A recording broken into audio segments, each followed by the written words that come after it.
You know? Oh, God damn. I was thinking about something. What are we thinking about, bro? That's so I was loud. thinking about what's going on in the earth, right? What's happening in our minds?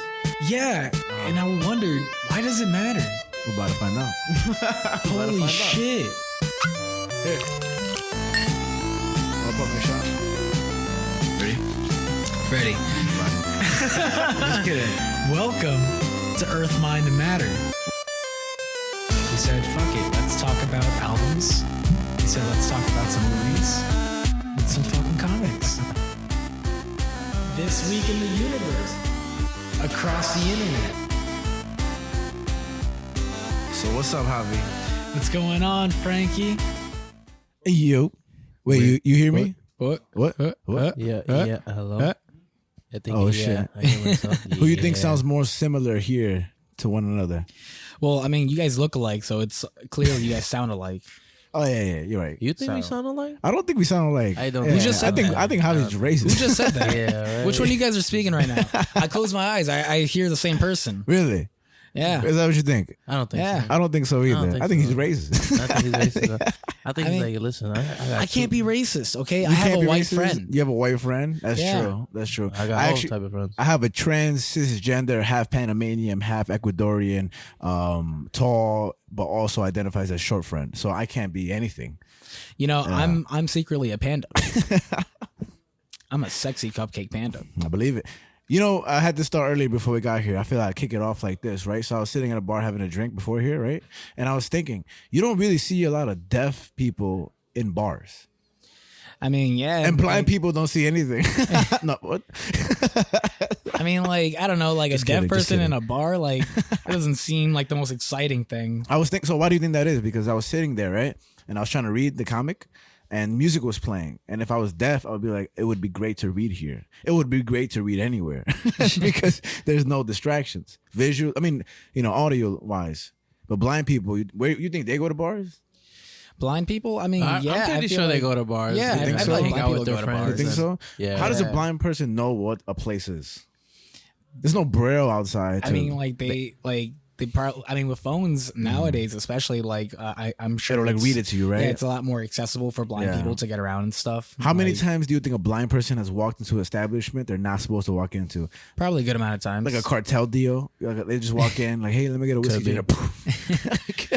Like, I feel like it's And then probably if they- hard for a blind person to go into the right bathroom. Yeah, you're right. You're right. Oh, that's pretty interesting. But it's just hard to be blind. It's harder to be blind than it is to be deaf. Easy Do money. you think so? 100%. You think so? I I know don't so. know, bro. Let's think about that. Let's think about that. All I right. don't know. Well, you tell me, Angel. Oh, by the way, for the listeners, right? Angel is here. Yeah, we got Angel. We got We've had Father him, Angel, the priest. we've had him long on way. before, but now he's got his own mic. Yeah, officially. They gave me a red mic, yo. So I don't know how I feel about this. That shit is definitely This nigga's fuchsia. a clown. Let's give him a red mic. You know, clowns got big red nose. Let's give him a big red mic. How'd you know that's what we were doing? How'd you know, bro? I don't know, bro. I think you figured it out. You're a fucking genius, bro. But welcome to the show, everybody. Thank you. It's been a crazy weekend for me, at least. But it's Yeah. Pride Month. It's Pride It's Month. Pride Month, so Right. you know, Yeah, we're all very whip your happy. dicks out, whip your dicks tits out, everything. and your dicks. Everything. And just touch them together. You haven't seen that movie Bruno? Go ahead and go Yo, watch it. that shit is crazy, bro. Have you seen? Perfect movie to go watch. All right, spoiler alert. But the scene, have you seen Bruno? I haven't. Okay, I'll ruin one scene for you, right? And spoiler alert to those who haven't.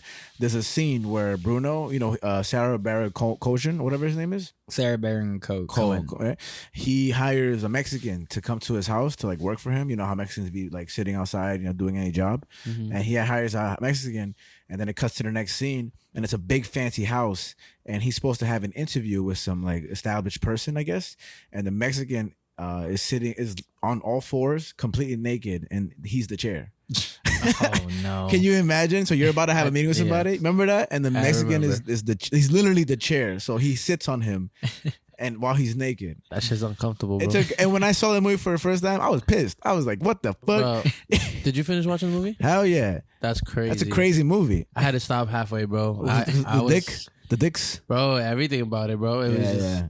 halfway through it. I was like, nah, I cannot watch it. It's a not me. it's a great movie. The actor is funny. Yeah, He's yeah. a funny actor, Uh-huh. but that movie is just not for me. It's a little bit, hey, I yo. was Oh, we like, should. yeah. Well, you know what? Next week we'll cover. Next 2 weeks we'll cover this movie. Well, I don't know if you want to, Bruno, but it's a good fucking movie. I already know what we're doing for the next movie. all right. Don't worry. It's a crazy movie. It is pretty wild, but I think not even to get like that, but like when it comes to any art, if it makes you react like that, I think art is doing its job.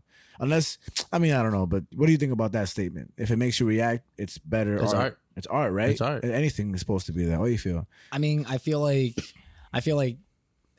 just if you don't get a crazy reaction like that out of something, I don't think that necessarily makes it any worse. Yeah. I feel like there are definitely certain things where it's just kind of, there are people that make reactionary art where they kind of make things to get that reaction. Like with shock value. Yeah, like right? shock value and things like that. Yeah. So it's like Sarah Baron Cohen, whatever his name is. Yeah, getting it wrong. facts. Yeah. But he goes for that. Like that's what he does. He likes to get that shock factor. But regardless, right? Not in terms of tone. Like, how can I say? Rather than categorize how you react to something, whether it's shock or tears or laughter, right? There's just a level if you put it as to 1 to 10, right? And it includes all those, types of emotion, right? And if art can do that at a higher degree, then I wouldn't say it's more artistic than the one next to it. But what defines good art? Is it the reaction? Is it the attentiveness that it receives? Or is it like, what do you think? I mean, that's like, you're asking me what makes art good. Well, Like, yeah, that's- I mean, but that's such a, that's like It an really impossible depends thing on to everybody, answer. bro. Yeah, It's like, how everybody subjective takes type shit. It's Yeah. how everybody takes the art, bro. Well, then I'm out of here. Everybody reads art different. Bro. Shock. I can't give you that answer, Frankie. Well, imagine asking like Google Assistant that question just Yeah. fucking like blows up. It's like, what is art? I mean, it probably would. AI, I mean, maybe we ask AI what art is. Is AI art?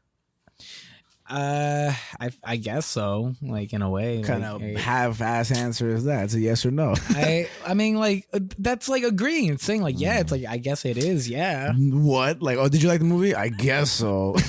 What? Oh, you proud you have a kid? Nah, I guess so. Like that, you gotta give. Yeah. You gotta say it with your chest. Nah, because I don't wanna. All right, but I believe it. What do you think, Angel? I'm over here thinking about the blind people, bro. I'm over here thinking about the blind people. And Angel's thinking about the talk we had 3 months ago. you mentioned art and blind people. I'm like, damn, not blind people. Can they see art, bro? Ooh, literally no. Literally they can't. But what do you mean? I mean, they can listen to music and like, Listen, music you is was- art. You was asking about if blind people go to bars. Yeah. Okay, let's get back to that. Okay? That's a good question, So- right? Well, okay, back to the beginning of it, right? Because I've been to a bar maybe a couple times, and I don't see a lot of blind and deaf people. You think with lack of those two things, because not to get like a little sad about it, but I guess if you're blind and deaf, depending on the person you are, and that doesn't mean it's the worst thing. Disability means that you're have a worse life than any other. It's all about how you perceive everything. But you would think that maybe somebody that's newly blind or deaf is more like depressed initially, right? And a lot of depressed people go to bars. Not all of them. I'm just saying, there's a correlation there, right? So why don't you see a lot of blind and deaf people at bars? And are there blind and deaf bars in the country? I'm sure there are. Let me look it up. What do you think about that? Nah, I mean, I just think it's not their type of scenery, yeah, I bro. just think it's not their scene. Like, they'd rather be somewhere else. Probably, I don't know where. Like you said, there's probably a like location I would imagine where, for like a blind person being in a bar is kind of overwhelming, where there's just a lot of noise and like a Yeah. lot of people and things like that, where it can be like kind of difficult to focus on something. This is an interesting topic. he could have a Cosby on his shoulder, bro. You can have a Cosby on his shoulder. Oh man, the amount of roofies at a blind bar, bro, it's over. If you're the It's bartender, over. you could roofie everyone, and not even discreetly. You just. What was that noise? Extra ice. And olive. Yeah. Your dirty martini just got disgusting. Enjoy. Cheers. Well, this is article right here. I'm not going to read the whole thing, but the headline reads, it's from Vice. It's July 30th, 2015. This is what it's like to go clubbing when you're blind. And I guess the article starts by saying, close your eyes. No, I'm kidding. No, but I actually want to look into that. That's very interesting. Yeah. Very interesting topic, bro. All right. And the show. Play the music. But we are here again as we do. We were out for a couple weeks. Yep. It happens. Yeah. Shit happens. Life, bro. Chill the fuck out, bro, everybody. Whatever, man. Yeah. Like But we here. we Yeah. here. Yeah. We here. and this week we're on episode 47. That's crazy. And what do we do, Frankie? What do we do on this show? First of all, Univision was channel 47 before, right? It was. It yeah. was. You remember that shit? Black box with the little numbers on the top and everything. Yeah. We're fucking talking about what's happening in the earth. God, this angel is in our minds. Mine. And this is why it matters. Sorry, Exactly. We're doing Earth, Mind, and Matter. Hell yeah. We're here. We got special guest Angel. We're all a little sleepy. It's Sunday. I'm a little sleepy. Listen, Yeah. I only open on Sundays, so Yeah. when I clock out, bro, when I get home, Yeah. I knock out. You know, it's crazy. I told you guys this already, but for the listeners, I was pretty awake the whole day, right? The whole day I'm awake, and I chill with Javi on my break before I get here, and he's smoking his, devil's lettuce in front of me, and I take a little inhale, secondhand high, and I get to work, and I'm like schmizzed. I'm super schmizzed, right? And all my energy just goes away. I'm exhausted. If weed makes you do anything, it makes you realize how tired you are, and I am tired, bro. Darn, Javi. Yeah, it's my fault. It's all my fault. It's all right. It's funny too, because when we sat down, I noticed a win. I was like, should I ask him if he wanted to change seats? But I was like, no, if you wanted to change seats, you would have said something. That's exactly what I was thinking. Because when I was sitting there, I was like, I should probably change sheets, right? But I was like, that's only weed. And look at me now.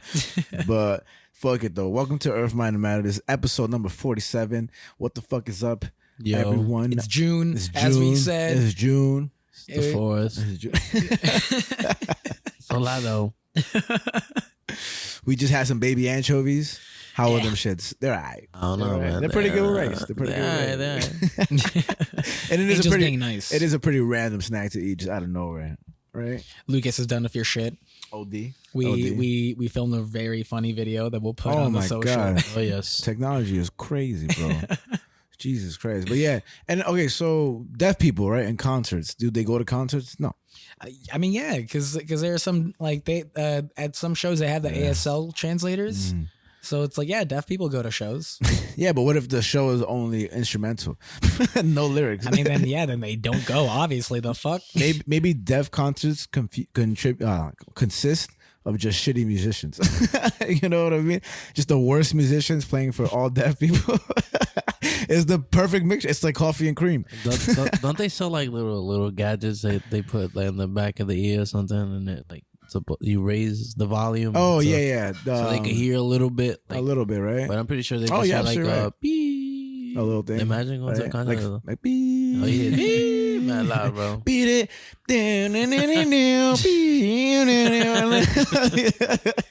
You know, I guess you're right. What are those things called? Hearing aids. Hearing aids. There you go. Okay. Yeah, Yes. I mean, Yes. There are also like devices that are supposed to kind of like bring back your hearing, but even then, when people get those surgeries, they're super expensive, and even then, They don't last long, right? it's not that they don't last long. It's just not the same. It's not like their hearing's like back to normal. It sounds very different. Like, Oh, it sounds like very different. Like it sounds like robotic. It Yeah. sounds like you're hearing through like a muffled like Halo helmet. Halo hum. I know there's those glasses at certain museums where you put them on and you can see how it's like to be drunk.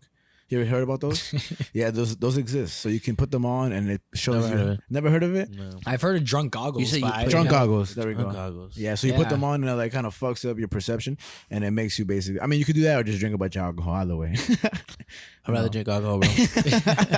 Now, what if you get drunk and put on those goggles? It's over. Then maybe you're And- sober. And then go driving, and then your windshield is just the goggles. You just fuck. But yeah, bro. Fucking it's episode 47. Holy shit, we got like 20 hours plus on the show, even more, right? That has to be like way more. I would imagine it's probably like more than like 2 days worth of content at this point. You know, Yeah. we're halfway through the year now, Yeah. officially. So 100%. it's like we're kind of reaching some good points in the show. Yeah. Where we've gotten a lot of good feedback from people. We're getting more active on the social and things Yep. like that. Fucking, it's good. Thank you, people. And Angel, if I can discuss this, is a father now. Yes, sir. Can I He's a discuss- pops. He's a pops. I'm a pops, bro. Yeah, man. And I was gonna ask, I'm a dad, bro. I'm a dad. how long have you been a father for now? Shit. 7 months, bro. About going for 7 months, bro. Nice. Going for 7 months. And how? Okay, so the reason I ask is because maybe we'll get some listeners. I mean, I'm sure we'll have listeners now, and that are gonna be fathers in the future, right? Obviously, me and Javi aren't ones right now. But how would you describe? Y'all get Think there. so? Yeah, I believe nah, so. this is vasectomy, bitch. I don't know, bro. I'm gonna have a kid and then have a vasectomy. Nah, but what do you think? How would you explain being a father? Like the beginnings and ins and outs of it to the new people that may want to be a father or just are curious about it. Honestly, man, listen, this whole fatherhood, bro, is just it actually kicked in the second I saw her come out. The second I saw her come out, so Like literally, she kicked you. She like gave you a little smack, and you're like, "Damn, What's up, Dad? Dad. The doctor was like, "You want to cut the umbilical cord off?" I was like, "Sure." You took out your pocket knife. Nah, they gave me some big ass scissors, bro. Oh, you cut the umbilical Yeah, cord? bro, No I cut it, fucking bro. way. They were like, "You wanna Imagine cut it?" you fucked that up. I was like, they were holding it for me, so I was like, Yeah. "All right." Oh, so you imagine if you were just like shaking. I'm was- so nervous." I was shaking, bro. I was like this. yeah. Oh yeah, bro. And Honestly, bro, after that, I just been on top of her, bro. Just been like always making sure she's breathing, making sure she's good. yeah. Making sure she's sleeping good. But essentials. yeah. But I love the mornings. I love having to wake up with her in the mornings. At the beginning, they are gonna wake up like every 2 hours and shit. So Yeah. that's like that is something to keep in mind. Always, right? Always. But then they pass that stage and bro, they sleep all night. And Yeah. They learn. yeah. I was gonna say, I heard that once you're a father or a mother, that there's a feeling that you get that you can never truly experience unless you have a kid. Bro, sometimes I cry at home, bro.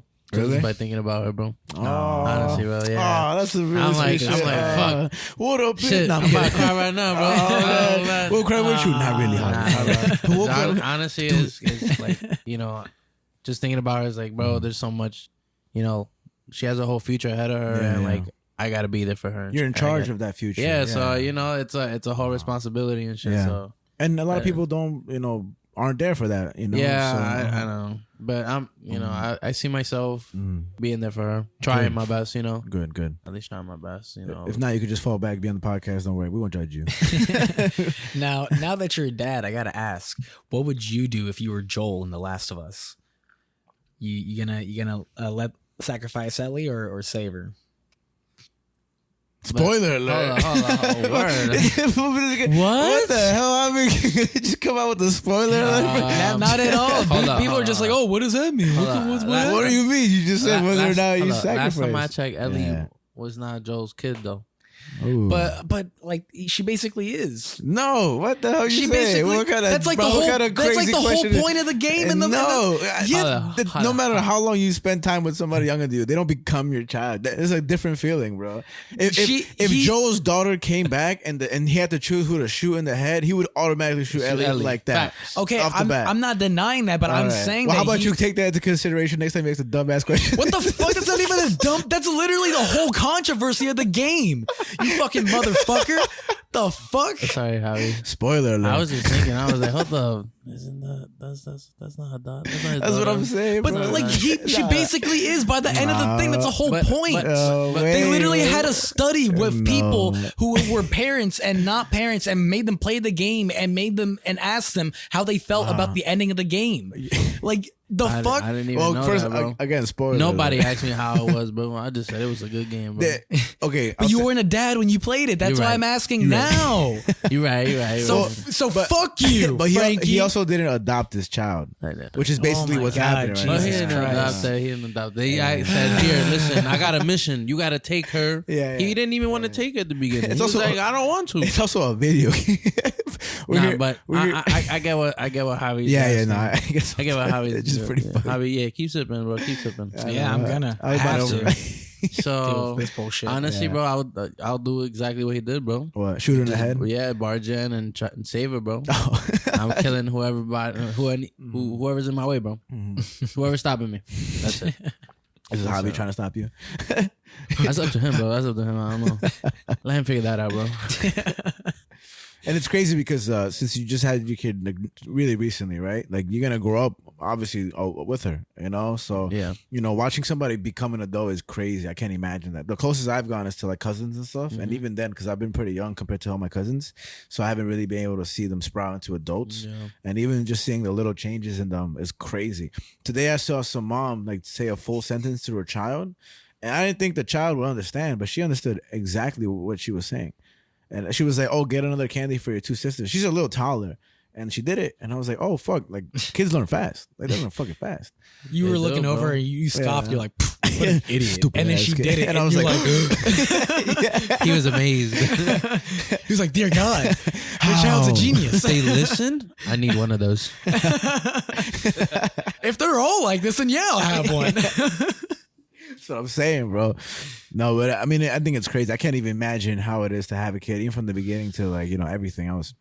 Yeah, I mean, like the closest that I have is now with like my sisters. Like they had their kids, Yeah. so I'm an uncle now, and it's like that. I like that's just a weird feeling where it's like I'm an uncle, and like I had to get them gifts and stuff and things like that. And like I the last time I saw my sister with her two kids, the youngest one, she's finally like warming up to me. She's like 3. Lucas thought she was 1, and this girl is like walking on her own, and Lucas thought she was 1, but like she was warming up to me. She's like laughing with me and like playing with me at the table and stuff. I'm like, oh shit, nice.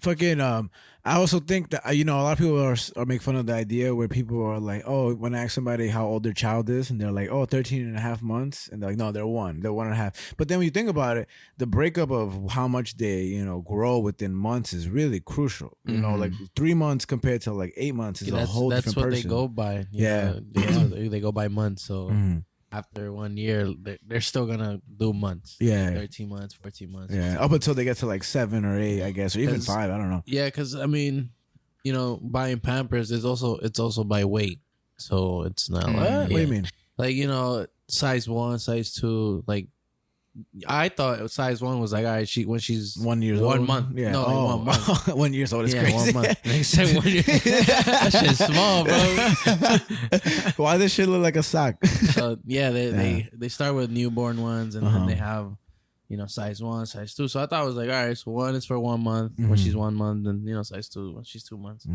But it's not like that. You know, size 1 goes up to like what? I'm not even sure of the weight, but it goes by weight. I know it goes by weight. Like, you know, size 2. You don't sound sure.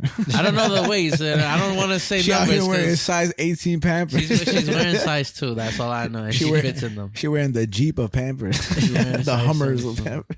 She wears all Huggies, Pampers. Pampers are expensive as fuck. Huggies, Pampers, and if I'm not mistaken, the BJ's brand ones.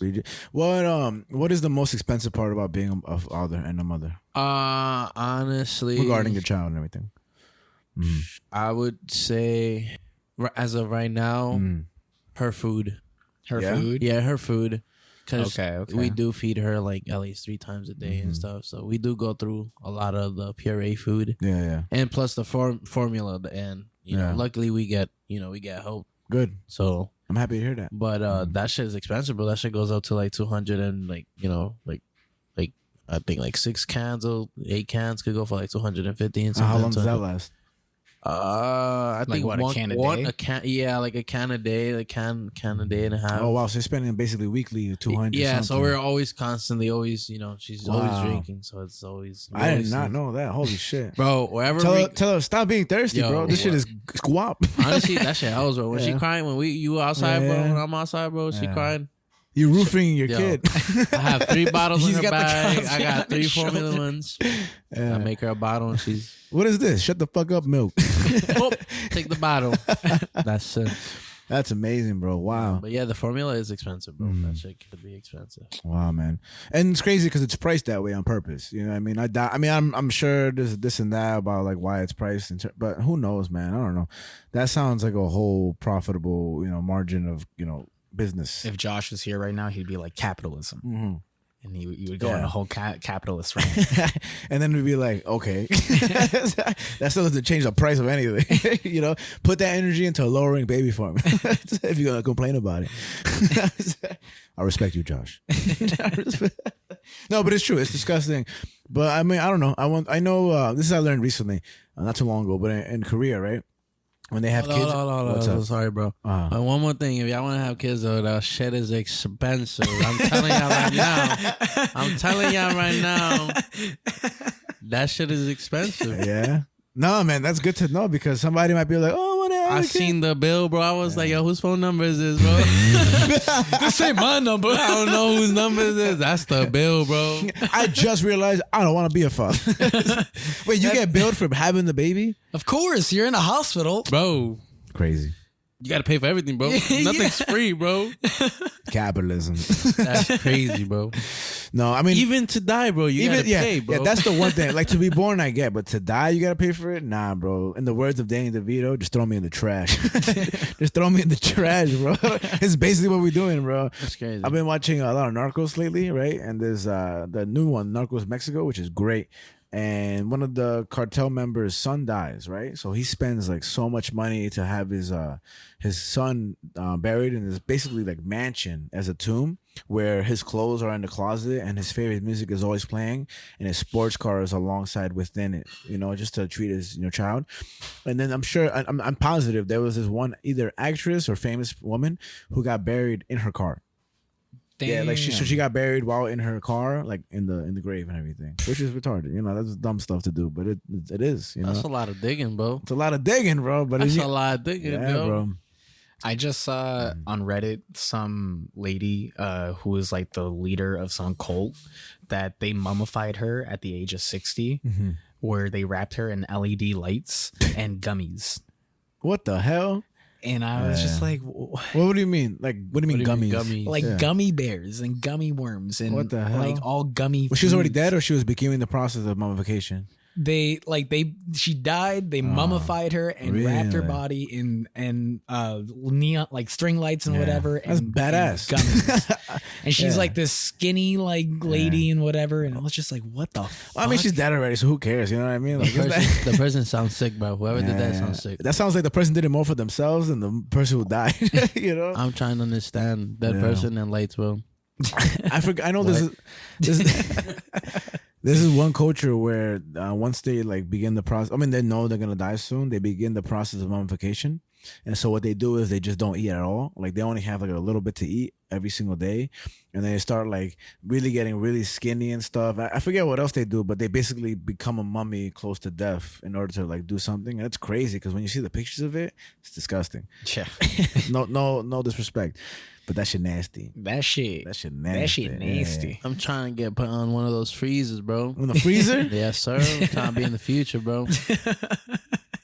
I see wiener. Shout outs, future Matt Groening. Fucking, how you guys want to die? I don't even want to know, bro.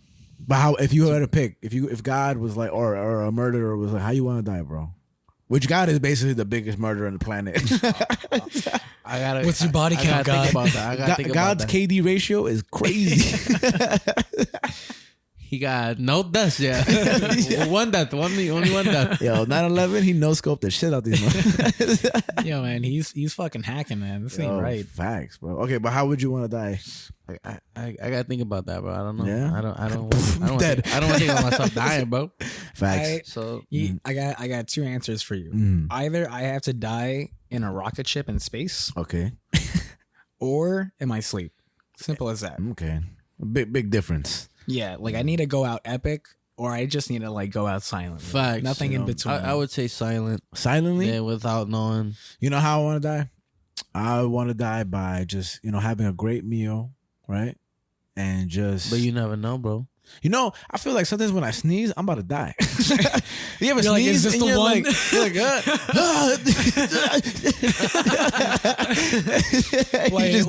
Like Black Bolt in Doctor Strange. That shit must be crazy, bro. No, but there's people who've died having sex, like, orgasming to death. Yeah. That sounds great. I think that sounds not bad.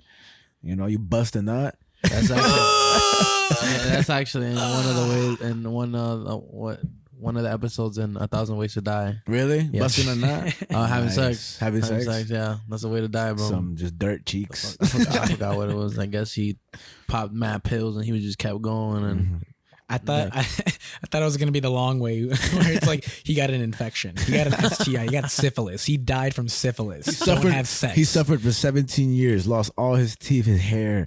You know why they used to have big powdered wigs in the past? Big powder wigs? Because like weren't their actual hair like awful and they were like old and shit? Why do you think that was? Because they didn't have like the proper like things to take care of themselves. It's because they all had syphilis.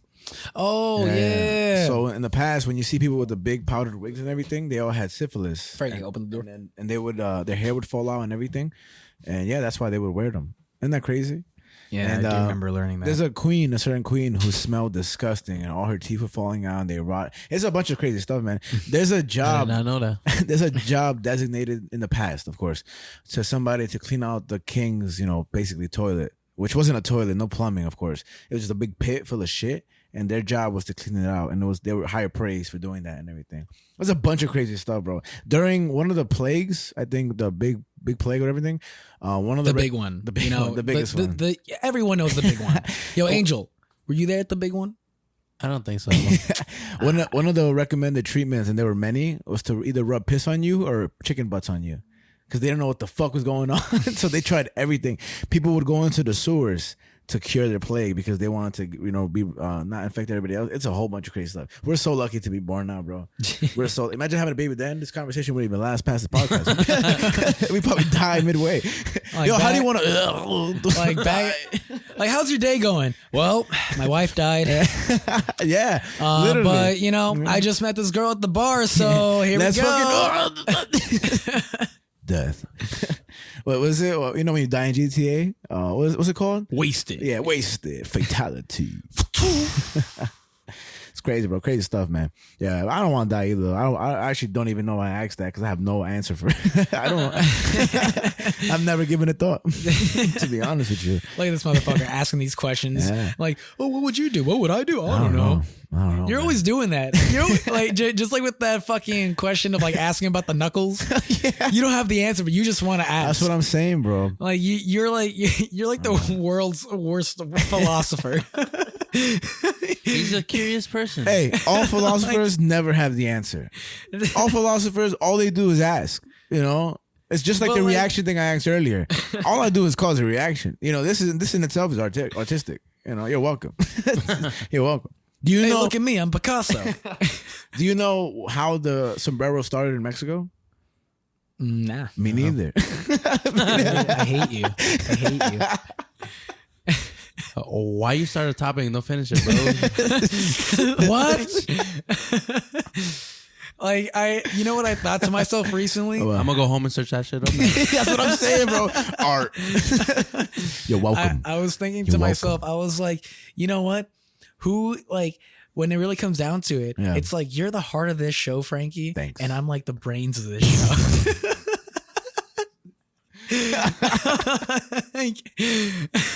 Bet. Hey, whatever, bro. You need the heart to live, man. You need the heart to live. And what's everyone can argue what's more important, but we don't need to do that. Because I don't even agree with you, so fuck out of here. I think we're both arms. We're both the arms of this show. I want to be the big toe. Oh, you could be the big dick, bro. All right. I was thinking earlier today, I was squatting today, right? To pick up some milk from the fridge. I thought you were working out. No. I was about to say, why? I was about to ask, why you squatting, bro? I was squatting to get the milk out the fridge, the low boy fridge, right? And every time you squat, your cheeks spread open, your asshole's just all out there.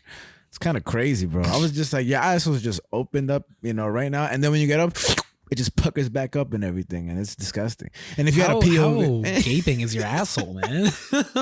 Like, what the fuck? My son be feeling the breeze down there. When I squat, all you hear is. And then when I get up, I go. And when I fart, all you hear is.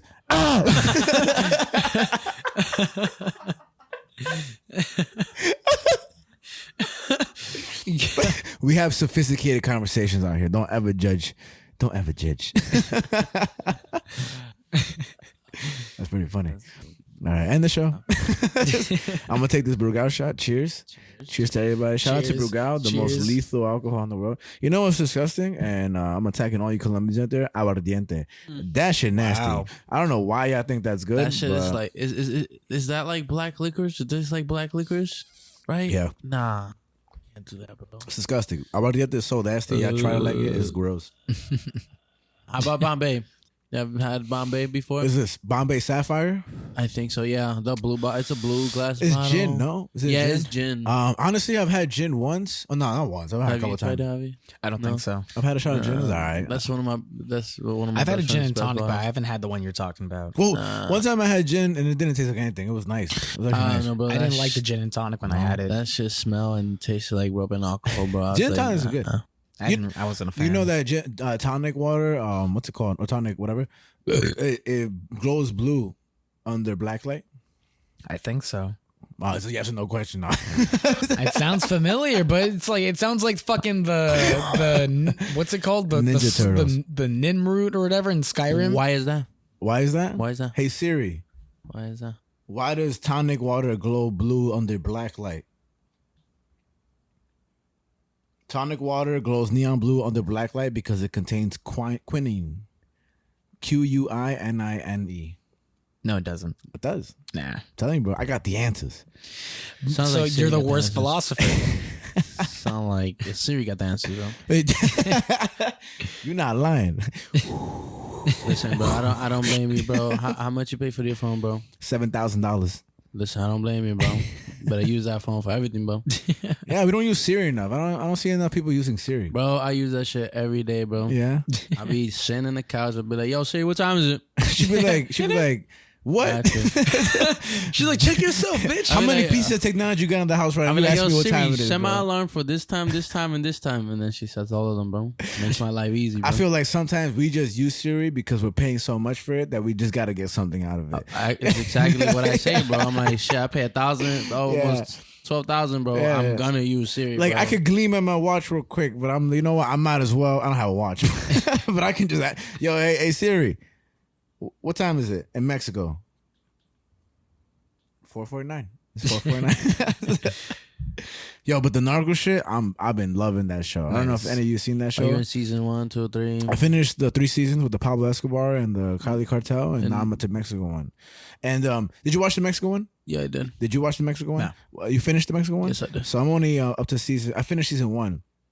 No spoilers here, but the main actor for the Mexico one, the white guy, yo, I love how he talks Spanish. Like I wish I could talk Spanish like him. The flaquito guy? Flafico, tall. So this he's actually Mexican. Like he's true to it, and he's been in a lot of like the shows, like telenovelas and everything. And Narcos Mexico is shot so well. I think so. It's a little more silly than like the Escobar one and everything. But what I found out is that when if I'm not mistaken, I'm loose on this knowledge. While he was filming the show, he refused to meet with any like existing cartel members because he didn't want to. Because I guess because he was growing up when he was younger, he was a kid, but it was affecting Mexico, of course, and he did not want anything to do with that. But I love how he talks Spanish, bro. Like I want to talk Spanish like that guy. It's so dope. It's so dope. You speak your own Spanish though. I know, but I just wish I talked like him. He just it's so cool. Practice it, bro. Practice it. We did it last This is episode. Check good. it out. Blood in, Yeah, blood out. We yeah. talked only Spanish. Oh. You want to do it right now? Nah, we can. Shout out to the listeners that bared with the Spanish speaking. That was cool because again, the whole emphasis was to like really. I mean, for me at the very least, just to really stretch out the fact that we're Hispanic Americans, but we speak Spanish too. And man, I've been working so much, especially in restaurants and like in all places. Me motherfuckers only speak Spanish, bro. And it's crazy, and it's so dope. And for me, with my Spanish being back and forth, it's a struggle sometimes, but it's something to appreciate. You get me? And I just wanted to also just let out my voice and our voices and stuff, just so people can know like this is how we sound like, and it's true, and nothing to be embarrassed about, nothing to be ashamed about. Like it's a great thing, at least for me because I know a lot of people that are born here that are Hispanic that never want to speak Spanish anyway. And I think I'm not shaming that. No speak Spanish. No speak Spanish. speak Es Spanish. que yo no sé. Parece. Me no sabo.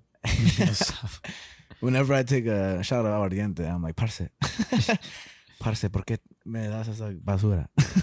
I've like told people about how weird it is to when we did that episode of having like you and Brian call me Gway. I'm just like, I'm not like used to that. And I'm not even used. That shit came out just by mistake. I even said that shit in the middle. Gway. Us both. Like they just came out, and I guess because we were covering. You ever seen Blood and Blood Out? Yeah, that's a good fucking movie right there. Miklos' leg and everything. Yes, sir. That's a good movie. It's an old classic OG movie. Great fucking movie. But every time I watch that movie, I've never seen it in English, even though it's in English fully. Yeah, right? It's in both versions. But I try to watch it only in Spanish, and I know no captions, so sometimes I get a little lost. But it's a great film in general. Yeah. It's just long as fuck, bro. Mm-hmm. The original version must be like 5 hours. Holy shit! You gotta check American Me also as well if you haven't checked American Me. There's so much movies. Have you seen Casino? Have either of you seen Casino? No, me neither. God. It's a great movie. You're the worst. Come on, Frankie. Oh man, bro. I don't know. I'm kind of liking this just chill conversation. Let's keep it going. I've had absinthe like a couple times in my life, but it's never the real thing because they say it's supposed to make you hallucinate. Have you heard that? Yeah. You know what absinthe is? No, bro. What is that? Do you know what it is exactly? Because I know it loosely. I mean, I just know it's a type of like alcohol. Yeah. It's just like a super strong alcohol that like makes you hallucinate. Yeah, that shit will fuck you up. It's rumored to make you hallucinate. I never know how true it is. I won't oppose it or like promote it, but it's supposed to make you hallucinate, like mushrooms or not like to the extent of that. Yeah, it's like you're not gonna be like tripping balls, but it's just kind of like it's different drink. It's a different drink. Yeah. And they have a method of making it now. I'm sure it was in the past also, where like basically it pours over a sugar cube. And then it drips from the sugar cube into the glass. And that's how you make a glass of absinthe. But I've had like 2 glasses in my life and it tastes like mint. And it's all right. It's just liquor. I don't know. Nothing crazy. But you think maybe they just put some shrooms and some absinthe before? And they were like, yo, check this shit out, bro. I don't know, man. That's just the information I just say it because this candle is green as fuck in front of me and absinthe is green as fuck. So. Yeah. So I went to a festival. Oh yeah, you went to a festival. Atlantic City, right? In Atlantic Shout City. Out to New Jersey. Yeah, the only time I'll probably ever just go kidding. to New Jersey's boring. Wow. I don't know about Atlantic City. I like Atlantic City. Bro. No, I like Jersey too. I went to Hoboken. It was nice. It was very nice. We don't really have much Jersey listeners now that I think about it. Hey, so, Jersey, get the fuck on. Come on. You know why? Because they all claim New York as if they're from here. Right. It's like living in Texas. They get the stats while they're here. That's like they go back home. That's like living in Texas and be like, oh, I'm from Mexico. No, you idiot. But look at your license plate. That should say New York. That should say New Jersey, matter of fact. That should say Angel. Yeah, how was the festival though? It was super dope. I went for 2 days. It was Saturday, Sunday. I saw a lot of fucking bands on Saturday. Name a couple. The ones bands, we all know. You'll know none of them. Anyway, next topic. No, but for those who do know, you're the real ones. Same. But I saw Drug Church. I saw Pink Shift, who I've seen a couple times before. I saw Pup, who I've seen many times before. You put me on to Pup. Did I? Yeah, bro. What the fuck? The cover you covered the song was oh yeah, my boo. Yo, I edited this video. I heard this motherfucker's cover 800 times. I love the song, by the way, but I played it so much that I'm my home Beatrice, and she listened to it and she's tired of it. Yeah. But I love that song. That's a great song. Yeah, I saw Jimmy Eat World. I saw Paramore. Jimmy Eat World is that song, right? What's the song that we covered on the show before? What's the song? You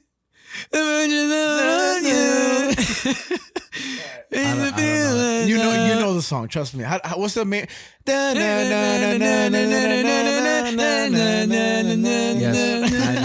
I know.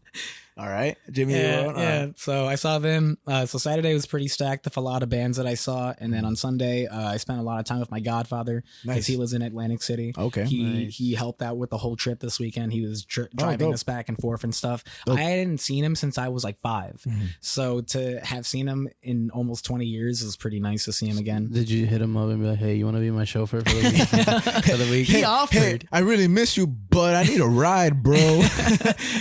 I know I ain't seen you in like 17 years. I'll pay you. He's the one that actually offered. I was shocked. Like, that's dope as fuck. I was not expecting. I was not expecting him to do that. Nah, that's super dope. I wish every time I go visit some, when I go visit places like other states, I want a chauffeur. I don't want to chill with the chauffeur.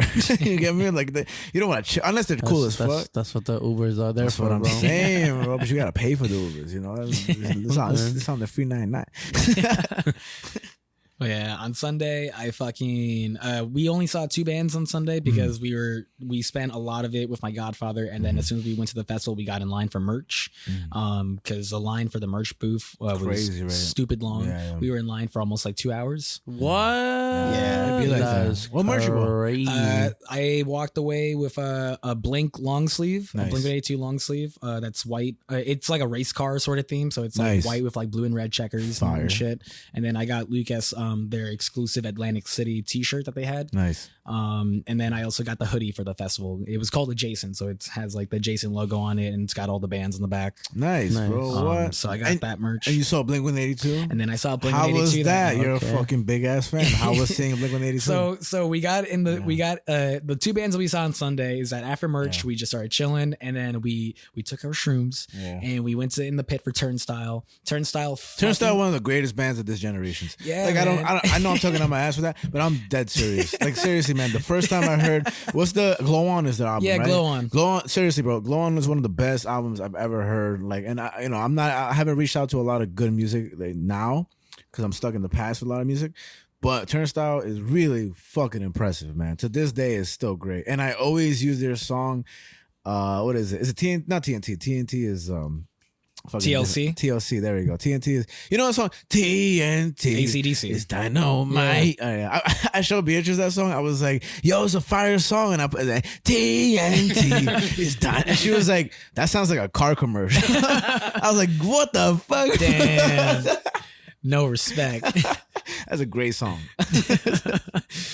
But yeah, fucking Turnstile killed it, man. They did so good. But they shorted their set like 5 minutes. I'm assuming so, yeah. I don't know why. Like I respect. I don't know, man. I was a little upset. I was like, damn, I could have gone for a little more Turnstile. Motherfucker went to a concert dedicated just to Turnstile. Nah, you're right. But how was seeing Blink 182? Yeah, and so I actually have a mixed bag with the crowd of Blink, which was pretty upsetting, just because like they're probably unfamiliar. Well, truthfully. I saw so many people with Blink shirts that day, and like they're like the headliners. Like this was like part of their world tour and everything. Like they're the reason some people went to the show. Exactly. Like so and there were a lot of people with Blink shirts there, like I said, and so we got there early. We tried to get a good spot and stuff, and like by the time they were starting, like no one was moving. Like everyone was just staying still in their spots and stuff, and like.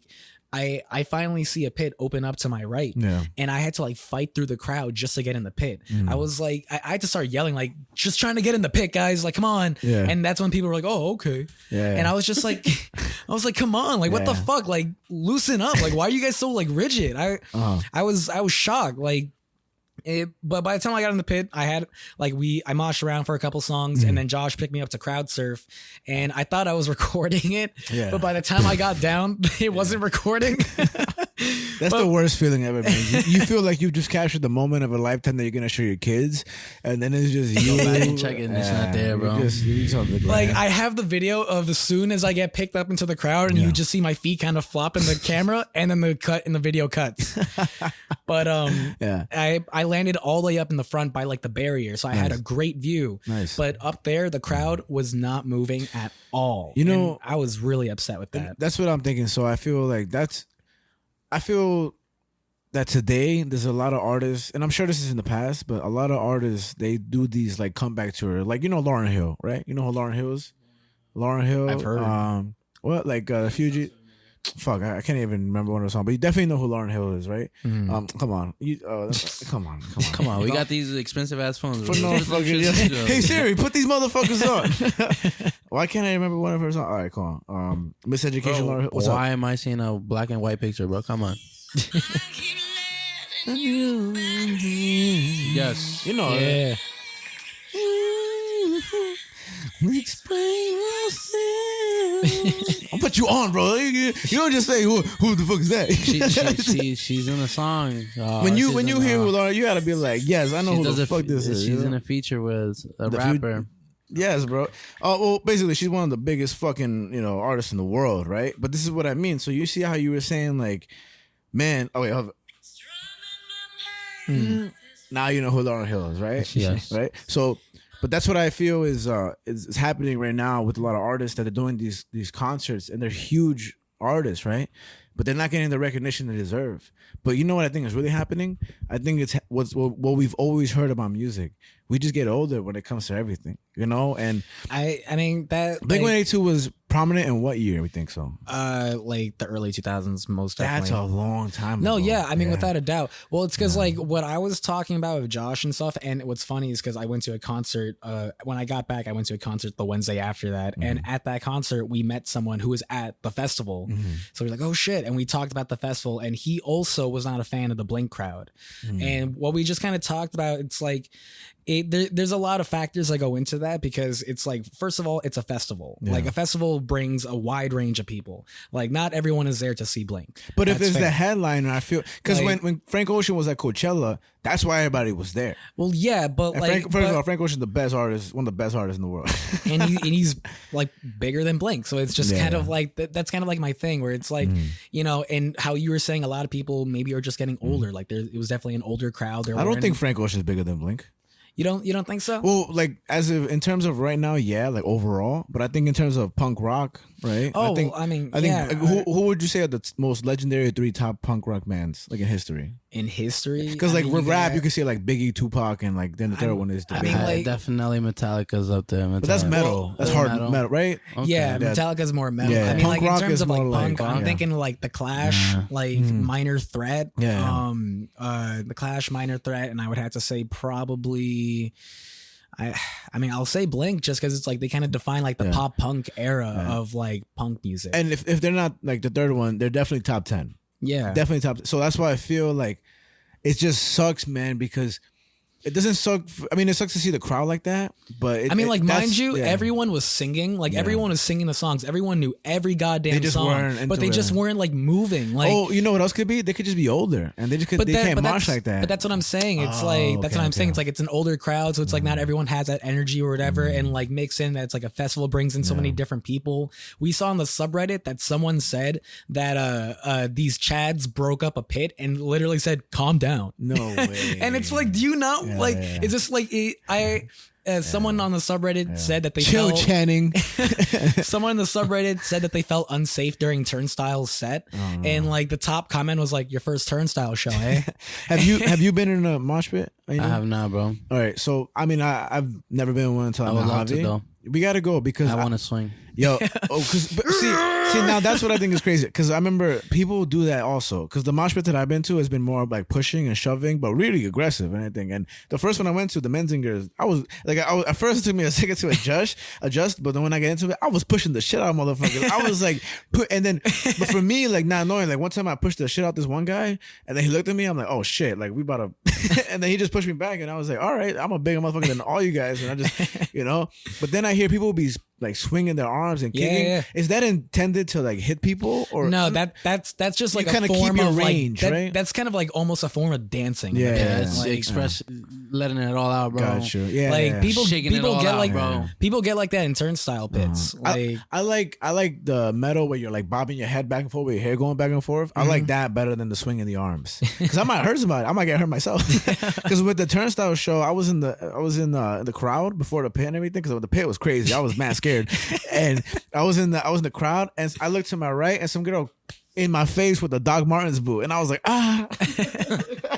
that shit hurt.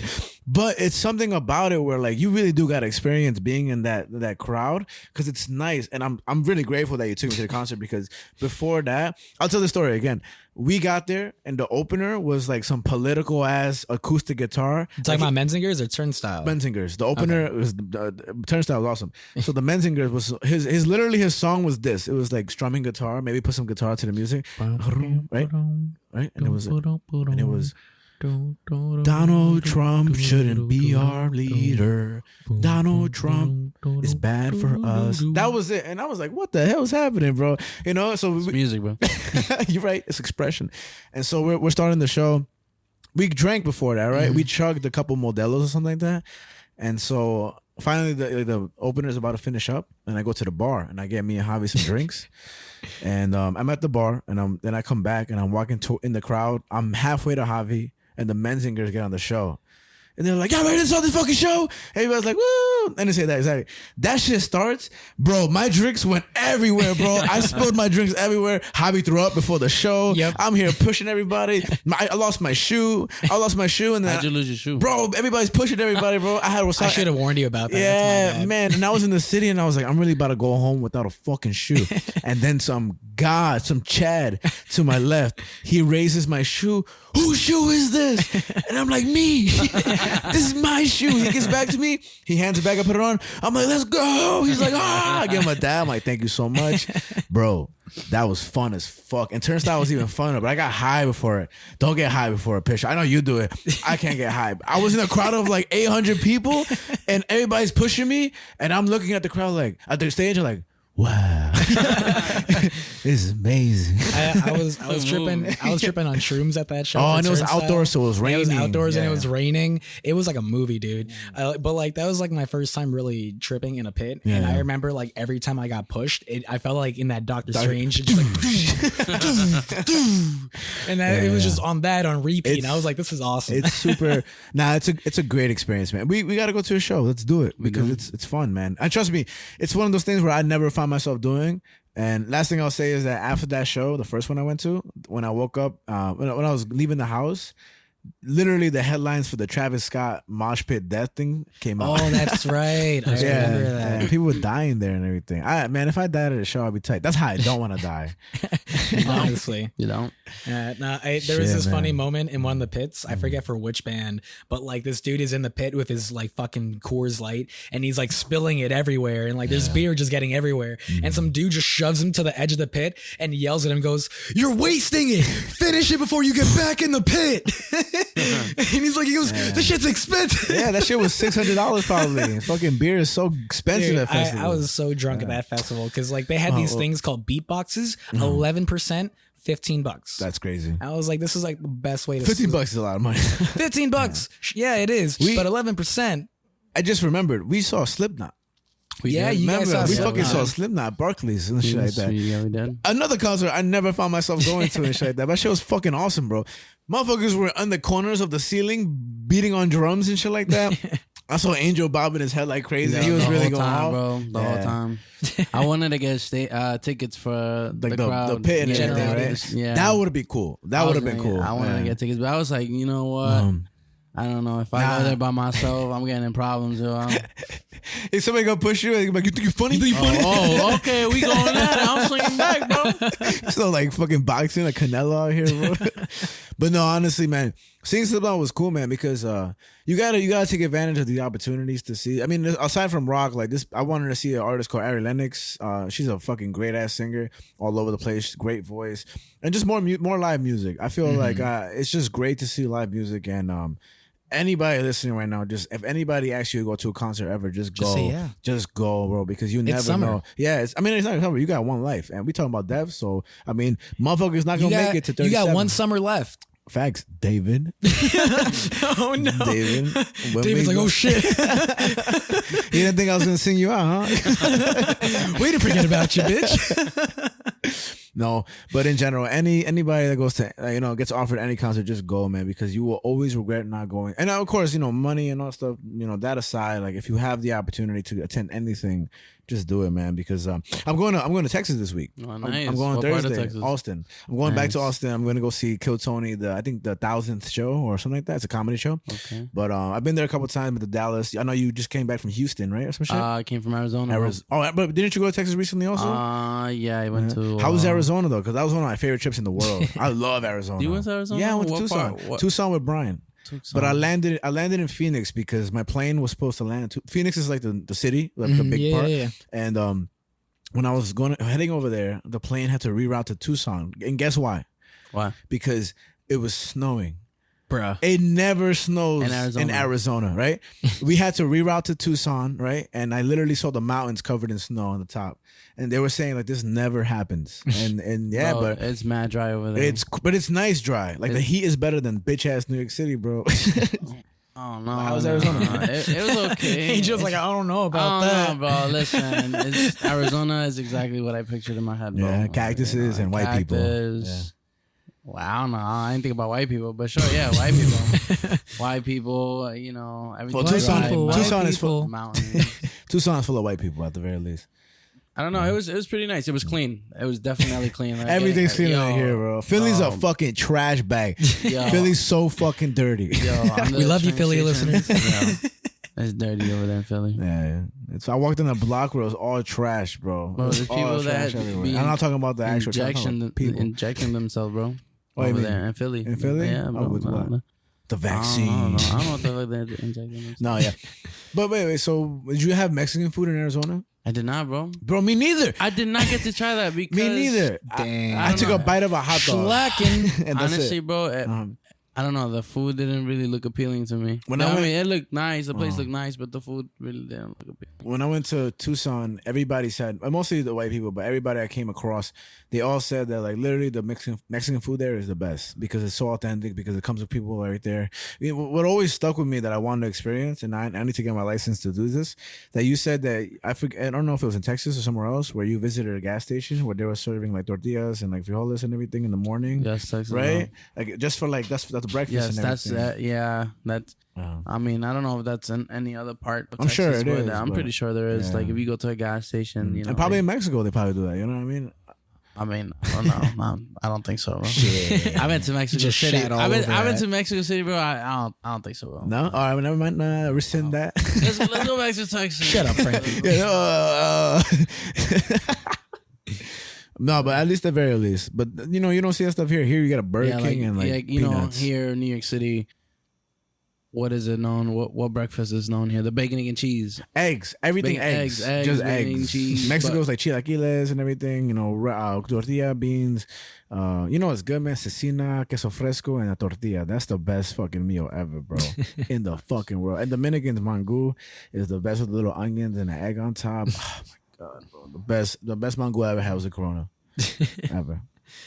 I just love me some classic mango. I love food, bro. Queso frito, salami. That shit is good too. You be having that tres golpe play, bro? Hey, yo. No, I'm kidding. that tres golpe? I think that's what it's called. I'm not sure. I think it's the fried cheese, salami. That's what he just said. That's what it's called, bro. Yeah. Oh, I don't know. I didn't know that. That's what it's called. You know what's crazy to me? The Colombians be calling each other marica all the time. Right? I didn't know that. But it's Yeah, like marica, yeah. Hey, marica, you know what this and that. Parce, you know, all that. You know, I think I told you this, and I think that's why you got our names confused on the podcast when we were talking about it in the Spanish episode. That's what you. Yeah, Let me see. but Wait, that's mango, salami, And queso avocado, frito. egg. Oh, I guess I've had that because that shit is good. yeah, Mango is one of the. I remember when I went to DR, man. I had mango. I had like fresh juice from the outside, from the mango tree or some shit like that. Yo, bro. And then I remember. Oh, my bad. I'm about to cut you off. But at one of the breakfasts I had in DR, I woke up. I was at my friend's house, and then like his like cousin and aunt. The breakfast was literally cold cheese, cold salami, and crackers with a side of Coca-Cola. That was the breakfast. I was like, "Can I get a water?" They were like, "No." I was just gonna mention about how with my brother, because like you know how Lucas went to Colombia recently and stuff. This marica over here. Yeah, he had a moment where he was in a restaurant. He tried to order habichuelas, and the guy was like, "What?" Like, get the fuck out of here. Lucas had to like readjust and be like, "Oh, sorry, frijoles." Frijoles, right? And everything. But why do you guys say habichuelas and we say frijoles? I don't know, man. I guess it's a different type of bean. I don't know. No, but it's the same beans. It's the same beans, bro. What's the best rice? Mexican rice, Dominican rice? What's the best rice? My mom's rice. Oh, nice. I agree. The best rice in the world. That was perfect time. No, Dominican rice is the best. It's so seasoned. It's so good. And Mexican rice be back and forth sometimes. You know, but It's a hit or miss. yeah. I remember you had pozole for. I don't know if it was the first time, but remember it was Sarah's baby shower. The soup thing. Was that the right? first time you had it? Yeah. Nah, you gotta have because he had it, but they were. You know, you ever put like cayenne pepper in your pozole? I put oregano. Oregano. You ever put like anything spicy in there to make it I put spicy? salsa valentina. Oh, okay. So we different because I put cayenne pepper in there with some oregano and then lime, right? But I bless it. But I think with pozole, like, it's good by itself, but you gotta add it to your liking. And that day, how much Valentina you put in your pozole? Not so much. Not so much, but it brings out the flavor. Yeah. Right? This guy that was serving us it was the guy over there. He was serving us the spice, and he gave us like a pinch, and I was like, "That's not. I'm trying to make this shit dumb spicy. No over flavor. here. There's no flavor in there. It's kind of just a clear broth. You know what I mean?" And I was kind of upset, but I was like, respect. Congratulations. Congratulations, No, we love you, Sarah. we love you, Sarah. Shout out to Sarah. And but I mean, of course, there was mad people there. Of course, you can't really ration it out or anything, but I don't know, man. Better than fucking mashed potatoes and turkey and meatloaf. I like mashed potatoes, bro. Me too. Mashed potatoes. I fucking love them. I remember somebody was saying like, what do white people eat at dinner? Bro, just they go to Golden Corral, bro. I remember the first time I went to a Golden Corral. It's the first time I'd ever been to a buffet like that, and I ate so much I threw up. Yeah, me too. Yeah, bro. Golden Corral. That's how you know you ate good, bro. That's how you know you ate good. Golden Corral has 800 sections of anything you want and a fondue mountain of everything. Golden Corral is delicious, bro. That shit is delicious. I actually went to a Golden Corral in Arizona, bro.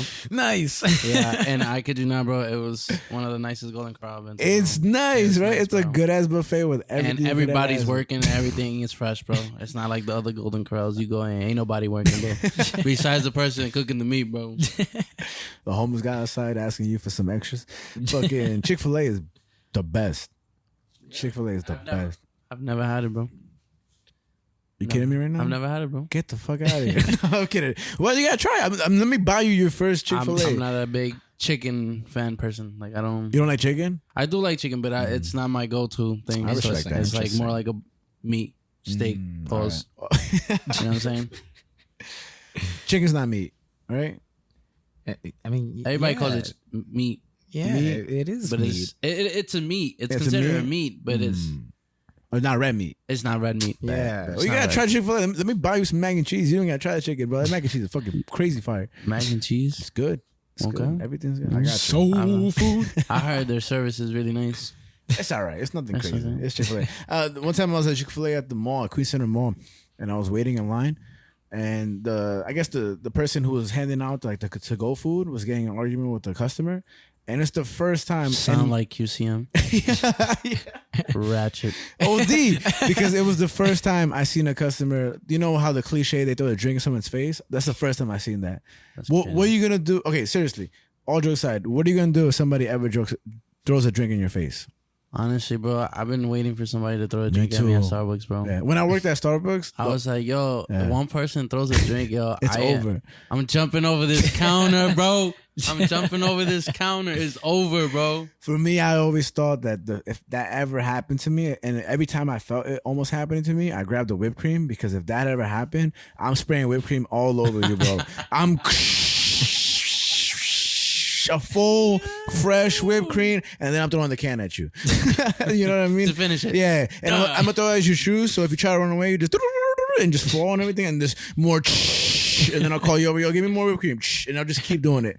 Just because fuck that, man. People are disrespectful out here, man. That actually happened recently at one of the Starbucks. No way. Yeah, Brian said that. It's crazy. Some customer threw a drink at one of the partners there, and all they did was write an incident report. No, and man, shit. never Yeah. that. Yeah, so with this guy at QCM, he had the drink thrown at him, and he kind of like had a moment of like flusteredness, and he just walked away. And I was like, what? And then this motherfucking security guard comes in a moped, you know, the little slow vehicles. They just come like 5 minutes, and they're like, yeah, What's up? They were like, what happened? I'm like, bro, where were you at? Like, it's one, you have a whole food court. It was ridiculous, man. And yeah, food workers get the worst treatment out of everybody, man. And we're from working at Starbucks to working at, like, you know, restaurants and stuff. The restaurant thing is crazy, but to work at a cashier, a casual mom and pop shop, it's calm. Everybody's so nice. Everybody's so nice. I'll tell this story in the podcast. What's up? Fucking, I had a patient. I posted about this on my story. But I had a patient the other day. Allegedly. No, I can say this. All right. I know my limits. All right. You say it. Okay. But Oh, shit gonna be on your ass.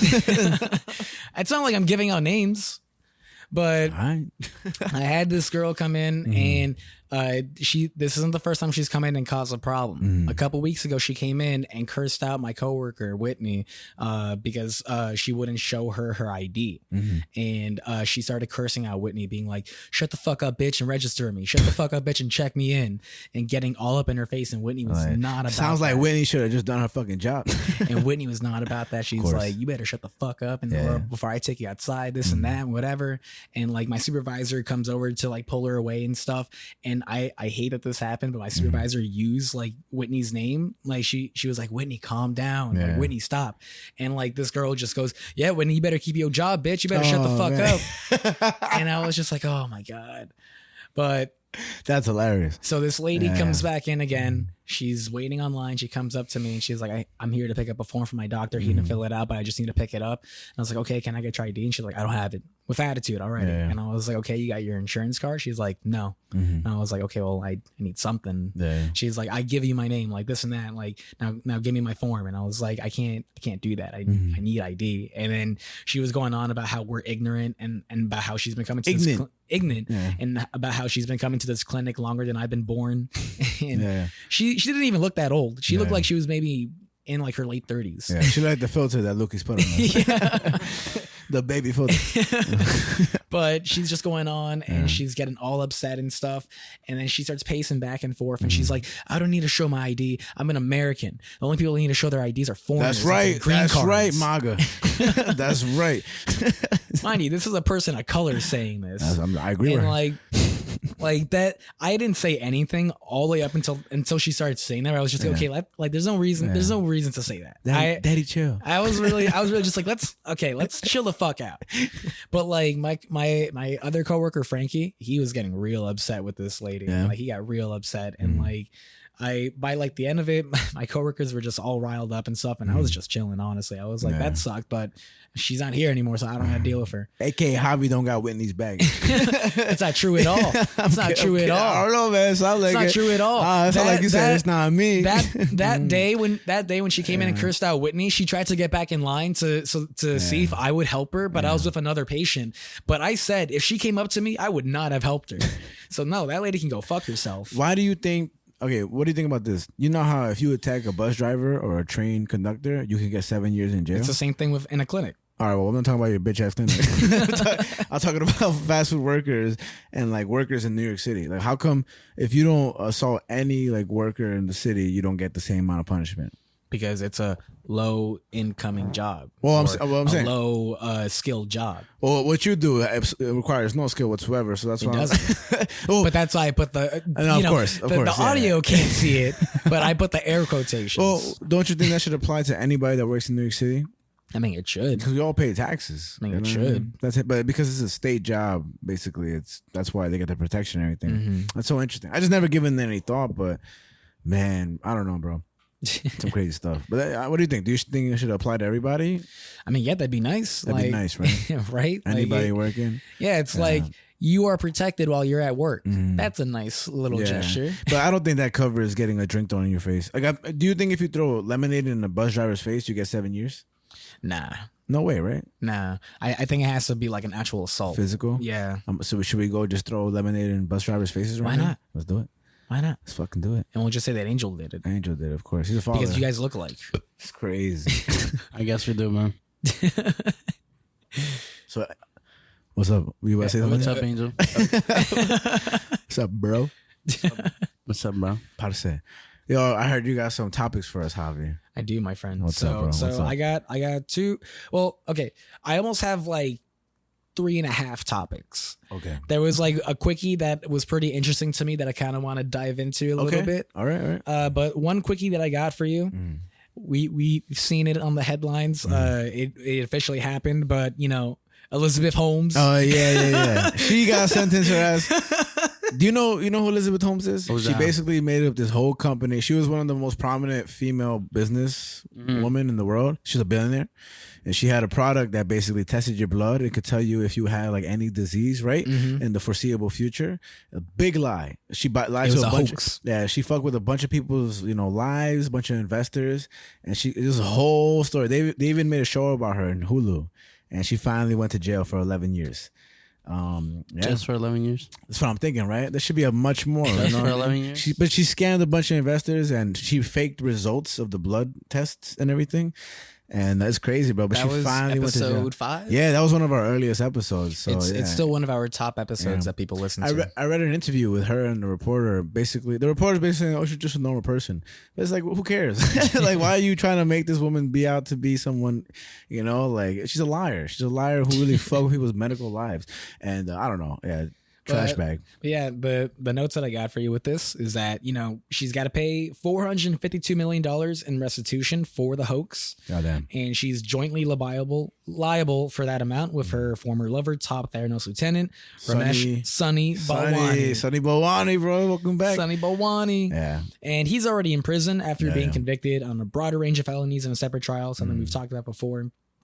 But and the restitution of that $452 million, 125 of that goes to Murdoch, 40 million of that goes to Walgreens, and 14.5 goes to Safeway and etc. How dumb is this though? It's just money going to bigger companies. Yeah. What the hell? What about the people who got fucked over? But I'm sure they get some payout too, but they don't get that much. From what I found, I couldn't find anything about what's happened, like any money towards like actual common people and whatever. But So I don't know.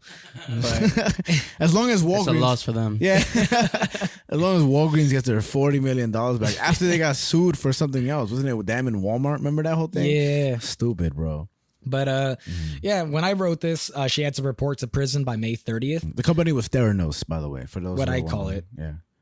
Did I call it Theranos? No, I'm just saying. I did say it. Oh, you said it? Yeah. Oh, we're just saying it again. Theranos. But yeah, she went to prison officially on May 30th. She already tried to delay her sentence, but that was denied. Originally, she was supposed to start on April 27th, but she was able to delay that. Yeah, money.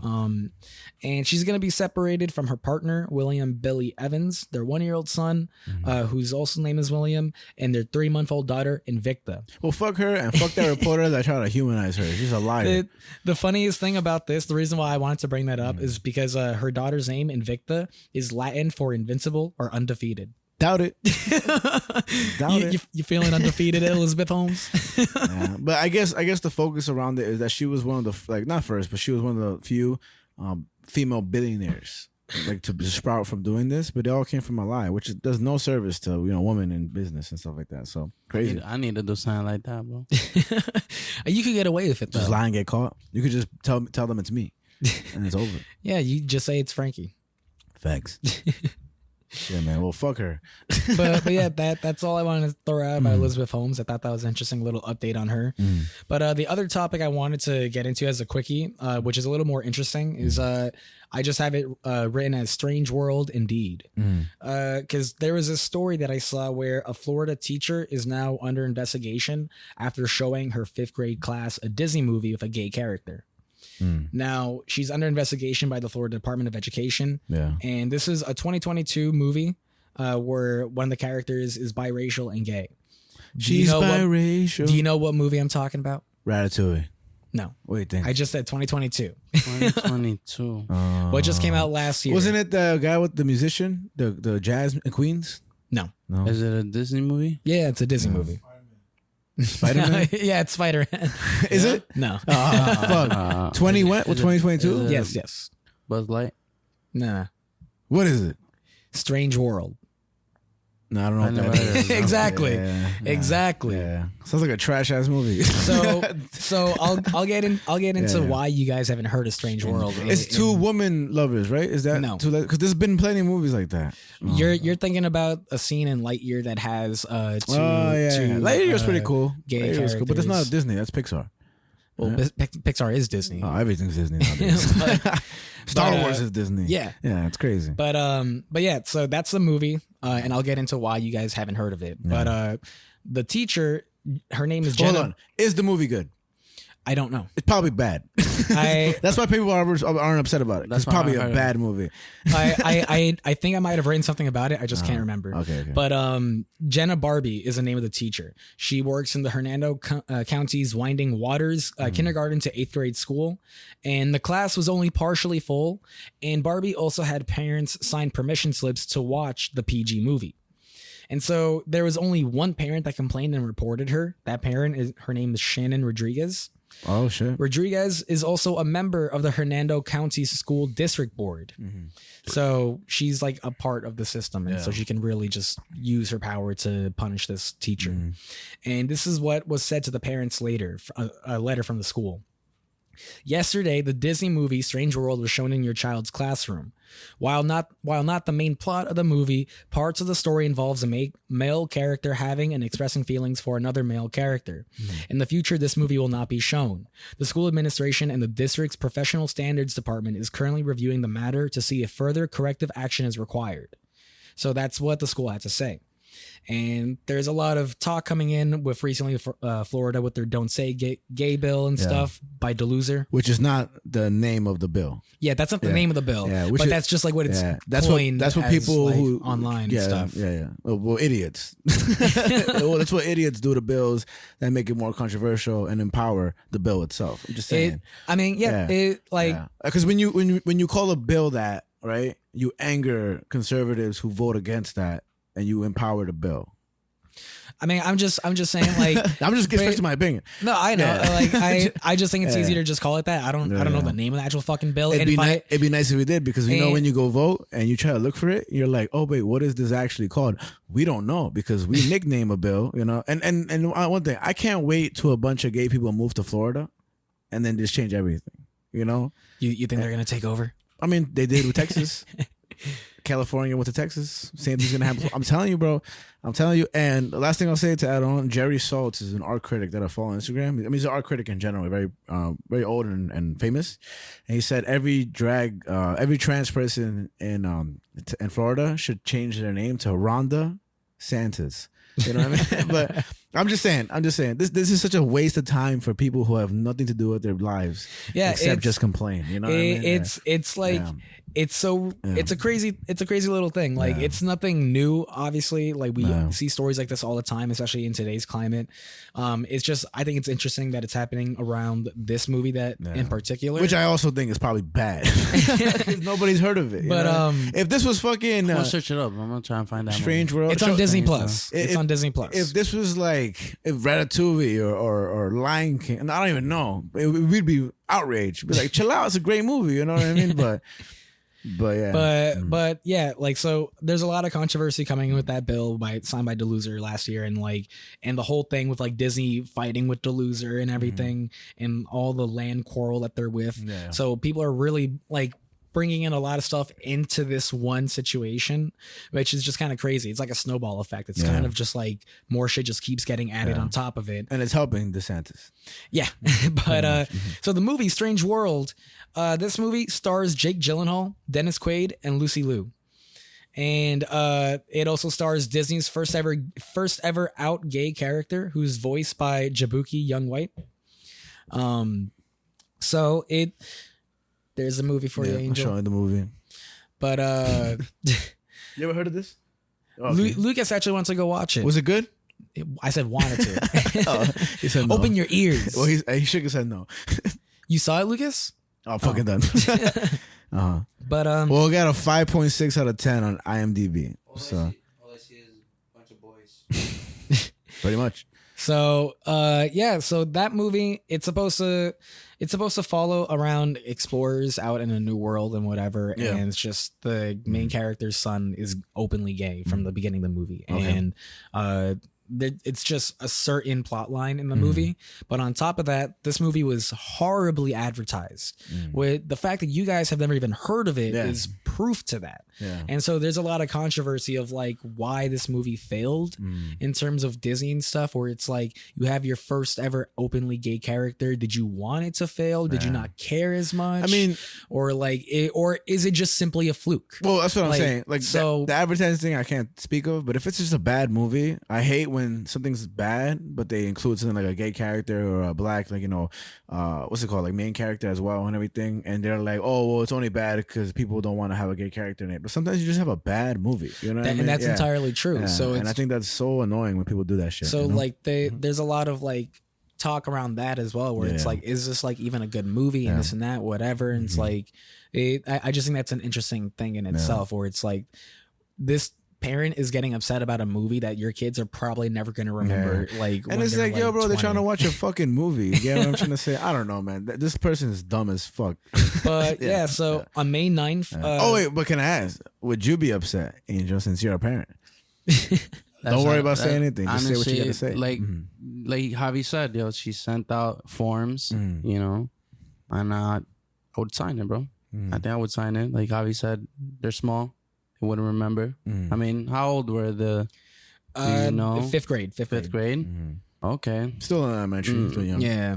Nah, that fifth grade, you already done. Yeah.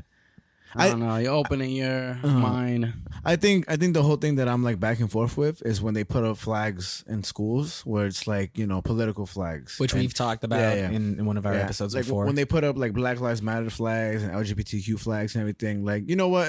I'm not saying I have a problem with it being up, but I'm saying like, if you're gonna put up those flags, like how many flags are you gonna put up, you know, and as to why, and like why are you doing this? Because like I know people who like I know teachers personally, not personally, but like friends that are, you know, with teachers and stuff like that, if I could say, and like they'll wear shirts like that say like trans rights or everybody's rights and everything, and like Black Lives Matter and stuff, and you know I get what you're trying to do, but like where do you cross the line with that? You know what I mean? Because like, I don't know, because can you wear a shirt that say like white lives are just as important as black lives? Can you do that? Well, I mean, when we looked at Scott Adams, you know what I'm trying to say? But you know, like people like that are definitely going to say that, like, yeah, you can wear a shirt, and like you should that. be able to if you're going to wear all those. And I feel like, but people will get upset, you know, like, and then there are going to be people that would obviously upset because it'd be triggering or something like that. When Kanye did the White Lives Matter shirt, people got upset, but it's like there's no difference. And of course, there's a certain stance that falls into like Black Lives Matter and all that stuff. But it's just like, there should be a fine line when it comes to kids and making sure they receive education before like political ideologies. Right. You know what I mean? I mean, I'll say like again with this movie and in this situation in particular, I feel like it's just being blown out of proportion, or just because like because like the focus of the movie isn't about the kid like finding love. That's not the focus of the movie. Yeah. So it's just kind of like the fact that it's like a side plot to the movie. It's not the main thing, and like to put so much. I imagine that's the case, but the fact that there's one character that's gay that's like involved in this, like it's like if a gay person walked into this room right now, right, and they were to join this podcast, like is that advocating for gay rights, or is that what's it called? Not expression, but it's what's the word? Like exposure, or is that just a person just hanging out? You know exactly. what I mean? So like it's how you perceive it that makes you define it, you know. And so that's why I think it's interesting to think about like why Disney didn't advertise this movie, or like why there wasn't a lot of promotion behind it. Like you have a star like Jake Gyllenhaal behind this movie. It's like I think it's his like first Disney movie too. And it's like the fact that you have such a name like that in a Disney movie and you're not going to promote it as much, and it just completely went under people's radars. Like it makes me curious, like why did you guys not promote this movie as much? Like you guys have promoted shittier movies before. Like I mean, I don't know. I think for me, when a movie's ass, it's ass. When a movie's good, it's good. You know what I'm trying to say? Like, I never take into account. Like I'm never like, oh, this movie's bad and there's a black guy in it. You know, I'm not. Without a doubt, this movie's great and there's a Mexican in it. No, I don't do that stuff. I'm just like, this movie's trash and this movie's good. Like Coco was good and it was fine, you know. But then I heard the other one, the Colombian one, was all right. You get what I'm trying to say? Oh, Encanto. I'm not saying that from my experience. I saw Coco. I liked it. I don't think it was like amazing. You know what I mean? I liked it. Good. I cried a little. Coco's pretty good. But then I heard back and forth with Encanto. I heard it was alright. Oh, I actually only heard good things about Encanto. I'm not saying I heard bad things. I just heard it was alright, you know. And then what's that movie? I mean, and again, it's all opinion and stuff like that. Yeah, without a doubt. Know? But then racists would be like, oh, I don't watch Spicks in the theater, so I won't do that. Are we gonna be like, oh, you know, like that's their opinion? You know what I'm trying to say? It's a terrible one. It's stupid and ignorant, but it's just people are gonna be people, you know. So when it comes to this parent, I mean, I don't know. Like, I won't ask you on the spot because I don't know if you want to express that, but like in terms of, I mean, it's just a hard situation. You know what I'm trying to say? Like, you should also, like, how come we're getting to the point where other people are speaking on how parents, you know what I mean, like, should raise their kids? You get me? Like, I get it completely, especially when it comes to the youth, you know? Like, the whole Florida ban, like, getting rid of history books, parts that include Black history and renaming slavery to something else, that's crazy. That's fucking wild. You know what I mean? That's crazy because that's hiding stuff. You know what I'm trying to say? Or like it's erasing history. Yeah, or like Stonehenge or all that stuff. You know what I mean? Like that. Those things are crazy. But when it comes to like ideologies or when it comes to either political or anything else, like, do you think that should be? Do you think where's the line in terms of what should be included in the schools, or do you think the focus should just be education? Angel, I'm asking. Honestly, I think education just right, like not knowledge of history, bro. Like, or just like mathematics, English, because I feel like you teach the basics. I feel like the main way of advocating for, how can I say, just inclusivity, right? Is it the right word? So like, involve everyone is just to have a diverse classroom and not acting weird about it. Like, you don't want to be in a classroom full of diverse kids and be like, okay, all the white kids, we want to address Jamal and Timmy. They're black. We need to acknowledge that their lives matter. And especially in a time period where police brutality is very strong. There's like that one like Karen teacher out there in February. She's like, Jamal, aren't you excited? Like everybody hates Chris. Where like no, but that's a whole different thing. But it's like, okay, imagine a classroom where the teacher says, okay, I need all the white kids to go to the left and all the minority kids to go to the right. We are all equal, and I want everybody to come to the middle and hug each other because we all matter. Isn't that kind of fucking weird? I'm not saying that happens, but what's up, Lucas? You got something to say? Okay, my bad. But I think things like that are strange, man. I don't know. I'm strange world. Strange world. Oh, we just. But I just think I don't think that's exactly happening. But I think we're addressing things that are like, these kids are probably like, what the hell, bro? Like, I still shit my pants. You get what I mean? Like, what the fuck are you saying to me, bro? Like, I don't even know when to cross the street. You get me? Oh, man. And then in middle school, where people always laugh at the words like penis and vagina. You know what I'm trying to say? You're trying to go hard about everything. I think sex education is crucial, but where should it start? For me, it started in middle school. I never took that class. You never took sex education? Nah, what the hell? And he has a kid. Explains, bro. Explains. Oh man, I take back everything. We need it in. No, I'm kidding. I'm kidding. Well, I mean, again, these aren't my like true opinions. I think it's a conversation. They're not your true opinions. Well, I just show your real colors, Frankie. It's pride, baby. Pride. I think that copy got him. I think I'm drinking a Boss Japanese coffee that happens to be a rainbow. Shit is fire. I just think that there's too much no conversation happening and both sides just yelling this and that. And recently, I wanted to bring this up. So recently near my house in the Piers, there was a big like group organization for drag women or men or like trans people reading to children, right? And there was a bunch of protesters there to protest the whole thing of it. And they weren't allowed to protest within the reading happening, but they were protesting in a section where everybody that walked into the event was getting, basically targeted by the protesters. And I don't think there's any problem with the trans person reading a book to a kid, but I will always bring this up when where we worked at opened up in Long Island City. There was a trans performer that came in, or a drag, performer that came in to perform with us. Well, their family and kids were invited, and they were dancing crazy. Like they were dancing like I don't know if they were twerking per se, but they were wearing, Oh, I remember that. Remember that? How would you describe that performance? I felt like I was at one of those drag queens. Yeah. Dances, places, and shit. They were just dancing everywhere. Yeah, all over the place. Yeah, and it's like, because would you like? I don't want to use the comparison completely, like a strip club and stuff like that. But would you like, if family and kids are invited to a place? I mean, it is like a strip club. I mean, to an extent, because like they're not getting naked. They're not getting naked. Yeah. So you can't relate that completely. They're just dancing. Yeah, but you think so? I mean, like, I'm not disagreeing with you. I'm just saying, what do you think about that? Nah, it's dangerous for the youth because when you're a kid, bro, like you're a sponge, bro. You don't know what's right or wrong. You're a sponge. You don't know like your own morals and shit like that. You know what I'm saying?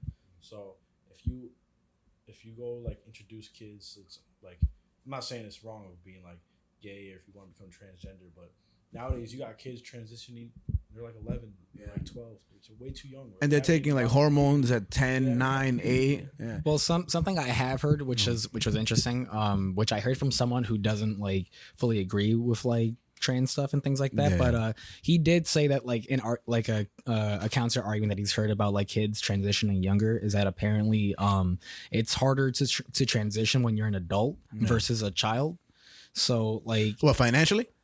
Well, I mean, yeah, but I just like like I just mean like it's like basically just all of your hormones. Like it's easier to, since your hormones aren't basically set yet when you're a child, it's easier to transition when you're a child versus as an adult. Yeah, but that's a lot of things. When you're stem cells, you know what I'm saying? That's why people inject themselves with stem cells, because your body's younger. It could exactly, but that's like the counter argument that there is of like, like it's maybe not the most favorable thing for someone to transition when they're young, but like if they really, really want it, if that's something that like they strongly believe in, like it'd be easier for them to do it when they're younger, when they're older. Like, if you're just kind of if you're not able to smoke, drink, or join the army until you're 18 and 21, why are you able to make this choice so young?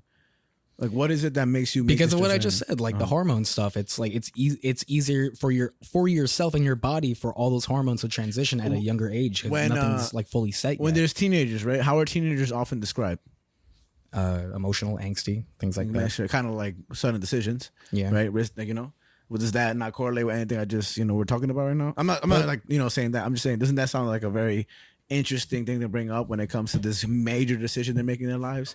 I mean, without a doubt. Like when you go to middle school, right, and you ask a bunch of people like, what do they want to be when they grow up? What do you get? I want to be a race car driver. I want to be a movie star. I want to be this and this. And when they get to the college, they're like, oh, you know what? Maybe I'll be an accountant. Maybe I mean, without a doubt. Like I'm not putting my stance in this. I'm not saying one way or the other. I'm not either. I'm just kind of I'm just pointing out like that's a counter argument that is out there of just kind of like, like when it comes to that, it is factual that it is easier to transition when you're a child versus as an adult. It's easier on the body and whatever, and it makes it a less painful experience or whatever the case is.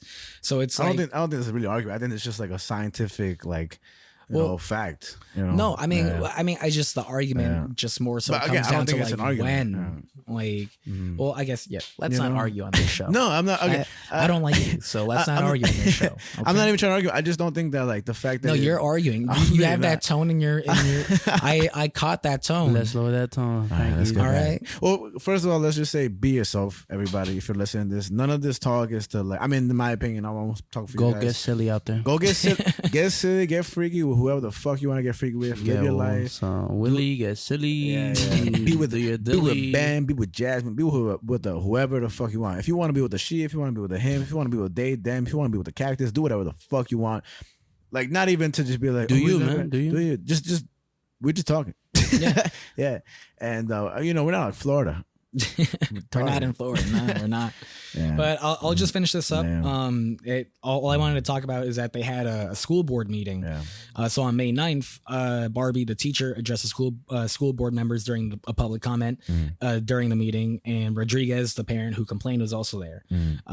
Barbie said, a school board member, an elected official of power who is supposed to be nonpartisan, is allowed to present to the public that she is Christian and that God appointed her to be to the board. And yet it is indoctrinated that I showed a Disney movie. I'm a first-year teacher.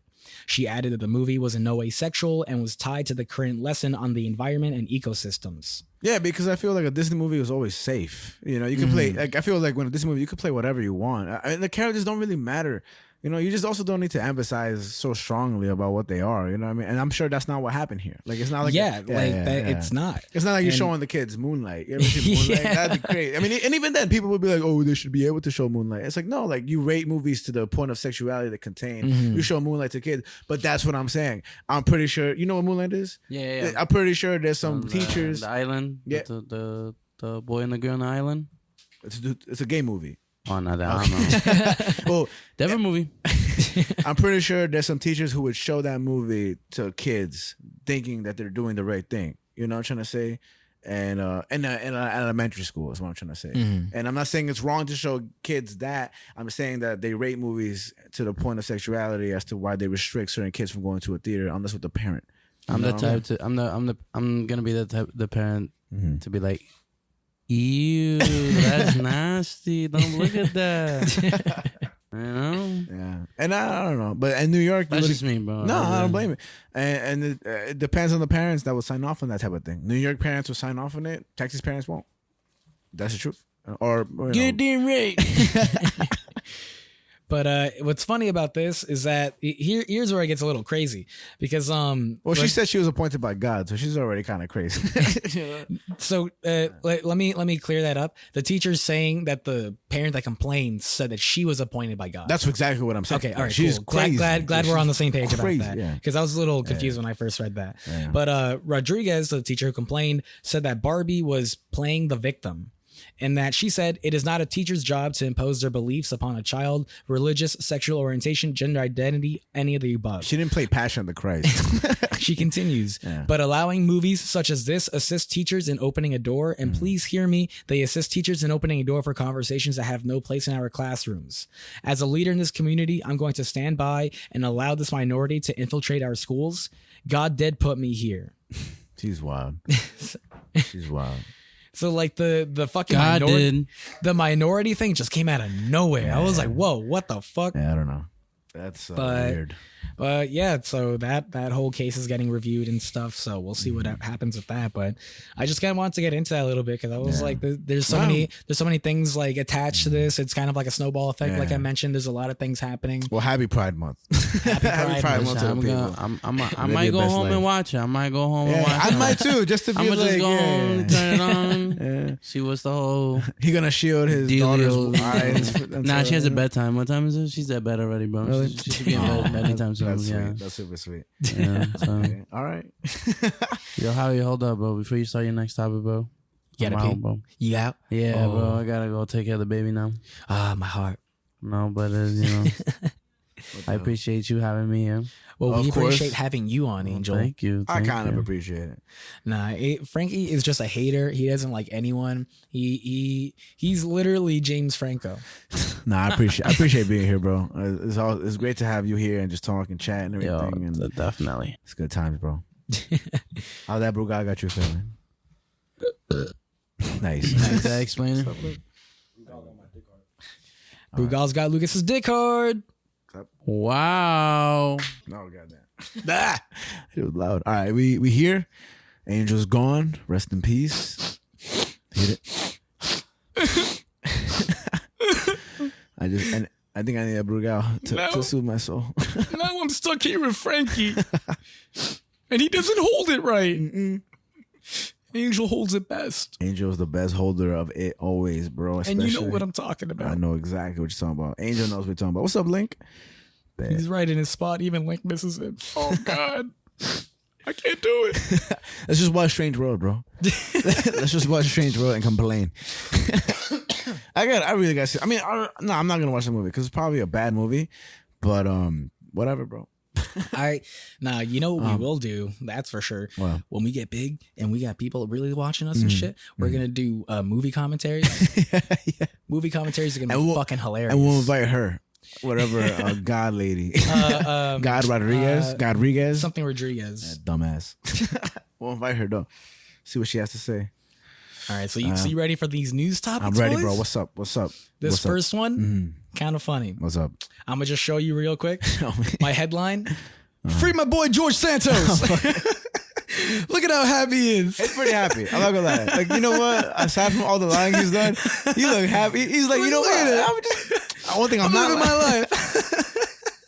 He looks happy as fuck. Holy shit.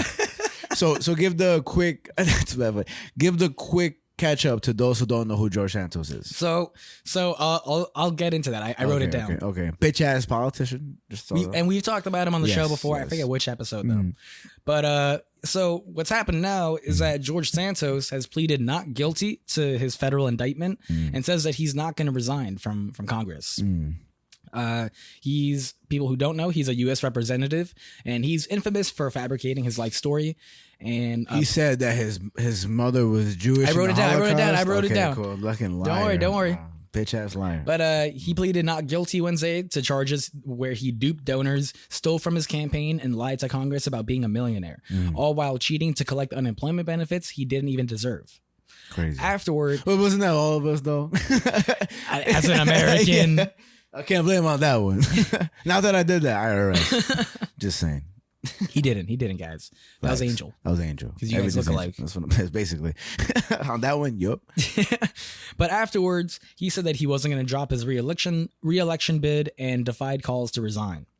And so, like I said, first, fabricating his life story. What? Crazy. If you know what I'm talking about, back in December, the New York Times questioned Santos on his life story, and they found that he never graduated from Baruch College, and the school couldn't confirm that. And even though he said he did. Yeah, and he said, I didn't graduate from any institution of higher learning. I'm embarrassed and sorry for having embellished my resume. He says, I own up to that. We do stupid things in life. Yeah. Yeah. we do. Like lie. I guess this is just growing up. Nice. But Santos had also growing up.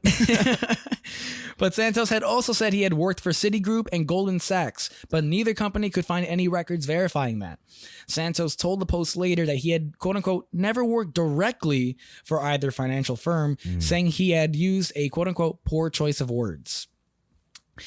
What he meant by that is that he told the Post that Linkbridge, an investment company where he was vice president, did business with both companies. So it's a real roundabout way of saying that he worked for them and whatever. Gotcha. And as you just mentioned, on another news outlet, the Jewish American site, The Forward, had questioned a claim on his campaign website saying that his grandparents had, quote unquote, fled Jewish persecution in Ukraine, settled in Belgium, and again fled persecution during World War II. And Santos told the Post, I never claimed to be Jewish. I am Catholic because I learned my maternal family had a Jewish background. I said I was Jew-ish. Like that show Black-ish? Yeah. That's fucking so funny, man. So that's George Santos for you, if you didn't know. A big-ass liar, still in politics, because that's how the system works. You guys voted him in. Yeah, basically. And I don't know. I think if you're going to... I mean, why is he still able to be in office if he's been lying? But he's being investigated, OD, no? I mean, you just got charged with federal indictment. That's what we're going to get into. Okay, cool, yeah. Because I know I've been hearing about that constantly, that he's being... okay. So...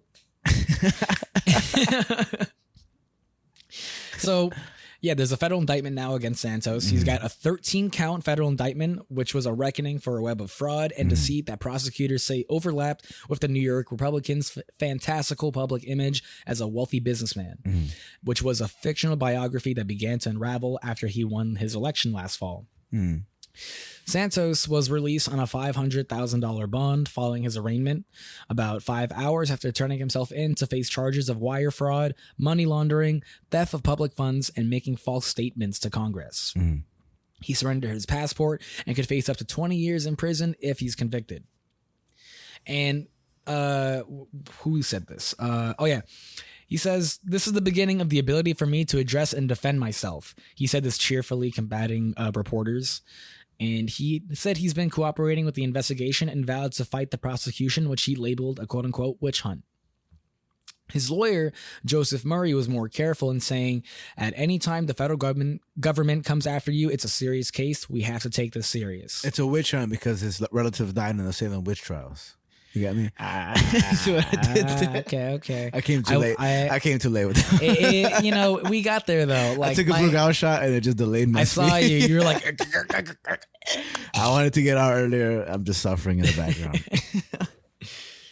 But so his lawyer is just trying to save face, and Santos just doesn't really give too much of a shit, it seems like. Yeah. And Santos said that he planned to return to Washington, where the indictment is amplifying doubts about the freshman's ability to serve, and that House Republican leaders are taking a wait-and-see approach, saying Santos is innocent until proven guilty. Others are... He's not, though. He literally admitted to lies. Like, he's guilty, bro. Like, what the hell? And then there are others reiterating previous calls for Santos to step aside. Who said this? Senator Mitt Romney said, I think we're seeing that the wheels of justice grind slow, but they grind fine. He really could have been our president, Mitt Romney. Yeah. Remember that? It's crazy. For those that don't remember, Mitt Romney ran against Barack Obama. Yeah. He could have been president. It's crazy. John McCain ran against Donald Trump, right? Or was it against Obama as well? I think it was against Obama. Wow. Who ran against Donald Trump? Hillary Clinton, basically, the main one.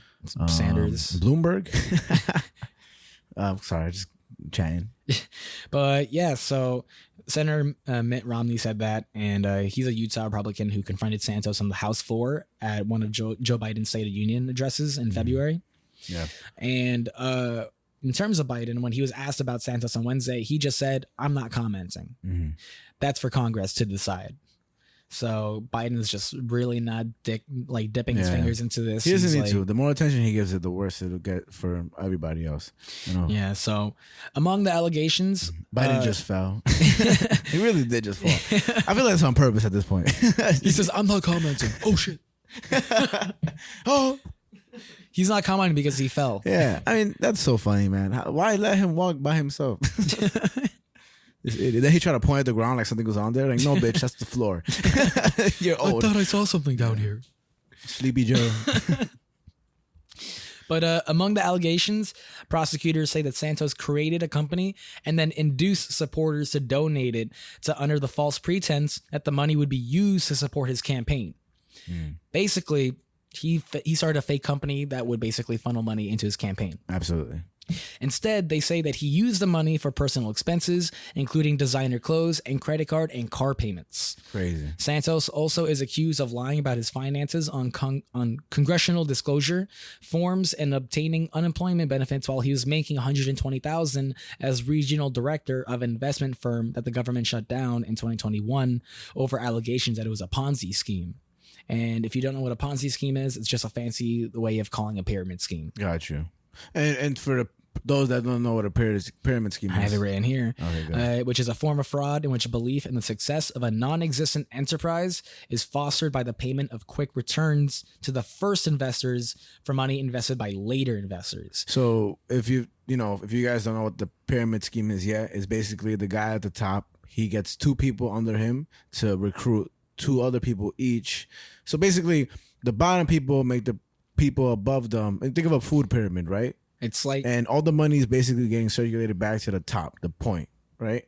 And so it's like if us, as the host of the show, we were like, hey, we hired two people to make us money, and then they hire people to make them money, which will make us money, et cetera, et cetera. And just because the lower you are on the chain, the less money you're making. Exactly. The higher you are, you're making more money. Of everybody. And just because one time I had an experience where a friend of mine asked all of us to come to a job that was pretty much a pyramid scheme. Yeah. It was so strange. Yeah, man. It was so strange because when I left, I mean, I don't know if I'm pretty sure it was. But when I left the building, because when I was hearing it out, when I was waiting for the interview actually or walking, my friend texted me, right? He was like, yo, don't go. It's a scam. Don't go. And I was like, oh, shit. So I was in the city and I was dressed up and everything. And then I started walking back to the train and some guy came up to me. He's like, hey, were you just about to go into the building for the interview? I was like, yeah, but actually I had to change my mind. He's like, you sure, bro? And I was like, mind you, I was like a couple blocks away. So they had like people staking it out. Yeah. And that's fucking strange, man. Yeah. Like that's crazy, bro. And shit was wild. That's fucked up. Yeah. So basically Santos started his own little Ponzi scheme to make himself money and whatever. Selfish fuck. And I even wrote down an example of a Ponzi scheme here. I'm so dumb. But I wrote down, assume the perpetrator of the Ponzi scheme gets an initial investor to give him $1 million to invest, promising a return of 25% or better. The fraudster never invests the money received and just takes it for themselves. They attract a second investor who also invests $1 million. Yeah. So that was my example that I wrote down. I just forgot. But I don't know if you have this in the story later, but do you know anything that Santos like is doing politically? Like what are his political ideologies? None of the articles that I found really spoke too much about like his like stances on things, wherever the case is. Which is interesting because I feel like that's crazy. Like, what did he just get voted because of his background that he made up? That's what it seems like, and so that's why it's crazy that he has this re-election and like it. People in Long Island hate him. Like people in Long Island. Were in this podcast table hate him. Like, because he's from Long Island and he can, like people in Long Island are really just like fuck. You know who else is from Long Island? Either Method Man or Redman from Wu-Tang. Ooh, okay. I might be wrong about Wu-Tang. I'm completely lying. Oops. Get a fucking liar. Fucking liar. I definitely fucked that Hey one Siri, up. tell me why the fuck Frankie's a liar. I'm so sorry. I fucked up my facts. OD. Off the what's it called in court? What the hell? That was my iPad. Okay. She said I don't know how to respond to that. I don't blame you, bro. Hold on. A Method Man is from Long Island. I'm sorry. Now I'm gonna get mad heat. But Method Man is from Long Island. So shout out to Method Man. I think they were in How High. Or that was Snoop Dogg. You told me, yeah. Yeah, some shit. I'm fucking on my facts Brian's up. told me. Shit. But Wu-Tang. The indictment, quote unquote, seeks to hold Santos accountable for various alleged fraudulent schemes and brazen misrepresentations. This was said by U.S. Attorney Breon Peace. They say, taken together, the allegations in the indictment charge Santos with relying on repeated dishonesty and deception to ascend the halls of Congress and enrich himself. Of course. Santos himself didn't directly address the specifics of the charges to the reporters, but when asked why he received unemployment benefits while employed, Santos cited a job change and confusion during the pandemic. And Jeff Herzberg, a Long Island resident, which I mentioned, they hate him. He says he should be thrown out of Congress and put in prison. I hope that day comes soon. Are we just big haters? Is Santos just not a bad person? Is he just finessing? I mean, you saw that smile. Like, All right, look at that guy. Look at the cheeks. Oh man, You know, it would be amazing if by the end of everything, he comes out and says, everything I did was to prove how corrupt the system is. Then we would praise him, kind of. That's right? his Joker moment. Everyone just applauds. He drops the mic. He becomes president. But then in reality, everyone's like, you fucking piece of shit. What? You lied about the Holocaust. Which, everyone just goes on stage and beats him up. and I'm going to go on the record by saying this. Oh, off the record. That's what I say. The Holocaust never happened. Oh, yeah. All right. Just, and we can move on. We don't got to say anything else. Let's move on. What's that book that we covered? House? Mouse? I was like, don't disrespect. What's his name? Art Spiegelman. No, people, there are Holocaust deniers out there. Flat Earthers, Holocaust deniers, and what else? Racist. Just racist. And beep. You know who you are. So, like I said, Santos, last fall, he got elected to Congress after a campaign built partly on his falsehoods. He told people he was a wealthy Wall Street deal maker with substantial real estate portfolio who had been a star volleyball player in college, among other things. In reality, Santos didn't work at the big financial firms he said employed him, didn't go to college, and struggled financially before entering politics. He was never a volleyball player? No. Damn. I know. But look at that face. I know, man. That's why I'm trying to root for him, but I really hate this motherfucker. All right. He claimed he fueled his run largely with self-made riches earned from brokering deals on expensive toys for wealthy clients, but the indictment alleges that those boasts were also exaggerated. In a House financial disclosure firm, Santos reported making $7,500 a year from a family company called the DeVolder Organization. But the charges unsealed Wednesday allege that Santos never received that sum, nor the $1 million and $5 million in dividends he listed as coming from the firm. Santos had described the DeVolder Organization as a broker for sales of luxury items like yachts and aircraft. The business was incorporated in Florida. Shortly after Santos stopped working for Harbor City Capital, the company was later accused by federal authorities of operating an illegal Ponzi scheme. So basically, he was making more money for himself, and these reports show that the money was never sent directly to him, so we don't know where the money went, but he was making all this money with another Ponzi scheme in Florida. Of course. And in November of 2021, Santos formed the Redstone Strategies, a Florida company that federal prosecutors say he used to dupe donors into financing his lifestyle. That according to the indictment, Santos told an associate to solicit contributions to the company and gave the person contact information for potential donors. So he basically gave them a list and said, you can contact these people, they will potentially donate. To the companies that you're trying to create and everything? Yes. Okay. Wait, explain that again to me. I'm confused. Explain that in like layman's terms, like simply, because I'm confused about that last part. So the company that he created in 2021, Redstone Strategies, another Florida company that he created, that one was basically just another company that was duping people into donating money to him. Kind of like they're so they thought they were putting money into the company, but it was going straight into him instead. And he had an associate that he literally gave a list of people. He was like, you can contact these people. And they're the ones that'll donate. They'll probably donate. That's like Wolf of Wall Street, Jordan Belfort. When I don't know if you've ever seen it. Half of it. Oh man, what? That's a great movie. But no, sorry, I got it confused with Hateful Eight. I've only seen half of Hateful Eight. Hateful Eight is a great movie too. I love that fucking movie. Oh my god! But basically, he Leonardo DiCaprio, Jordan Belfort, selling penny stocks. You know what's crazy? Actually, I'll get to it. Never mind. I'll get into that when we cover Wolf of Wall Street, which we will eventually. Yeah. But so those emails to the prospective donors falsely claim that the company was formed to exclusively to aid Santos' election bid, and that there would be no limits on how much they could contribute, the indictment said. So pretty much like that company was fronted as like, this is going to help for the election, and it wasn't. Just straight to him. Santos falsely claimed the money would be spent on television ads and other campaign expenses. But a month before his election, Santos transferred about $74,000 from the company to bank accounts he maintained, and that he had transferred money to some of his associates as well.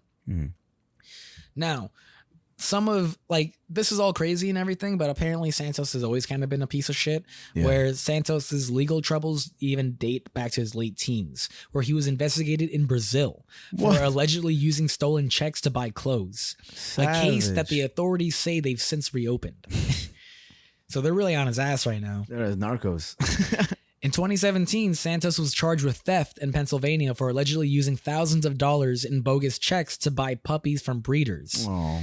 But that case was dismissed after Santos claimed his checkbook was stolen and someone else took the dogs. So we don't know whatever happened at that. And federal authorities have separately been looking into complaints about Santos's fundraising for a group that purported to help abuse pets. A New Jersey veteran accused Santos of failing to deliver $3,000 he raised to help his dog get needed surgery. Damn. So Santos is just a shitty ruining guy. people's lives. But look at that face. I know, man. He's so happy. He's like, yeah, I'm a liar. I don't give a fuck. I got away with it. There's something admirable about like being like this and just being like, I don't give a fuck, bro. Just leave me alone. Like, I did it. So you, which one? You know, yeah, man. I don't know, man. And so on May 19th of this year, Santos named himself the treasurer of his campaign committee. This is where everything that I just said came from one article. And then on May 19th, something else happened. So I had to update my notes. Yeah. As per the news. So on May 19th, he officially named himself the treasurer of his campaign committee, and which is crazy. Yeah. Before this, questions long have swirled about the identity of his campaign treasurer. He's and like, that boop, it's me. Surprise! He did. Oh, you want to speak to the treasurer? Turned around. How can I help you? But I'm Santos George. This year, his campaign named the new treasurer identified as Andrew Olson. But federal and state records did not show anyone with that name serving as a treasurer of any federal committee or any political committee operating in New York State. All right, I'm off the bat thinking there's puppet strings being pulled here. George Santos is not doing this for himself. He has to be doing this for somebody else. You think so? Yeah, because let's put on our tinfoil hats. Ooh, because I've been watching so much Narcos. So this is my plan, my conspiracy, right? Conspiracy. I like that conspiracy. Basically, he's getting puppeted by someone else, right? And all the money and blame he's getting a higher cut, but the blame is getting put on him. He's getting a higher cut, but it's really the people in power, political power, that are like letting him pass by with all this stuff. So while he makes them all money, he gets all the blame, but no real accountability. Okay, that's what I think is happening. Play the Narcos music.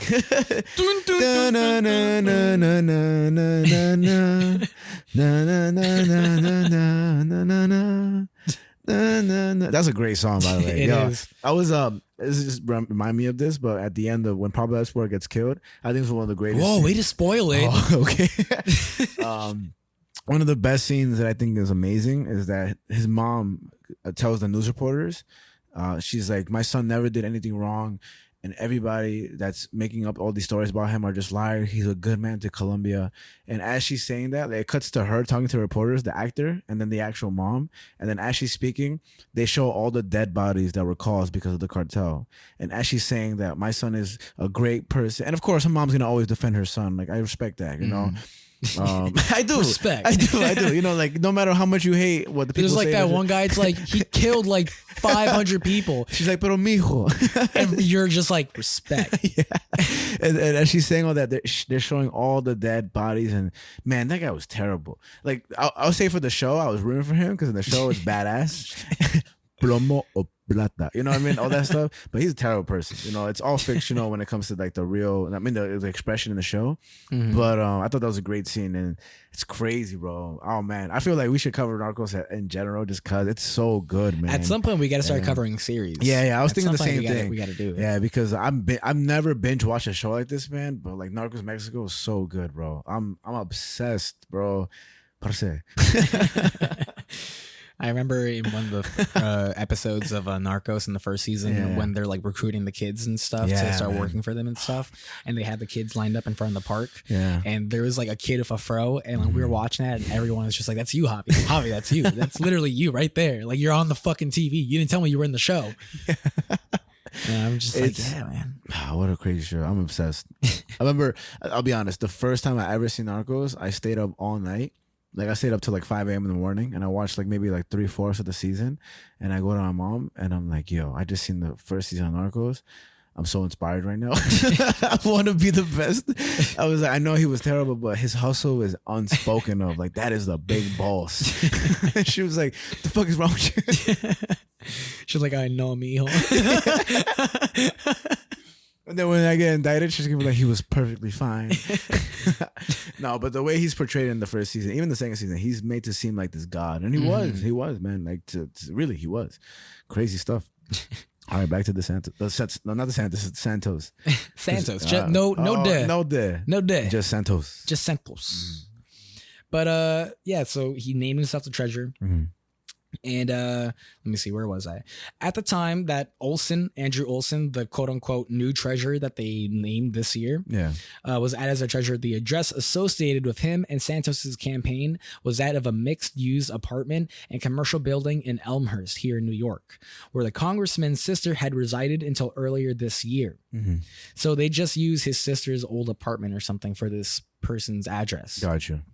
And earlier this month, the Citizens for Responsibility and Ethics in Washington Watchdog Group, long name, they lodged a complaint with the Federal Election Commission questioning Olson's existence and asking the agency to investigate whether the campaign had potentially violated campaign finance laws with filings that listed that person as a treasurer. So basically, this one watchdog group said, can someone investigate this? Is this an actual person? Like, come on, can someone do something, please? Yeah. And the political committees are not allowed to raise or spend money without a treasurer, so the candidates legally can serve as the treasurers of their own campaigns, but it's rare for them to do so. Okay. So in his short time in Washington, Santos's campaign filings have faced intense scrutiny. They range from questions about dozens of campaign expenses listed at $199.99 to confusion about who was filing the treasurer's role, a penny below the threshold for which campaigns are required to retain receipts. So they really are trying to play the system to their advantage here. Of course. Wow. And on January 25th, for instance, Santos's campaigns listed a Wisconsin political consultant as replacing his longtime treasurer, Nancy Marks. But the consultant's lawyer said the campaign had done so without his authorization and that his client had turned down the job. So basically, Santos said, yeah, this Wisconsin political consultant, he's my treasurer. And that guy was like, that's not true. What the fuck are you talking about? This guy's bugging, bro. And then on January 31st, Marks informed the FEC, the Federal Election Commission, that she had resigned. Later that day, Olson's electronic signature first appeared on a Santos report. And Santos has argued in the past that the filings were not his responsibility. He says, I don't touch any of my FEC stuff, right? He said that to CNN back in January. He said, so don't be disingenuous and report that I did, because you know that every campaign hires fiduciaries. What's that? Fiduciary? Someone that works in finance, essentially. Okay, gotcha. So yeah, he says he would never do that. He would never handle his own finances. That's up to like even his though he's guys. his own treasurer, right? Exactly. Yeah, okay. So that's what I got for you in Santos. But I mean, at the end of the day, you know, like I said, how I started the story off, free my boy George Santos. Come on, look at this smile. Yeah, man. It doesn't look as happy. That's a great picture. Wow. Was this picture in the article? I pulled it up. Oh, I'm about to say, because this was from his when he was in his election last year for Congress. That's a great photo. It's such a happy smile. Watch it be Photoshopped, just like the rest of his, personality, just all fake. All this. I mean, of course, like of course, all politicians are big liars, and it's crazy that they are. But that's how you play the game, you know. But one thing that reminds me of is this one video of George Bush talking about like an injustice happening in the world, and rather than referring to the country he was talking about, he referred to Iraq, and he laughed it off. He said, "Oops, my bad." Bro. And then you know what I'm trying to say? He basically made a mistake, and people are calling it a Freudian slip and shit like that. Mm-hmm. And then I don't know, man. It's just I really wonder, like, what is it with politicians that, you know, makes this position? I mean, of course, power. It has to be power, without a doubt. And man, to crave power is such an interesting thing, because I feel like most people crave money. You know, money and like notoriety and livelihood. Notoriety and livelihood and just ease of life. You think, but do you think like those are the same people that believe that money is power? Because some people would say that money and power are two different things. I was thinking that. I think there's power, and then there's control over your own life, you know? Mm-hmm. And then this the control over your own life is able to just make any choice you want, any decision you want, and 90% of the time get what you want, like almost like the id of your brain, like the kid version of you. I want this, I want it, I'm gonna get it. And you could have won the lottery or work hard, either way. But then power is like, I want my influence to be amongst whatever group of people I put it upon. And then once I finally achieve this power amongst this certain group of people, it's not enough. Then you want it over a county. Then you want it over a city. Then you want it over a state. And then you want to be the president. You know, like a king. Why would anybody want to be a president? Like, that's such a, like, when a kid says they want to be president, they obviously don't understand what they want, you know? But when you're an adult and that's what you want to do, like, that's fucking weird, you know? Like, because then, oh man, like when you're a president, you're a murderer. There's always like that idea that I love that a lot of stories bring out, where it's just the best leaders are the most reluctant leaders, meaning that like the best leaders are the people who don't want to be leaders, and it's just kind of like it's almost forced upon them, where it's like at some point they just say, "Fuck it, I just have to do something." I don't think that's true. I think that correlates with the nice guys finish last, because I do think the people who are gonna make the most change, like, because.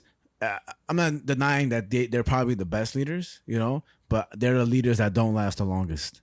Well, I mean, like, I'm not saying that like they're gonna be fucking like when I say best, it's like hyperbolic. But what I mean is that, like, in order to be the best, like, you know, of course, but like if you're gonna make change that you think is great and most people do ethically, right? Like in like how can I say,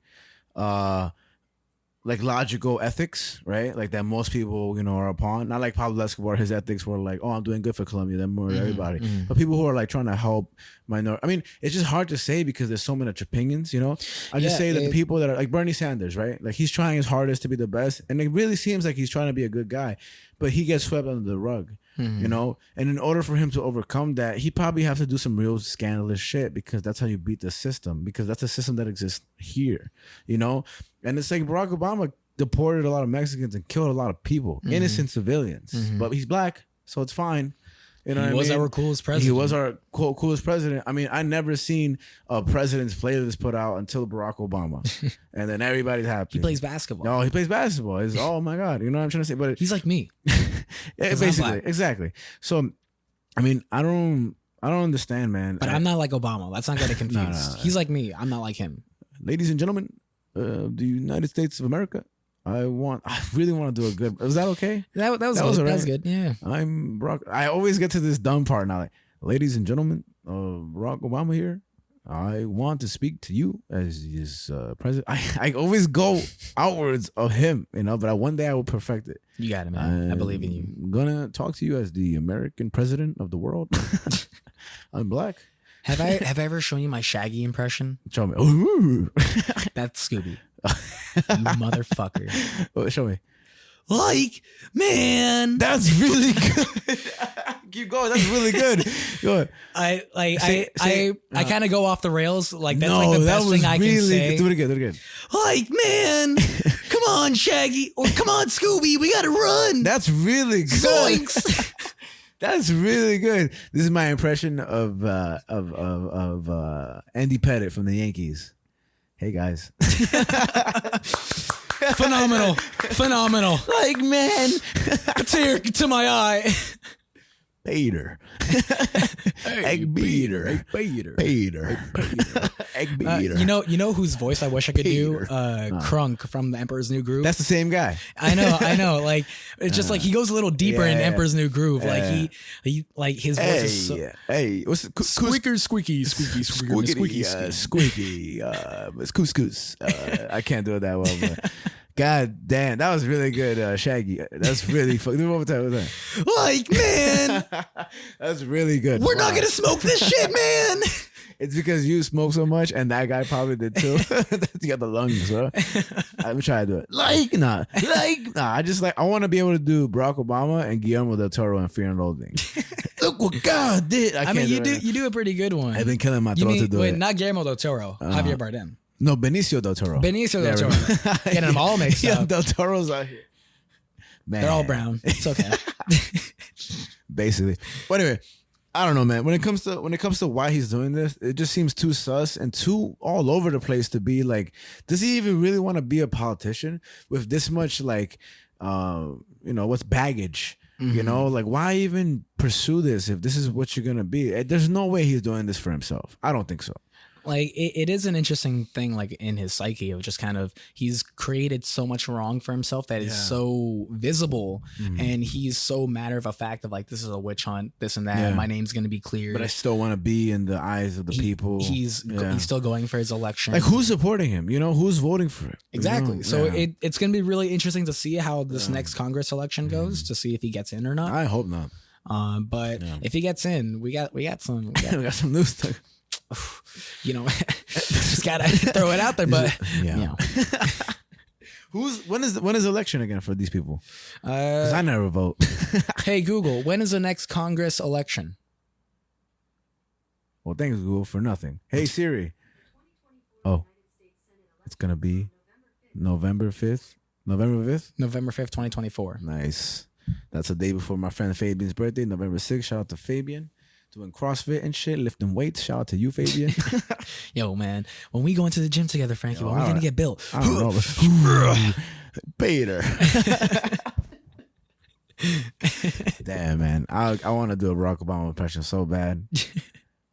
Jordan Peele does a great Barack Obama impression. He does. Yeah, and then Jamie Foxx does a great Donald Trump impression. Oh yeah. Yeah. Oh, I don't know. Yo, he might die soon, bro. Oh, that's true. Yeah, he was in the hospital for a bit. Yeah. Man, if Jamie Foxx dies, I'll be really sad. That's really one of the most talented, all around people in terms of like already famous. He does a lot. Everything, bro. Like singing, comedy, and just instrument, everything, bro, and acting.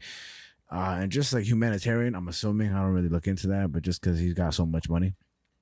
But damn, I really hope he's okay. I haven't heard about him in a bit though, so I hope he's fine. But they haven't announced he's dead or nothing. No. Maybe it'll be like MF Zoom. He probably died already, bro. Knock on wood. Yeah. Come on, Jimmy. I'm about to play Deep Fried Friends right now. Please. She's taking mine, and all we need. Yeah, she's a golden. No, I fucked up the lyrics. Oh, oh, she's gone.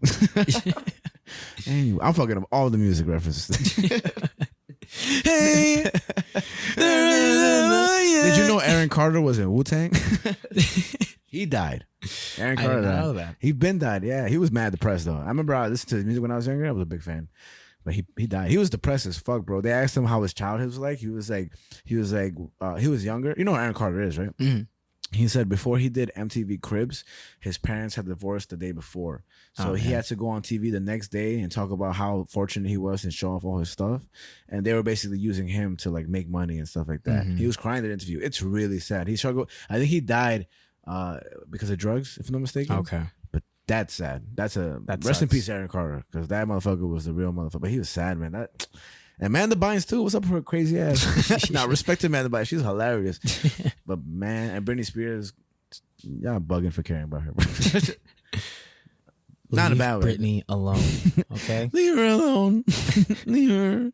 What a classic video. OD. And if you don't know what we're talking about, you're too young. Exactly. I wonder if Lucas knows about that video. Probably not. No way. If he was here next time, ask him. Show him the video. Be like, have you seen this before? He'd be like, yeah, obviously Britney Spears. Fucking Sammy tried to say that the only reason why I think the new Scream movie is good is because Jenna Ortega is in it. I'm like, bruh. No, I mean, I like Jenna Ortega, but I hear Scream is good as fuck in general. The new one. Yeah. But like he meant it more in like a sexual way. No, of I'm course. like, Sammy, we're not the same age. I think she's gorgeous. But I didn't know she was in X, the movie X with Kid Cudi and everything. Yeah. I think she was the one that screamed. I remember this is dated back then because I had no idea who the fuck she was. And when I watched the movie in the theaters, like I saw her performance, and I only knew Kid Cudi, and I think that's about it. But if I'm not mistaken, she was the girl that she did this one really amazing scream that I was like, this is one of the best horror screams I've seen in a long, long time. I was super impressed, and then I just realized it was her. I mean, I just found out, and I think she did. I think that movie is really good. I think it was badly rated, but I think I would consider that a cult classic. X. I mean, I don't think it's badly rated. People really like that movie. I hear really good things about it. Really? The director just got, because of X and then the prequel they did, Pearl, he just got like a pretty big gig. I forget with which studio, but that I've heard good things come out of that movie. Oh, okay, then good. Because I see like IMDb gave it 6.6, Rotten Tomatoes 94. And, fuck these bitches review. And then Google users 58% like the movie. So that's why I kind of look at it as a cult classic. When you told me that like it gets back and forth rated. Have you watched it yet? No, I haven't seen it. You gotta watch that movie. I want to. Like even fuck the podcast. Like just do it for yourself. I'll put it on right now. it just the next 2.5 hours, just silence, and then we come back. Yo, okay, I get it now. I get it. I hope I watched it in the Nighthawk Cinema, and that theater is interesting because it's a smaller screen. I'm not really caught up with the dimensions of screen and stuff like that, and why it matters in camera. But it was a really great theater to watch in, I think so, because it would have been great in the bigger picture, I think so. But just in a smaller scale movie theater. Again, like whether or not you like it, that's you. I just think when I watched it because of Kid Cudi, to be honest. But watching it, I was like, this is so cool, man. Like for a horror movie. Again, I won't ruin a thing. The Scream, you won't even know when it's coming and stuff. I guess I do think opens up with a scream. I do think people knowing that Jenna Ortega's in it will fuck with your overview in it. Because I'm very fortunate that I had no idea who the fuck she was. She's becoming very popular. I mean, good for her because she's going into places where it's very different. And I know she was a Disney star before, right? I don't know. I think she was. Pretty sure she was for sure, but I didn't know that for a long time. And good for her, man. I think she's a great actor and she's killing the game right now. Shout out to Jenna Ortega. Y'all come on the podcast. But that's such a good movie, man. Holy fuck. I gotta check it out. But Please. Scream was really good. Yeah, I believe it. Like we were talking about movies at Starbucks earlier when I was there, and I said that Scream, like, while the first Scream movie is like probably the best of the franchise, this new one like rivals it genuinely. I just never seen any of the Scream movies, so I never cared for it. The most I did was in Scary Movie. Because I think I told you, but the reason why I went back to rewatch the Scream movies during the pandemic was because Jenna Ortega. No, was because I had such a skewed memory of the Scream movies because of Scary Movie. Oh yeah, nah. For me, Scary Movie was always my only representation of. So Scream. I always mixed them up. So I like during the pandemic, just doing nothing. I was like, I'll just watch all the Scream movies, and I did, and I really enjoyed them. I gotta check out the first ones. They definitely get like ridiculous, worse as they go on. I'll say that like the first three pretty solid. Yeah. The fourth one, The fifth one. That's the same thing with Saw. The first Saw. Have you ever seen the first Saw? When I was younger, but it freaked me out too much. So so good. The first Saw. If you've never heard any spoilers from Saw, just watch it. That movie's the reason why I can't really do body horror too much. Body horror is too much.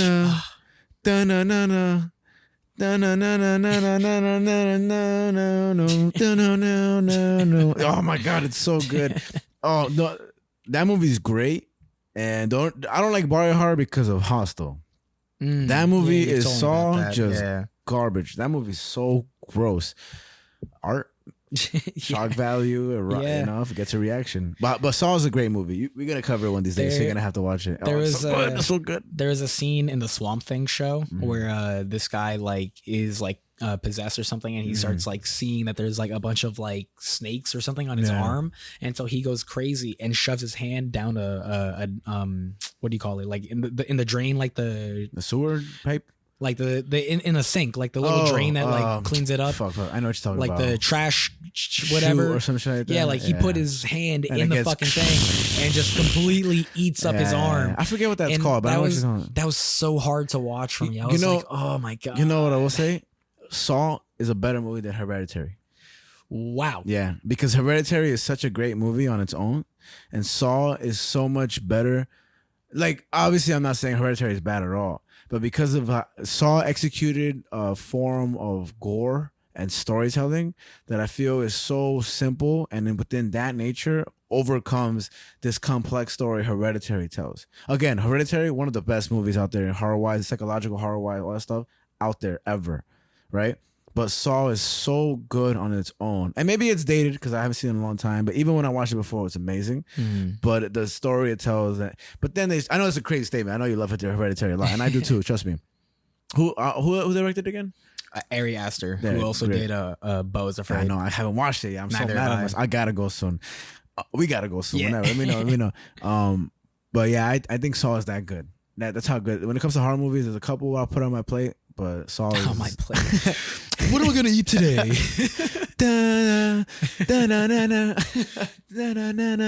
So good. And then but then after the fifth and sixth one, it was so stupid. So fucking dumb.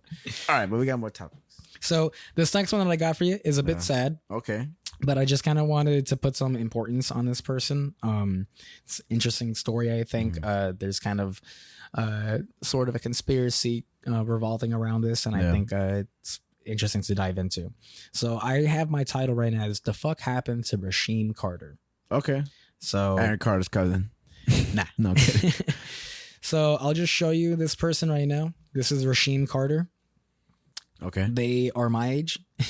And he's some black dude. I'll tell you where from Mississippi. He's a young black man whose family believes was murdered late last year and was captured on a trail camera in the Mississippi woods, shirtless and carrying what appears to be a large branch on the day he was reported missing. Damn. So Rasheem Carter? Rasheem Carter. Rasheem Carter. Yeah. So I'll just say, as I just said, like he's dead. Like, Like, no coming back. But the happenings of it is where the conspiracy comes involved, and it's a very interesting thing of like what happened to him. Because I know there's been a lot of like causes of death for black men where it's like they've been lynched or they've been like, I mean, mostly lynching is what I've seen. And it's like a mystery to the community of what happened, but they're found hanging and stuff. I'm sad. Yeah, so the mother of this 25-year-old man whose remains were found a month after he disappeared said that the wildlife camera image of her son shows that, quote unquote, something was wrong and that he was, quote unquote, running for his life. Damn. His mother, Tiffany Carter, says you could see that there are bruises on him. And she said this to Insider back in October of last year. And there's an image of a timestamp of 4:32 p.m. I'll show you the image in a moment. Okay. She says, when I see that picture, I know my son was somewhere struggling, somewhere running for his life. Do you have an Evil Dead shirt on? Yeah, I do. That's so fucking cool. I'm so sorry, Rasheem. That's such a cool movie. So dope. That's funny. So cool. Okay, I'm sorry. All right, back. Serious. Yeah. All right. But she says, I really believed he was chased there. So investigators provided the image to Rasheem's family for verification about a week before his remains were found on November of last year, just south of Taylorsville, which is in Mississippi. And his remains were found in a wooded area about 300 yards away from where he was seen in the photo. And that according to Tiffany, the mother, and police, quote unquote, the picture shows something is not right. Something transpired. Rasheem's cousin, Tarsha Clark, said she believes Rasheem was, quote unquote, hiding at the time the image was captured. She says, I think it was a struggle and he was trying to protect himself. He was hiding. Rasheem's family has alleged that his death was a modern day, quote unquote, lynching. And warned in a phone call to his mother that he was being chased by white men in trucks on October 1st. That's kind of crazy. We're hearing sirens right now in the background. They're coming in. They're like, hey, you're coming. Y'all killed Rasheem. You did it. I'm sorry. No, we didn't. Literally, we just found out about this. But Smith County Sheriff Joel Houston, whose department is handling the investigation into Rasheem's death, insisted that investigators have not yet found any evidence that proves Carter was murdered. Houston added that while cops haven't seen anything to indicate he was murdered, quote unquote, everything's still on the table and anything is possible until we have completed the case. Turn over every rock, every leaf, and find every possible answer there is to find. Because I would assume if he was lynched, his neck would have, like, oh, but are they saying it was possibly a suicide? No, it's definitely not a suicide. Yeah. I'm just saying because if you're lynched, your neck is like rope and everything. So you can't be lynched if you don't have the neck marks, you know. So I'll show you. I'll tell. I don't want to show you. You seen the pictures? No, there aren't any pictures. Oh, okay, good. But I say, how the fuck did you get the picture? It's just selfies with no kid. Hey, with the baby filter. That's wild. But yeah. So. I'll get into like his actual remains and stuff and how he was found. Okay. But Rasheem's mother reported her son missing to police in Laurel, Mississippi on October 2nd, the day the deer camera captured him in the woods. And that the family's attorney, Ben Crump, told reporters this week that an independent autopsy revealed that Rasheem's head was quote unquote severed from his body. Oh my and God. That his vertebrae and spinal cord were found in a different location.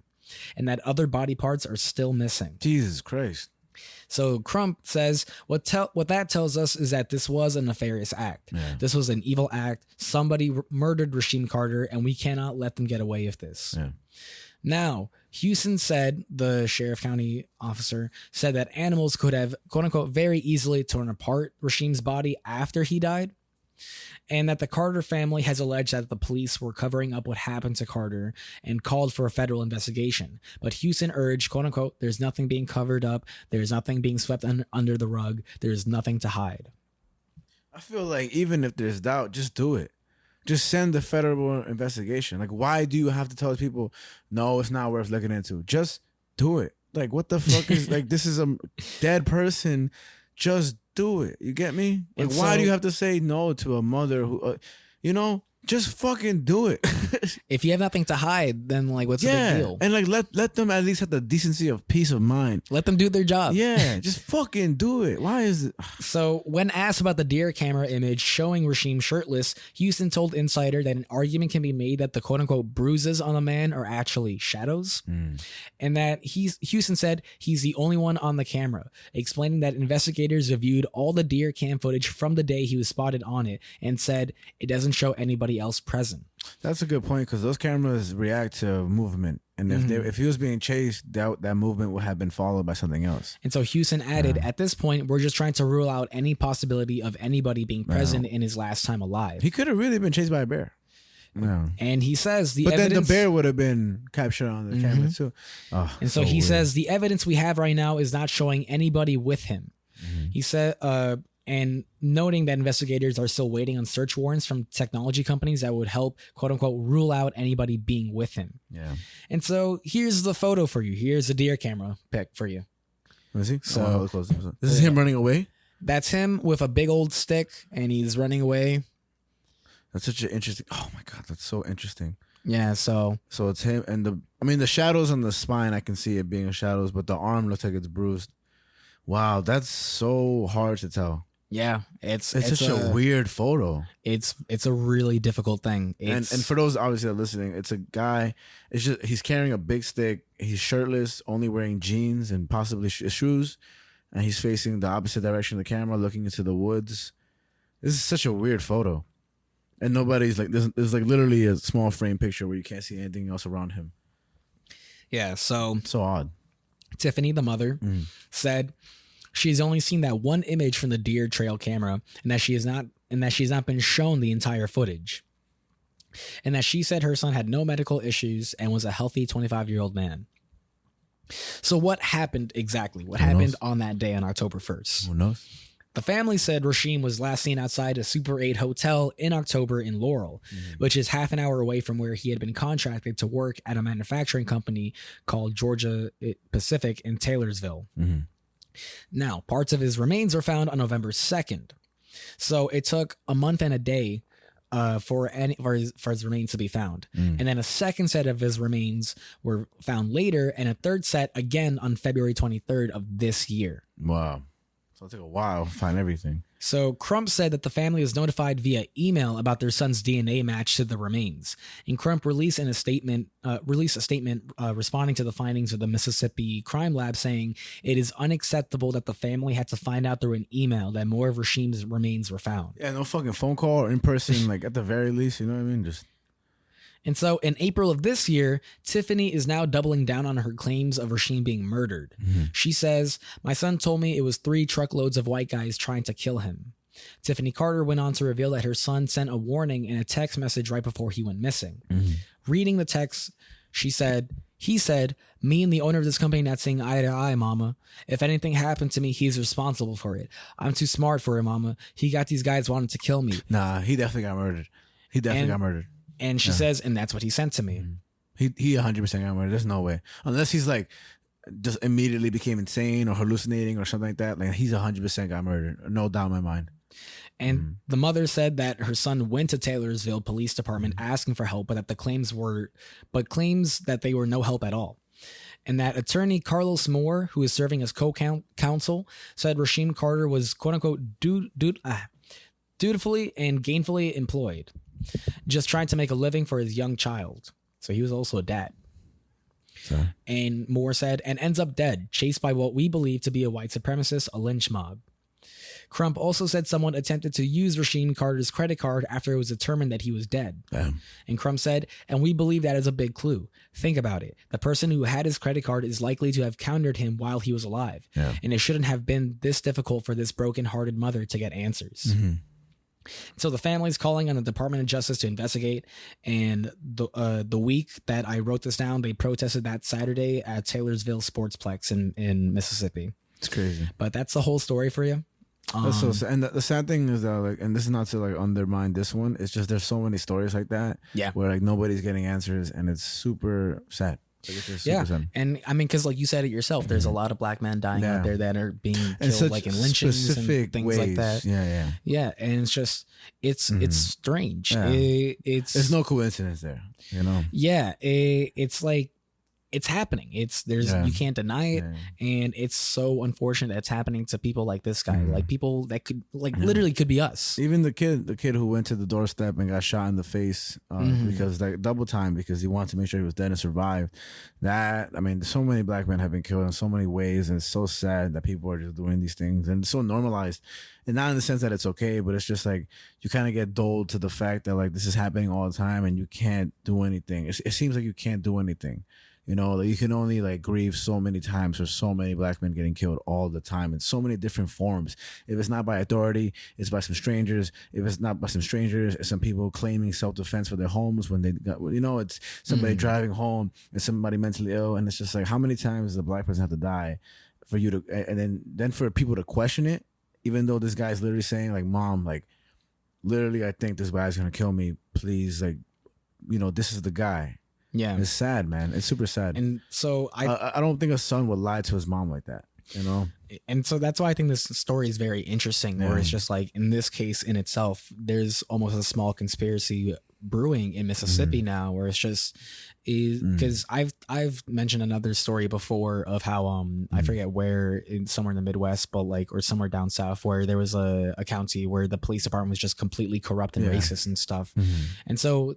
You know, it's no mystery that, you know, entire police departments and counties can be corrupt by racism. Yeah, I mean, there's constant times where the chiefs, a police officer, get caught on radio saying racist terms and everything, the N-word and stuff like that. Remember when like the head of chief here in New York had the mug on his desk and like the chief of like New York or whatever had what mug was it? It was like some sort of white supremacy mug thing on like his desk, and like it was in the frame, and it's not like he was hiding it. Like it was like there. I remember there was a police force that had a Christmas tree covered with like Takis and hot Cheetos and stuff like that, like in a Latino neighborhood. Like that was a joke to them and stuff like that. And then there was, didn't you bring up a police chief that said the N-word on? That was the story I was mentioning. Okay, cool. I mean, so many, and we let these people be in office with no checks, with people. I mean, I don't know. It's fucking sad, man. Yeah, and it's just. like that. And like I was mentioning, like there's this conspiracy now of like, is the police department covering this murder up? Like, oh man, probably. I trust this Rasheem person, anybody associated with him, more than any cop out there, because this person, like, no way. Because I did my best to be neutral in writing down my notes for this and just laying down all the facts and just being like, listen, like, this is what Rasheem's family saying. Yeah. This is what the police are saying. But you can clearly, I mean, as for me personally, I can clearly distinct what's bullshit and what's not, and that's my opinion, of course, not factual. It's just sad though. It's just really sad. And like the fact that they're just kind of like, no, we don't need to bring in the federal. Like, we got this. It's crazy. Like, that's super sus. The fact that they've only ever showed her a picture, they never showed her the full footage, and claiming that like nothing else happened in the footage. Like, there's nothing to confirm that nothing else happened on the footage. They're just saying that. That's covering up something. I don't know. That's so weird. It's a strange thing. I don't know what's going on down in Mississippi, but I don't want to go there. No, you need to fuck out of here, especially now in the woods. Fuck that. But yeah, what the fuck happened to Rasheem Carter? Yeah, man. You got an iPhone charger? I do. Just plug it in over there. I can't. You plug it in over there, fool. I bet. We're not gonna stop the show. We keep on going. But rest in peace, Rasheem Carter. I hope he gets justice. Absolutely. Yeah, man. But that was the second news story for you. I just thought that was an interesting thing. It really was making me scratch my head of just like, what the fuck actually happened to this person? This is so strange. Yeah, man. And I had to like dig through like 2 different articles to really get all the facts out and stuff. So I think it's an interesting little story, and it sucks. It's unfortunate. It's super sad, and it just, you know, weakens the trust you have in any authority figures. Even this morning, I look at cops. I'm like, you bitches. I don't know. Cops are sometimes. One of my favorite bands, The Dirty Nil, just released a new album, Free Reigns to Passions. Great album. They have a song called Blow Things Up in the Woods, and they have a line in it where because the whole song is literally just about blowing things up. And so they have a line in it where they're kind of saying something like, oh, like, and if the cops come and try and ruin our fun, we'll just bail and see how bacon runs. That's dope. Little clever little wordplay. I see. Dirty No? Yeah. Clever little wordplay. Dirty No. Oh, I don't know. I just think cops, it's so easy to be a cop. It's so easy. Too easy. Too easy. It's way too easy. It's Jonah Hill could be a cop. Did you see how Jonah Hill looks right now? Is he skinny again? Look it up. Look up Johnny Hill. Johnny Hill. Look up Johnny Hill. I'll talk while you look it up. So there's a new picture of Jonah Hill walking around.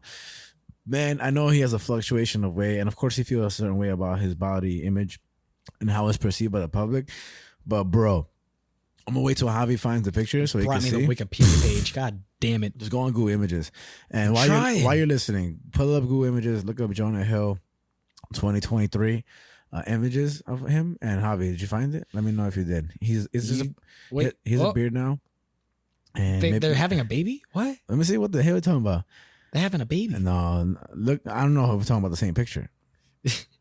No, I just saw a headline. He's having a baby. But look at the picture of him, bro. I mean, it looks healthy, but I don't know. Like this one. Let me see. No, pass it over here. All right, you talk to the thing while I look for it. I don't know. Like, I know Jonah Hill's always fluctuating in his weight, but did he just get like super skinny again? Just fucking like dangerously skinny? Like, it's always so weird seeing him like fluctuate like that. Hold on, wait, I got you right now. Because it's just not consistent. Yeah, it's just like, why does he do that? I know for sometimes he's done it for roles, but it's like, is that just an excuse? Fuck. All right. There's no way I didn't see what I saw. Oh, here we go. I found it. Bam. All right. I'm showing Javi the picture now. Bam. Oh dear God! Yeah, he looks like you. He looks like you, but with the beard, and it's crazy. He looks like Joaquin Phoenix. It looks like Joaquin Phoenix and the Joker. Or no, wait, was it Joaquin Phoenix or what? Or was it Christian Jared Bale? Leto? Or was it Christian Bale in Requiem for a Dream? I was in The Machinist. Oh no, I was thinking Requiem for a Dream. One of those three is like a super skinny drug addict in one of those. Bale. Machinist. Look up The Machinist, Christian Bale. That mother. For those that haven't never. The Machinist? Yeah, promise. I thought it was Requiem for a Dream. Look up The Machinist, and for those again listening, look up The Machinist, Christian Bale, and look how this motherfucker prefers. Yo, but method acting is crazy. Yeah, bro. Even 50 Cent did that once. Did you ever see that? No, I haven't. They always joked around about 50 Cent doing the method acting and getting dumb skinny for a movie, and nobody knew the name of it. Oh yeah, The Machinist. Now look up 50 Cent skinny acting, whatever you could find to method acting skinny for a movie. Because he did it too for like a movie where he got cancer or some shit, and everybody's like, he did this shit for no reason. The movie was ass. Congrats. I was like, damn, 50 Cent. 50 Cent's going on tour soon, bro. I'm fucking hype about that shit, bro. Super excited. This is what's coming up. Yeah, no, that one right there. The one right here in the bed. The Okay, the yeah. 1, 2, 3, fourth picture right there. Okay. That's him. That's crazy. That's crazy, right? Have you ever heard the movie? Nah. Crazy, bro. Fucked up. Fucked up. Things What's- fall apart. Things fall apart. Look up 50 Cent Things Fall Apart picture on Google Images and you will be shocked at your mind. Can't get $1 out of me because I got no pockets. Shout out to 50 Cent, the GOAT. And yeah. But let me go take a piss. I'll be right back. Go ahead. Yo, the camera looks so good at this angle. Yo, it does. I didn't even pay attention the whole time. Yo, we look good as fuck. What's up? Let's do it. All right, got it in my hands. So, we're at the third topic. Third topic. I realize that it's been a while since it hasn't been a while. It's been a while. But there's a story of mine that I never got to share on this show. Nice. Yeah. And so for those who know me, they know I've been working on a single... Is this the comic of comics? Yes. All right, cool. So for those who know me, they know I've been working on a comic for quite a while now. It's a one-shot issue that I've been working on. I've been teaching myself how to draw and how to basically make this comic, bring it to life. And so I've been teaching myself how to draw, teaching myself how to make comics. Yeah. And I started this back in 2020. And it's not easy. It is not. It's a long process. As of right now, in comic form, I have the first 5 pages fully inked and lettered. So the first 5 pages, if you want a copy from you guys, just let me know. I'll get you a copy. Where can they contact you?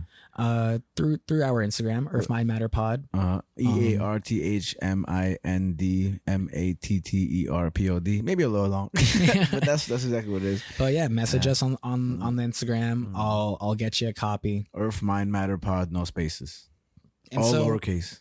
And so this story, this is a story that I wrote for one of my classes back when I was in college. And I was pretty happy with it. And there was just some pieces missing to it. Also, how many parts are left in terms of you said you lettered it? So I have the inked it. first 5 pages inked and lettered. And what's left? So in the pencil stage, I'm at page 18 of 25 right now. Crazy. So I have about 7 pages left to pencil, and then I have to ink the rest of it. And then letter them. Well, I'm going to also color it. So Gotcha. this is going to be in color too. So Nice. then after that, I have to color the whole thing and Nice, then nice. letter it. And I also plan on creating my own font. Nice. Oh, specifically for this and anything. For my comics in general. That's like tough. I want to That's bring tough. I want to bring like my like style to this. So I'm gonna make my own font. So the final product is gonna have like my handwriting for all the dialogue and stuff. That's awesome. So I wrote this story as prose, meaning it's kind of written like a novel or something. That's what prose means. And I wasn't too happy with. I mean, I was happy with how it came out, but once I presented it to my class, I was brought with like criticisms. Of course, people liked it. Yeah. But I was just they brought things to my attention, which I agreed with. And it's I was just also like, always good to show your stuff off to other people because when you do that, you get to. I mean, some people are just bugging out, but most people will tell you what they really think, and it's good to acknowledge that. You know? So I acknowledged those things and I said, you know what? How can I fix this story? I said, maybe I can fix this story by taking all the things wrong with it that I didn't do in terms of describing the scene and just do it visually and just turn it into a comic. Okay. So my comic is an adaptation of this story. All right. So this story is called Ruby. It's 10 pages. So it's not too long or anything like that. But it just kind of goes something like this. Okay. So it opens up and says, "Come on, come on." Billy gets up from the crowded couch of 4 and starts pacing around the coffee table as he makes another desperate attempt. Dude, she's not going to answer. Just give her, "Grant, shut up. Babe, please, Ruby. No, please." Billy finds himself back behind the coffee table and sulks himself back down to the couch. At least she answered. Mark reaches his arm out to give Mikey a swift smack on the back of the head. Billy stays motionless, his shoulders slouched, leaning forward. He stares into the black abyss of the dark mahogany coffee table and focuses on nothing but the crumbs of donuts, Pop-Tarts, and other foods he can't identify. The other 3, Grant, Mark, and Mikey, begin to get comfortable on the couch. Grant starts resting his head back and closes his eyes. Mark slouches deep into the couch but manages to still rest a hand into Billy's shoulder for support. Mikey lets out an audible sigh and reaches for his drumsticks to play air drums. The green room is small, only housing a couch, 2 lounge chairs, a coffee table, a practice drum set in the corner, and a fake fern on the opposing corner. The furniture is stained, the ceiling hangs low with a missing tile to reveal pipework, and the fake fern is slowly dying of clipped leaves and stains. The only noise to fill the air is a PA system of music being played from the venue. The silence amongst the four is something familiar and does not require any conversation. However, as the four sulk, they begin to hear a loud, raspy voice climb its way down the halls and now to their door. All right, yeah, okay, talk to you later, you. The door swings open, but only Mark and Billy look at Paul, who still has his finger on his Bluetooth handset. God, do I hate talking to labeling. Bunch of assholes. So, boys, are we pivoting? Are we not a punk band anymore? What, we're an emo band now? No? So why the fuck the long faces?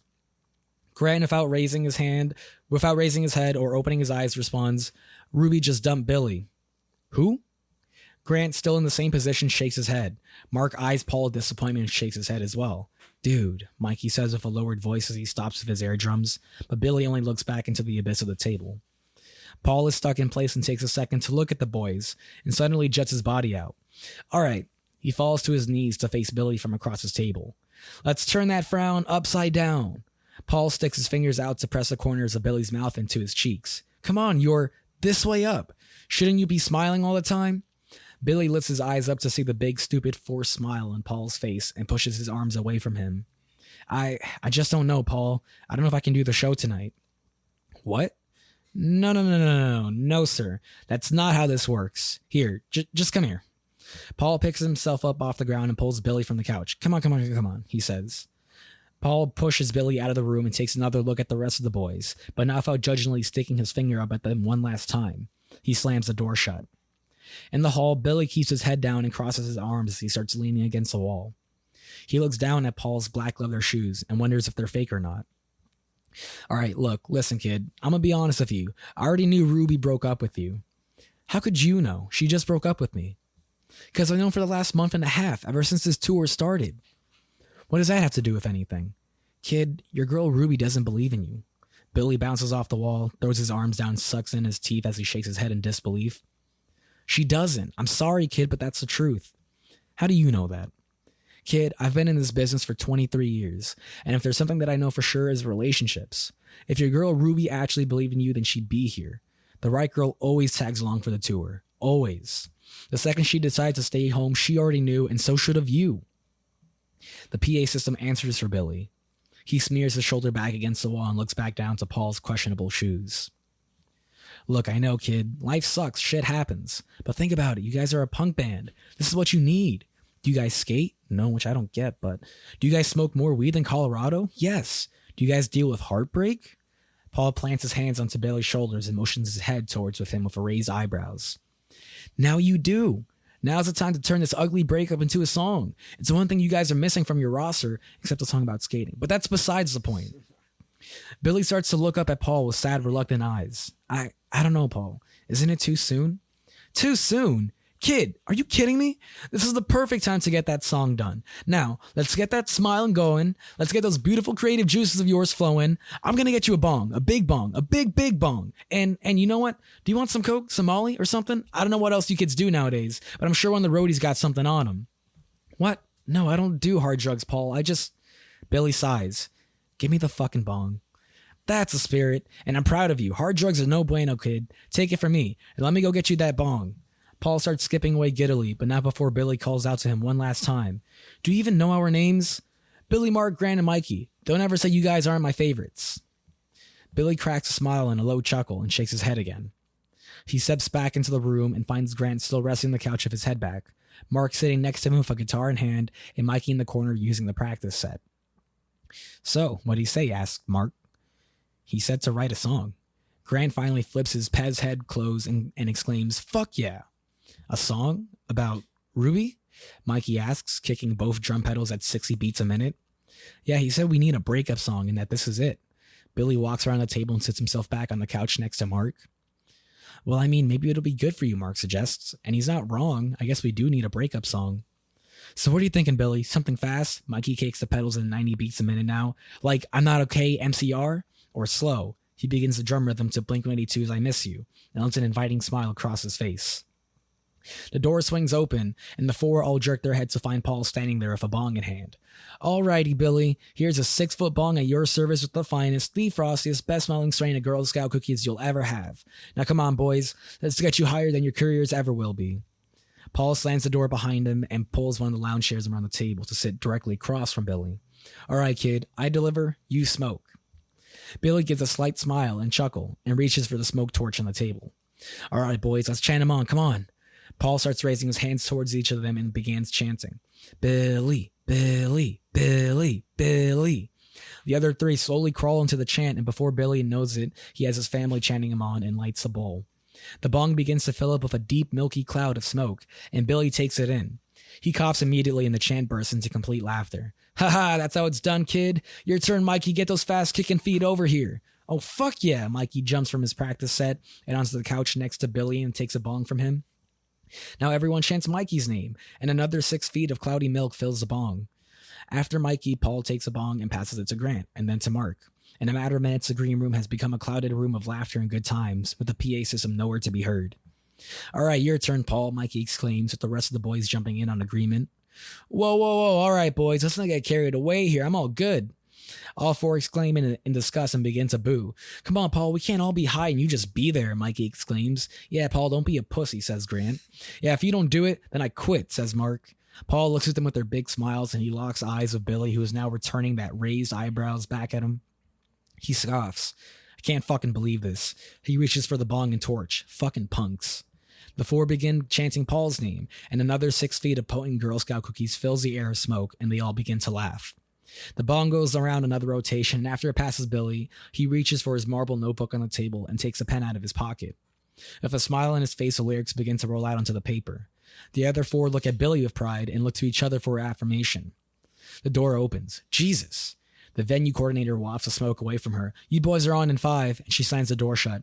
Thank you, Celine! Paul shouts over the door. All right, boys, let's show this place what you got. The band hops up from the couch and they begin shaking any nerves off their sleeves. Come on, Paul, you not coming? Billy asks. Nah, no siree, not tonight, boys. You four got me fucked up. You can find me in this exact same spot when you're back. Whether I'll be awake or not is yet to be known, but I believe in you guys. You got this.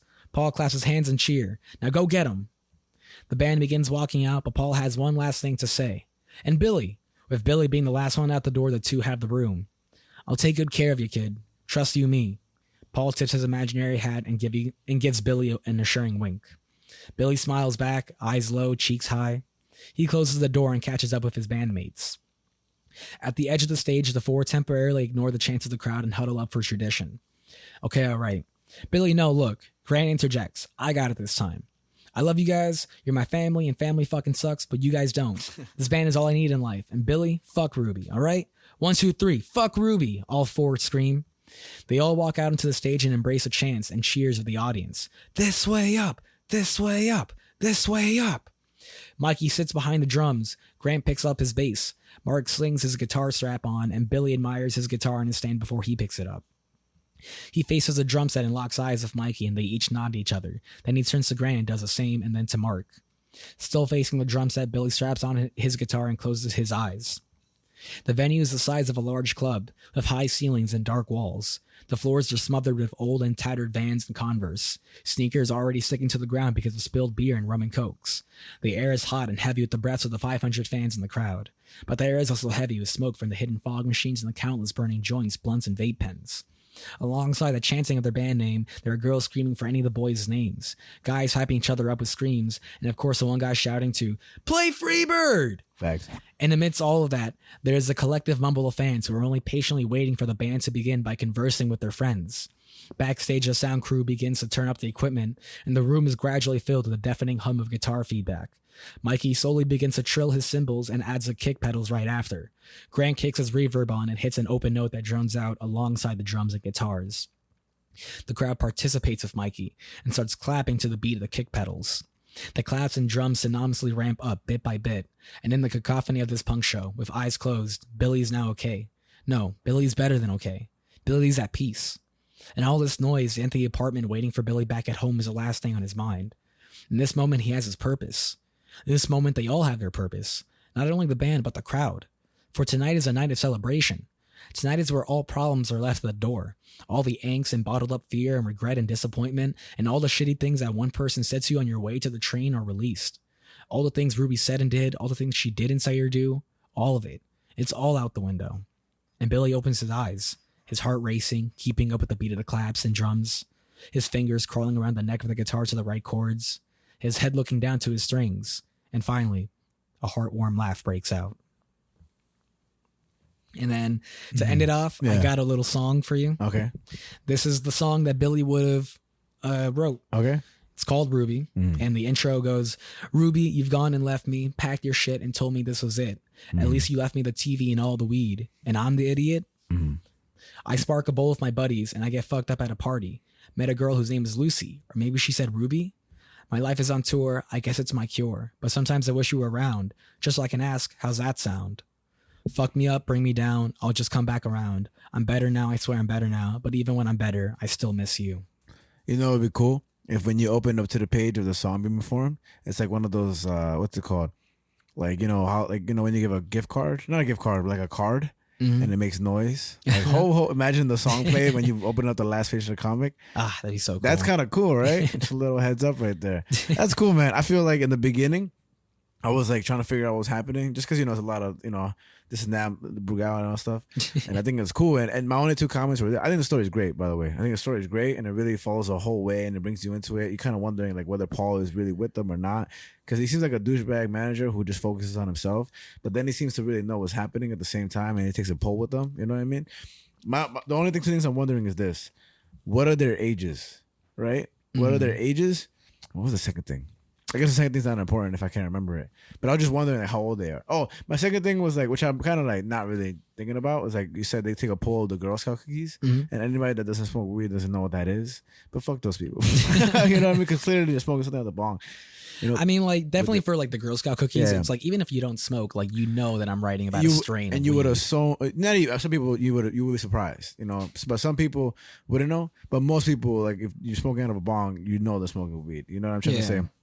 Aside that, with the ages, like, is that purposeful? Or did you not think about that, or what did you think? I mean, when I wrote it, I guess I just didn't really think about it too much. But it's just I don't think it was that important. I was just curious about the whole thing. I mean, like some of that's something someone did bring up when I brought this to class, and like another thing too is people were asking like, what were they wearing? Like, what are they wearing and things like that. Like, what do they look like? I don't think they're wearing, because if you're doing comic book, you're gonna obviously show that. Well, this is for a story. Yeah, mind you, this was written in prose, so that's why I say like the things that I could have fixed or the things that I maybe should have added in terms of like description. Noise. You don't need to include what they're wearing. No, because I get it. Like it's not so important for a comic because like, you know, leave the interpretation up to the artist. Yeah. Like literally let them build who the character looks like what they wear. But in terms of like prose, if this was like written in a novel, like I still don't think so. I mean, I don't read crazy, but I know when I do read, like they don't be like, and Billy was out there wearing a red shirt with khaki pants with a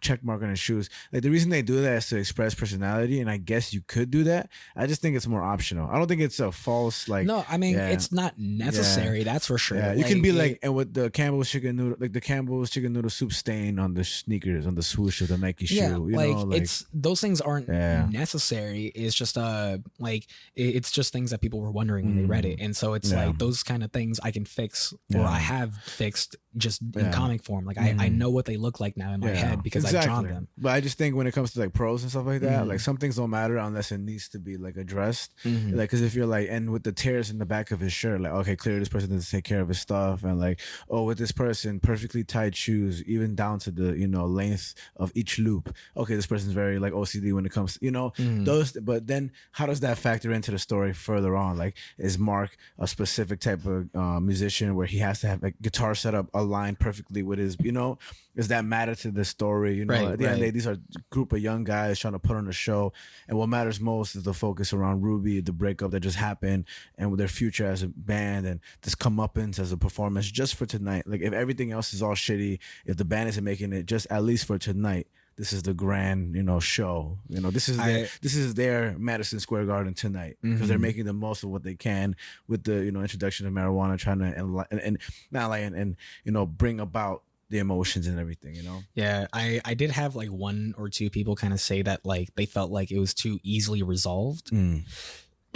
where they kind of felt Billy just kind of was better felt better like too quickly. Yeah, but I wouldn't say it's resolved instantly. Of course, there's the aftermath. Like you feel better in the moment, and that's what friends make you do. Like they make you feel better in the moment, but then you go home and you lay down, you open your eyes, and you're like, like I'm still in this situation. My response to that then was just like, I mean, that's why I tried to include the song where it's like in the song it shows that it's like like he's like moving on, but like it still sucks. Like he still misses her. And I think people who are inexperienced when it comes to like heartbreak and stuff, like will just say that, and then they know that heartbreak isn't really that. You know, like heartbreak is like hanging out with your boys, laughing, and going home and crying.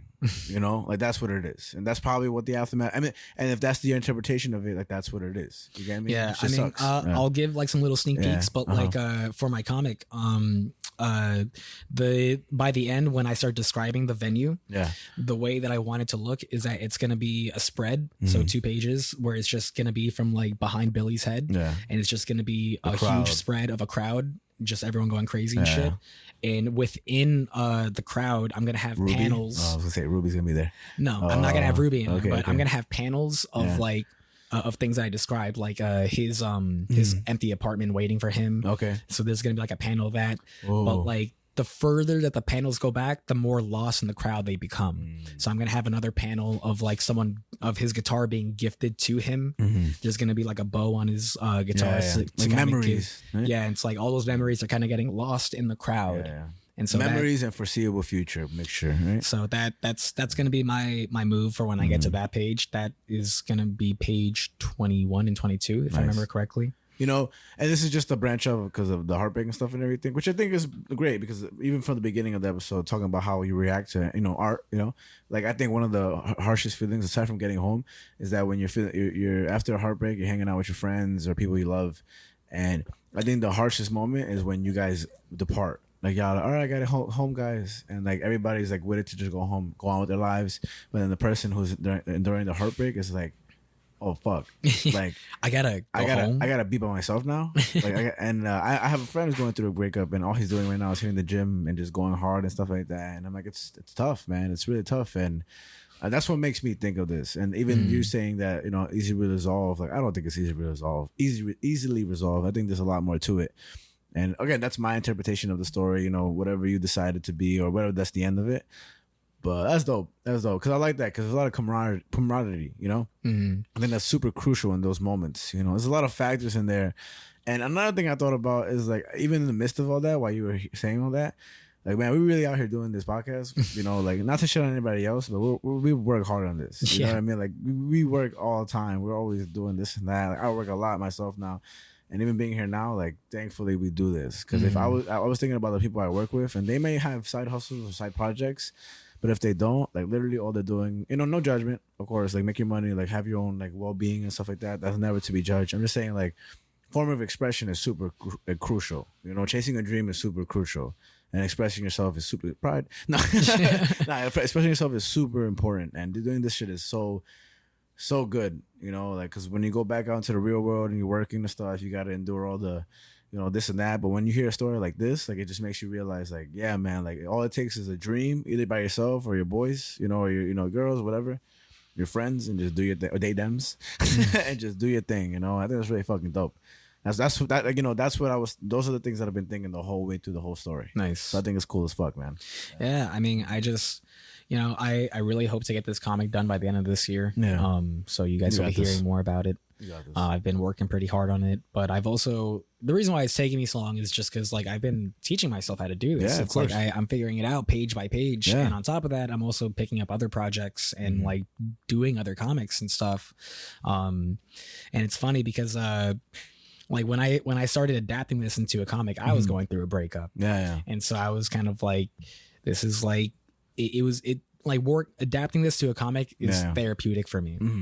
And it's I feel like if this story makes me feel better about the future, it might make other people feel better about the future. I feel that's why most people do things, because they're able to relate to it themselves. And then, I mean, whether or not they mean for it to help somebody else, it's always a pleasure if it does. Because that's like, these are not uncommon things. Like if it was a very specific situation, then of course. But like, of course, heartbreak is so common, you know, because love is so common. You know? So you can't have angels if you don't have demons. Yeah. You know, so it's dope, man. That's really dope. Yeah. It in terms of everything, like I said, I have the first 5 pages inked and lettered. Yeah. So And again, how long did that take to finish that?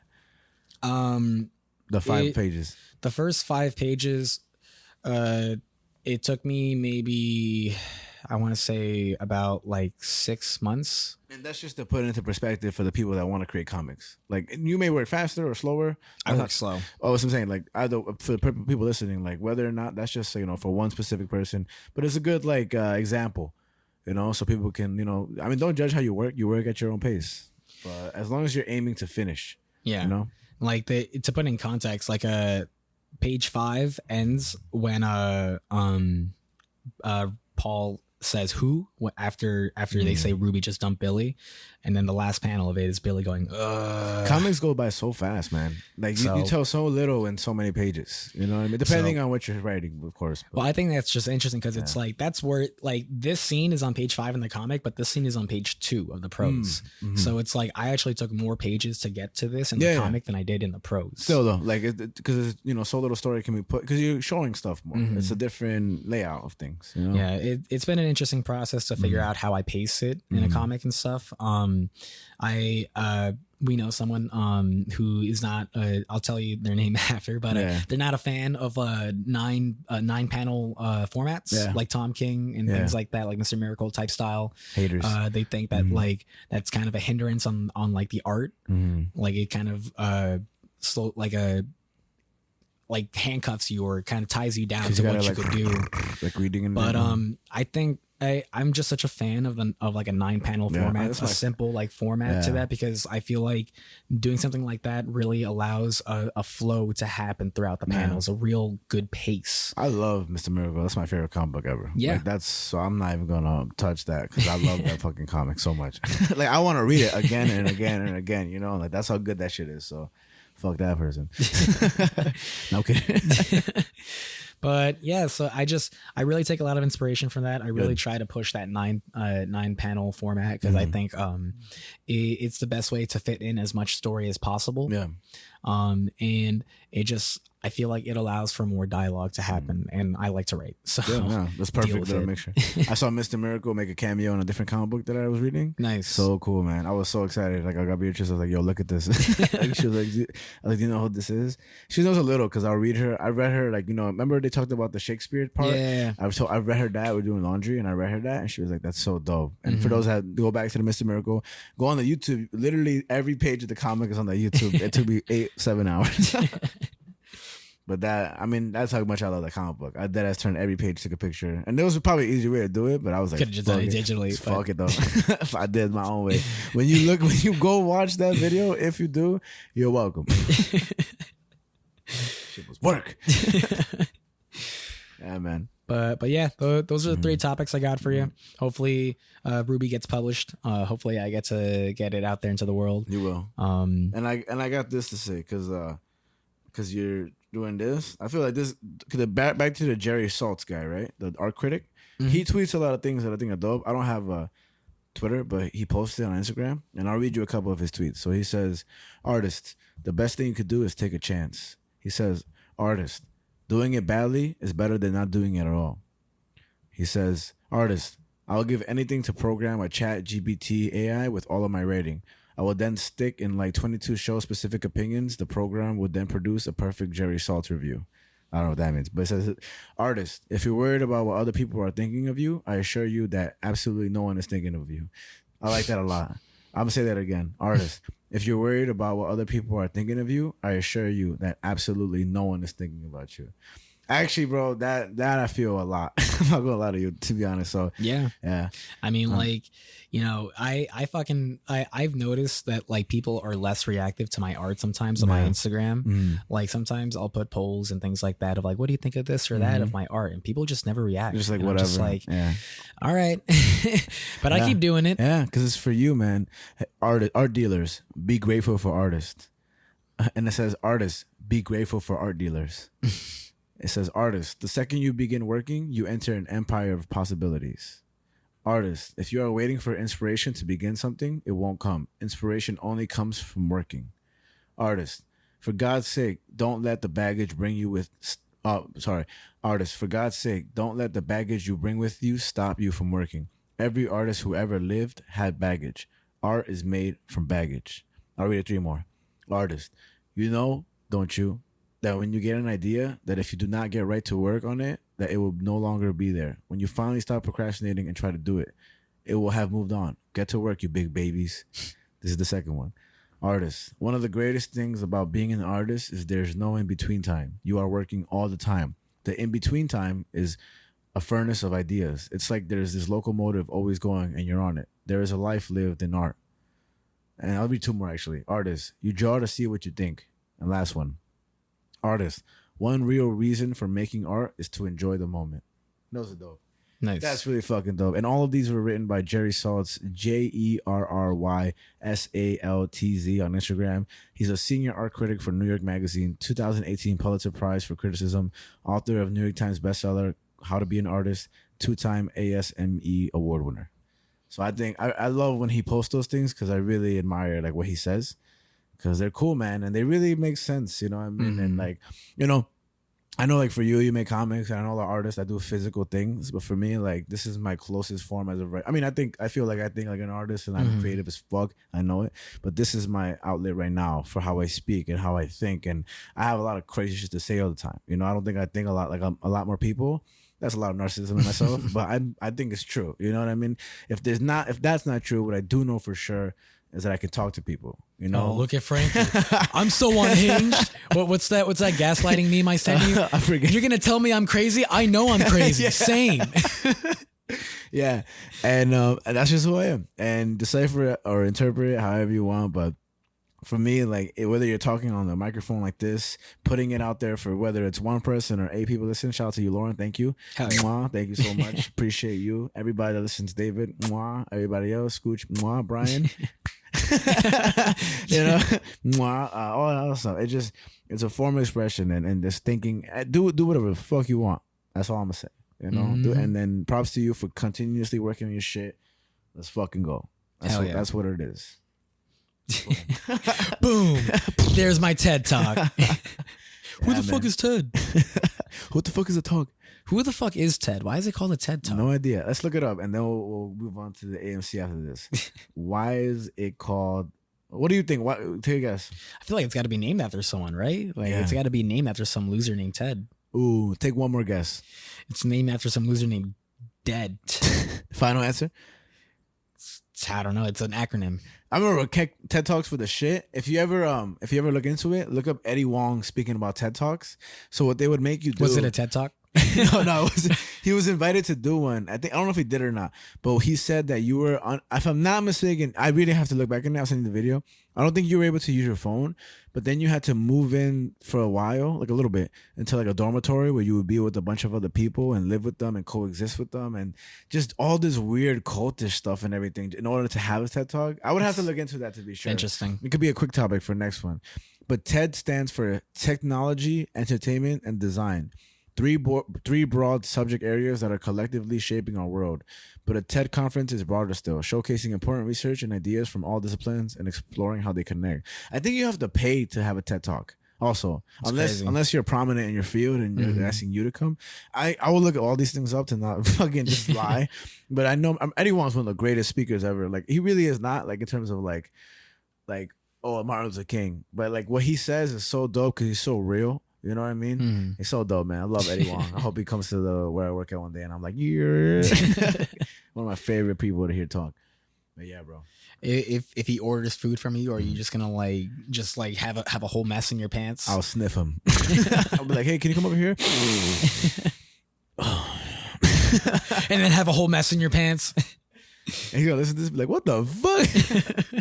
Nah, he's one of my favorite people to talk. Eddie Wong, he's reopening a dumping spot in LA. He already had one in New York City, but it closed down. I forget what it's called. But look at his name, EDDIE space HUANG. He's a chef and he's also like a writer. He actually is dope because he came out with the movie. Let me look at the movie, and I went to go see it.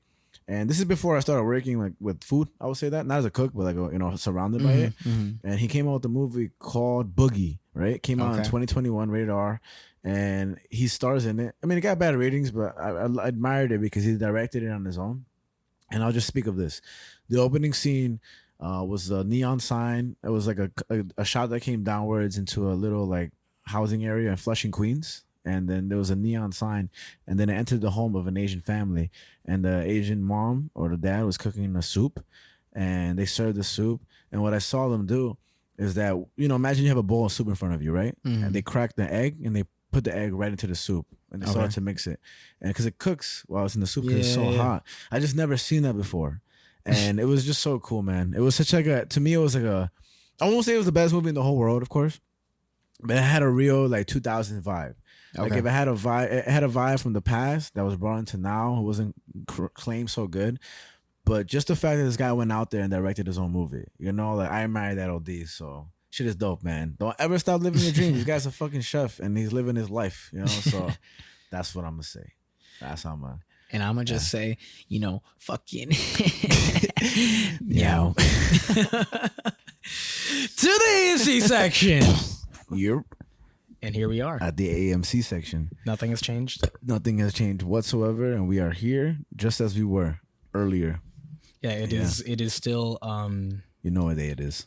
I know what day it is. What day it is. I don't even need to say it because we said at the beginning of the episode. It'd just be weird to repeat. It for no reason. Like what? Come on. Yeah, and Juneteenth is soon. Yeah, Juneteenth is coming up. So shout out to Juneteenth. After, by the time you listen to this, it'll have already passed. Yeah. But by the time it does pass, we just want to shout out to all our Juneteenth people. Hell yeah, gotta give him one of a. That's crazy. You just stuck up the middle finger. Javi just stuck up the middle finger. Whoa! The camera can prove it, and I'll make this a highlight to really cover myself here. But I gave Black Power fist. Nah, he gave a middle finger fist. Don't worry, it's okay. Black Power. It's okay. Black people. Shout out to the Dave Chappelle skit. I love black people, but I do. But the skit isn't called "I Love Black People." It's called "How Do You Know Black People?" Shit is hilarious. And shout out to Purple Drink, also Dave Chappelle. But yeah, we're at the A.M.C section. A.M.C section, as we do.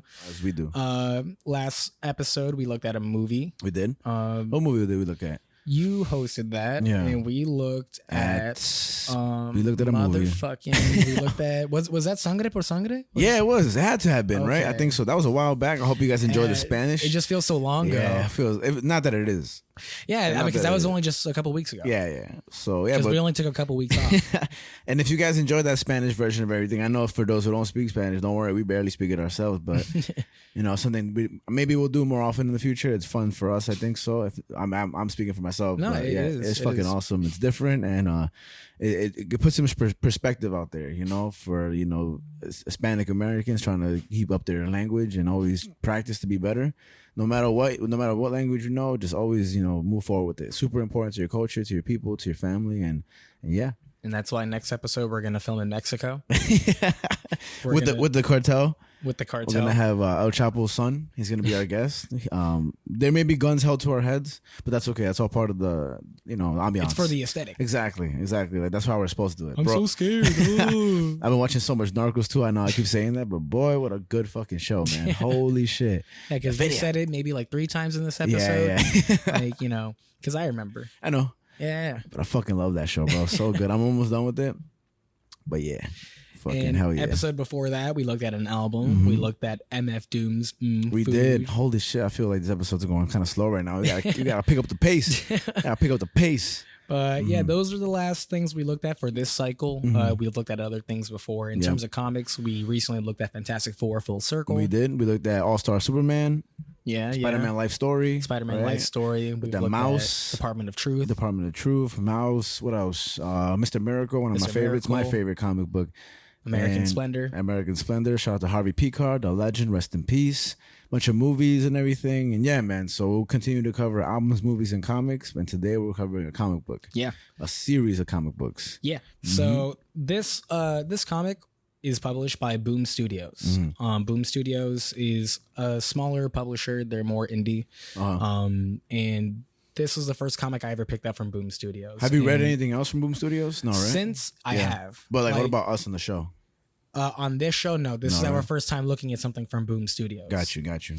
And so I picked up this comic off of a whim when it first came out back in 2018. I went to a comic book store, was getting my comics that Wednesday, and I was talking to the register guy, and he was like, "Oh, have you checked out this comic Coda?" And I was like, "Coda? What is that?" CODA. And he's like, "Oh yeah, it's this new comic. The first issue just came out today. It was pretty good. It's like a fantasy world type of thing, like post-apocalyptic." And I was like, "That sounds interesting. You know what? I'll pick it up." Picked it up off of a whim, and from the first issue, I was sold. And this comic again is called Coda, CODA, as Frankie said. It's written by Simon Spurrier. He more so goes by Cy Spurrier now. Cy Spurrier, SY or SIE? SI. Yeah, so he just goes by Cy now. And like the Korean guy, like Gangnam Style. Yeah, I guess so. Yeah, like that. Yeah. Okay. But the art was done by Matthias Bergara. So these guys are European as fuck. One of them has worked on X-Men, right? And the other one lives in like a different country. Yeah. So this was both of these guys' first comic. Okay. This was like their break into the industry. Wow. Okay. And since this comic, they have both done great things in the comic space. Right now, Cy Spurrier is writing X-Men comics. Okay. What he writes for X-Men is that he writes about Nightcrawler.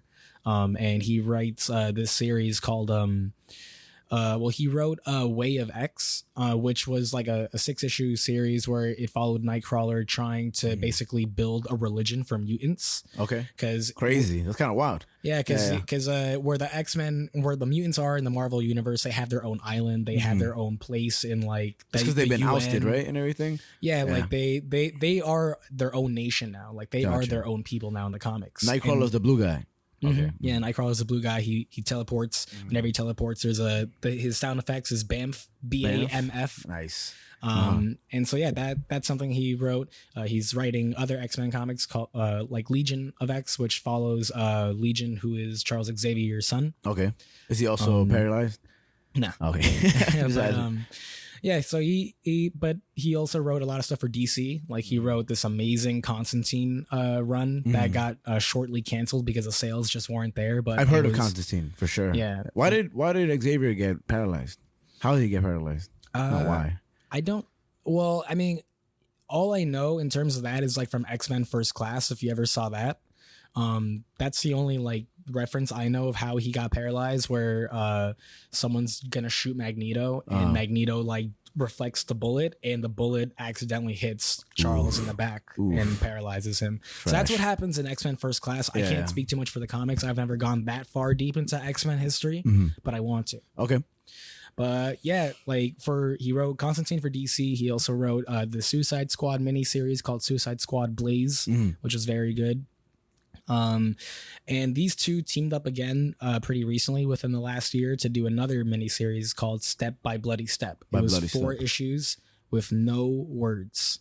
Oh wow! So just pictures, like a picture book almost. Pretty much. That's pretty dope. It was very interesting. It was a very good read. But with this book, this was their first one. This is what they're outing. And this is what really put them on the map. Yeah. It was very successful from the get-go. People fell in love with this comic immediately. Yeah. It started off in 2018, ended in 2019 with 12 issues total. It split up amongst 3 volumes, as we found out. Yeah. But not that the episode was delayed or anything. Yeah, we just computers, man. They suck ass. But yeah, so before we dive into it, I actually wrote a little forward for this comic. It's perfect. Like you know how like you open up a book sometimes and it has like a forward from someone else. So I fell in love again with rereading this. This comic, like with where I'm at personally in my life, it really spoke to me where I was just like, wow, like it really hit home for me. Yeah. And so I was inspired to write a little forward for it. Okay. And so this is what I wrote. I said, "High fantasy's dead. Long live the morning after." J.R.R. Tolkien is credited as one of the defining authors of the high fantasy genre, the Lord of the Rings trilogy and The Hobbit most notably. Over the many years, we have seen Tolkien's work be explored, adapted, and inspire other works of art. With Tolkien, you knew what you were getting. elves, orcs, magic, dragons, and of course, hobbits. You're getting an epic adventure on a grand scale, and it's quite a rewarding journey. Essentially, Tolkien set a high bar for high fantasy authors.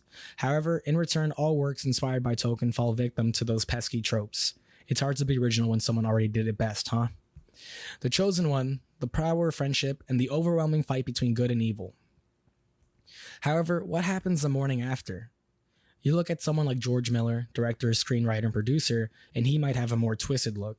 Famously known for creating the Mad Max franchise, as well as Happy Feet, fun fact. What? Yeah. Oop, I lost myself. But George Miller, he focuses on the post-apocalypse. What happens when society crumbles and humans are pushed to their basic instincts?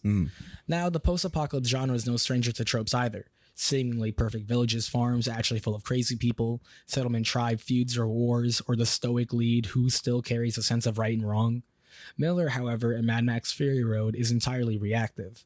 With rarely any time to take a breather, the film takes you on a journey of survival in a world that's gone mad. It's a domino effect where every choice is intentional and has repercussions. With that being said, what do you get when you mash these two genres, specifically The Lord of the Rings and Mad Max? You get Coda. Written by Simon Spurrier and illustrated by Matthias Bergara, you are plunged into a post-apocalyptic world where magic is on its last crutches after the fallout of an epic battle between good and evil. We follow our reluctant hero, Hum, through barren wastelands, lone settlements, and of course, dead dragons asking for their arse to be scratched. What makes Coda so special is not that it subverts any of the listed tropes from earlier, but rather it combines them into a fluid story with its own twists and turns that give it its own identity. But what's even more notable about the story of Coda is that the world is secondary to what's the true heart of this tale, the relationship between Hum and his wife Circa. Coda asks the uncomfortable question of, do you know what's best for your partner? Even with good intentions, sometimes we might make the wrong choice. But how we react is what really matters.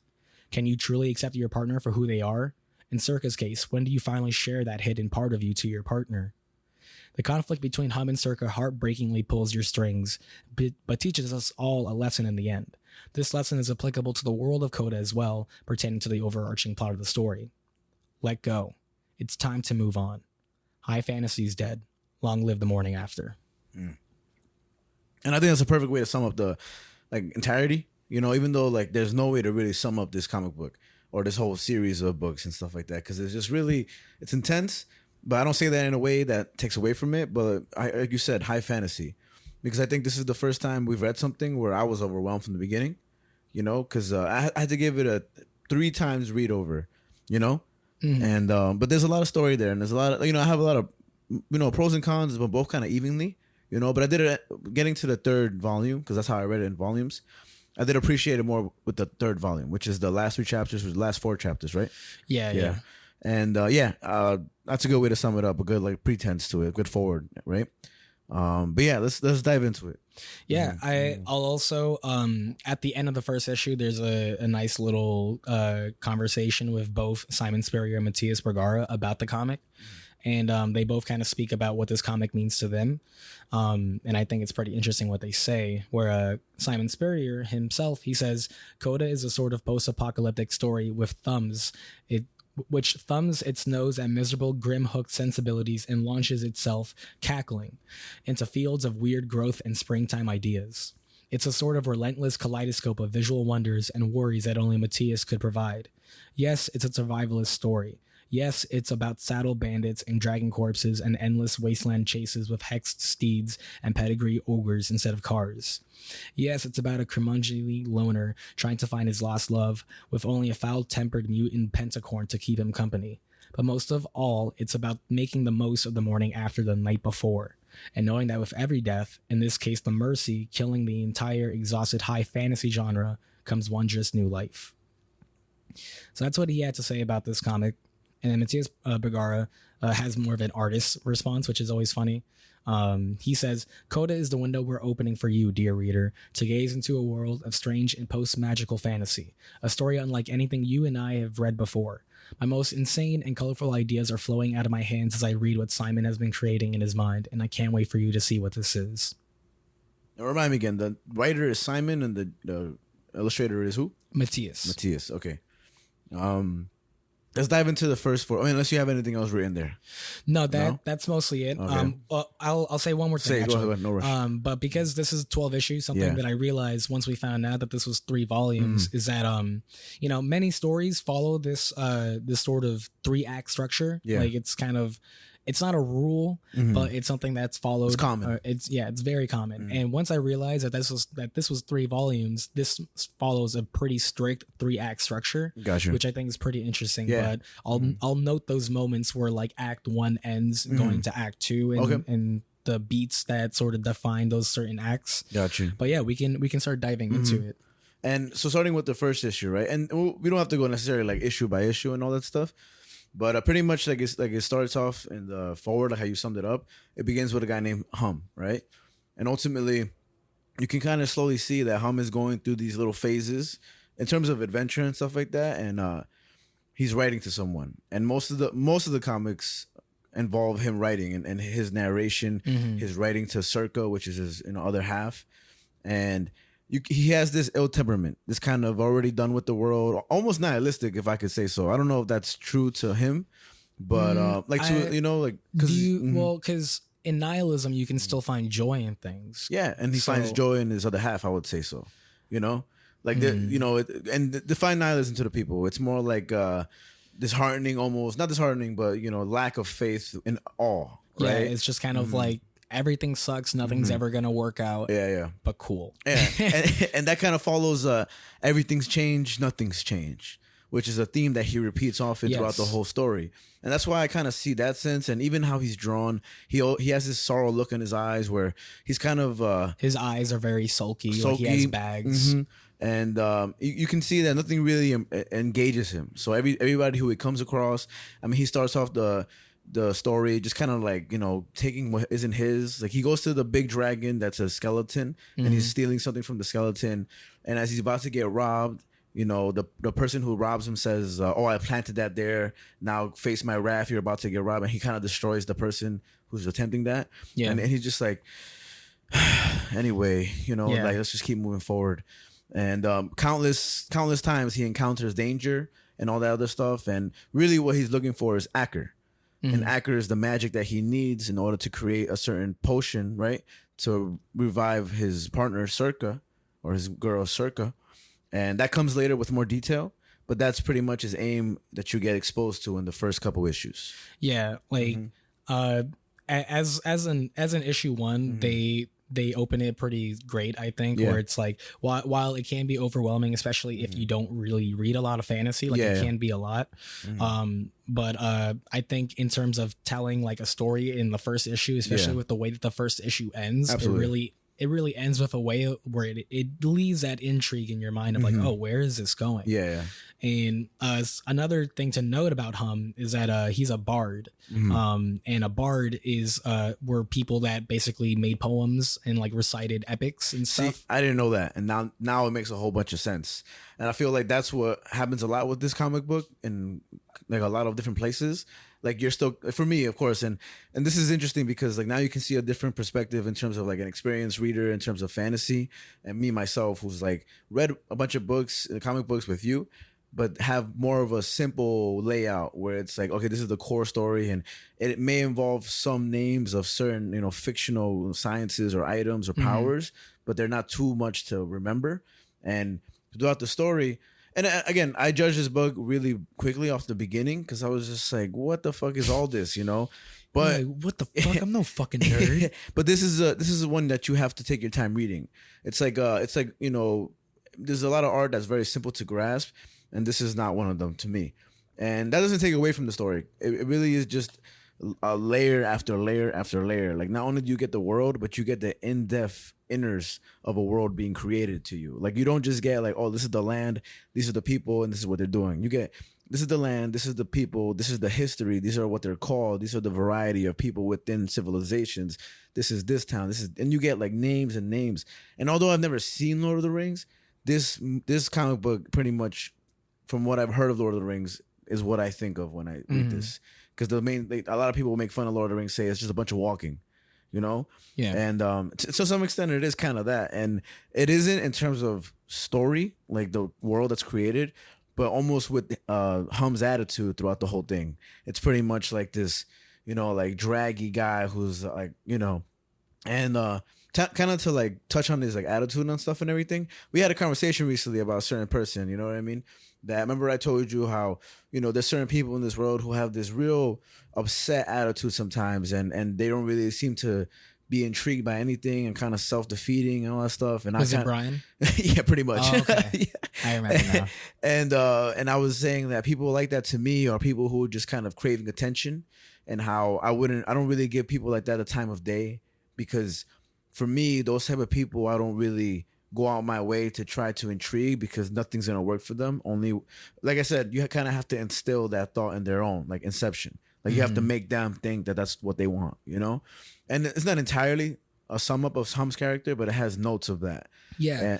I mean, what I was also going to add, it's like with him being a bard, like that kind of speaks to why he writes the way he does and narrates everything. And like people in the story make comments of that, of like, oh, you're just still being a bard. Like, and whatever the case is. And another thing to note is that, like I mentioned in my forward, this world is a magical fantasy world, but it like magic is on its last crutches. Like magic is dying, and they refer to magic as Acker, and it's almost like fuel for people. Like he has a pentacorn, which is a unicorn, but has five horns instead. And if it gets one more, it becomes a hexacorn or something like that. And why is the magic gone? Why is it depleting? Because of the big, what was it? Because there was some huge epic battle between good and evil that just completely decimated like all the magic within the world. Exactly. But what was it called? It was like the big, like not Quest. Quest is something else. The Quench. The Quench. There we go. And so I think of that Quench as like a big world war almost. Destructing all this. The way he would describe is, he even describes in the beginning, he's like, oh, there was this wonderful things, magic beings all over the place, but he's like, whatever. And because where he's at now, he's just so jaded and just so over that time of life. He's the definition of jaded. And like he says at some point too, like, oh, please don't say the Q word. When people try to say, oh, it's time for a quest. He's just annoyed and rolls his eyes and everything. There is actually I won't because it's a long read and there's like a lot really wordy, but the beginning of the story I think is something that he says really well that I really do appreciate when he refers to like a hangover. You know what I'm talking about? So right here he says, I got you. Un momento. It says right here, he says, sometimes I think this whole bloody world's hungover. He says, here's the thing about hangover, circa. At least they're honest. People say a drink can't lie, but they can. You can take that from an old bard with a lifetime's experience of braggage. But should you choose wait till the morning after, then for all the pain he's in, for all that his head seethes like an angry ember. For all that he feels the world itself is trampling him. Kings, crusaders, and wankers on quests, you get to know them, all when you're paid per saga. Try and interview one when he's under the influence. Every other word's horse dung, just tall tales and embellishments. For all that, when the boasting's done, when the storyteller's cleared his guts both ways, what's left is this, a realist. The old world was beautiful and bright and crazy and brave. Mostly I hated it. And then it ended.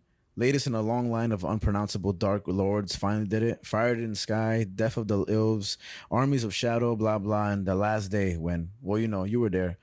And then no new magic. No new magic, and we're all supposed to be miserable about that. But you know what, Circa? I'd rather an honest hangover than a raging drunk. He says, well, that pretty much sums it up. I won't continue with that. But it's a good way to sum up everything. But it kind of goes back to what I've mentioned before of when we did The Dark Knight Returns, when I mentioned that there are like some works of writings where like the whole story can be summed up in like the first page. That's exactly that's what I think, and that's why a lot of me also thinks that there's way too many issues for this book, in my opinion. I think this is definitely at the very least a 2-volume story. Like for me, I think so, because and the only reason it isn't is because there's so much world.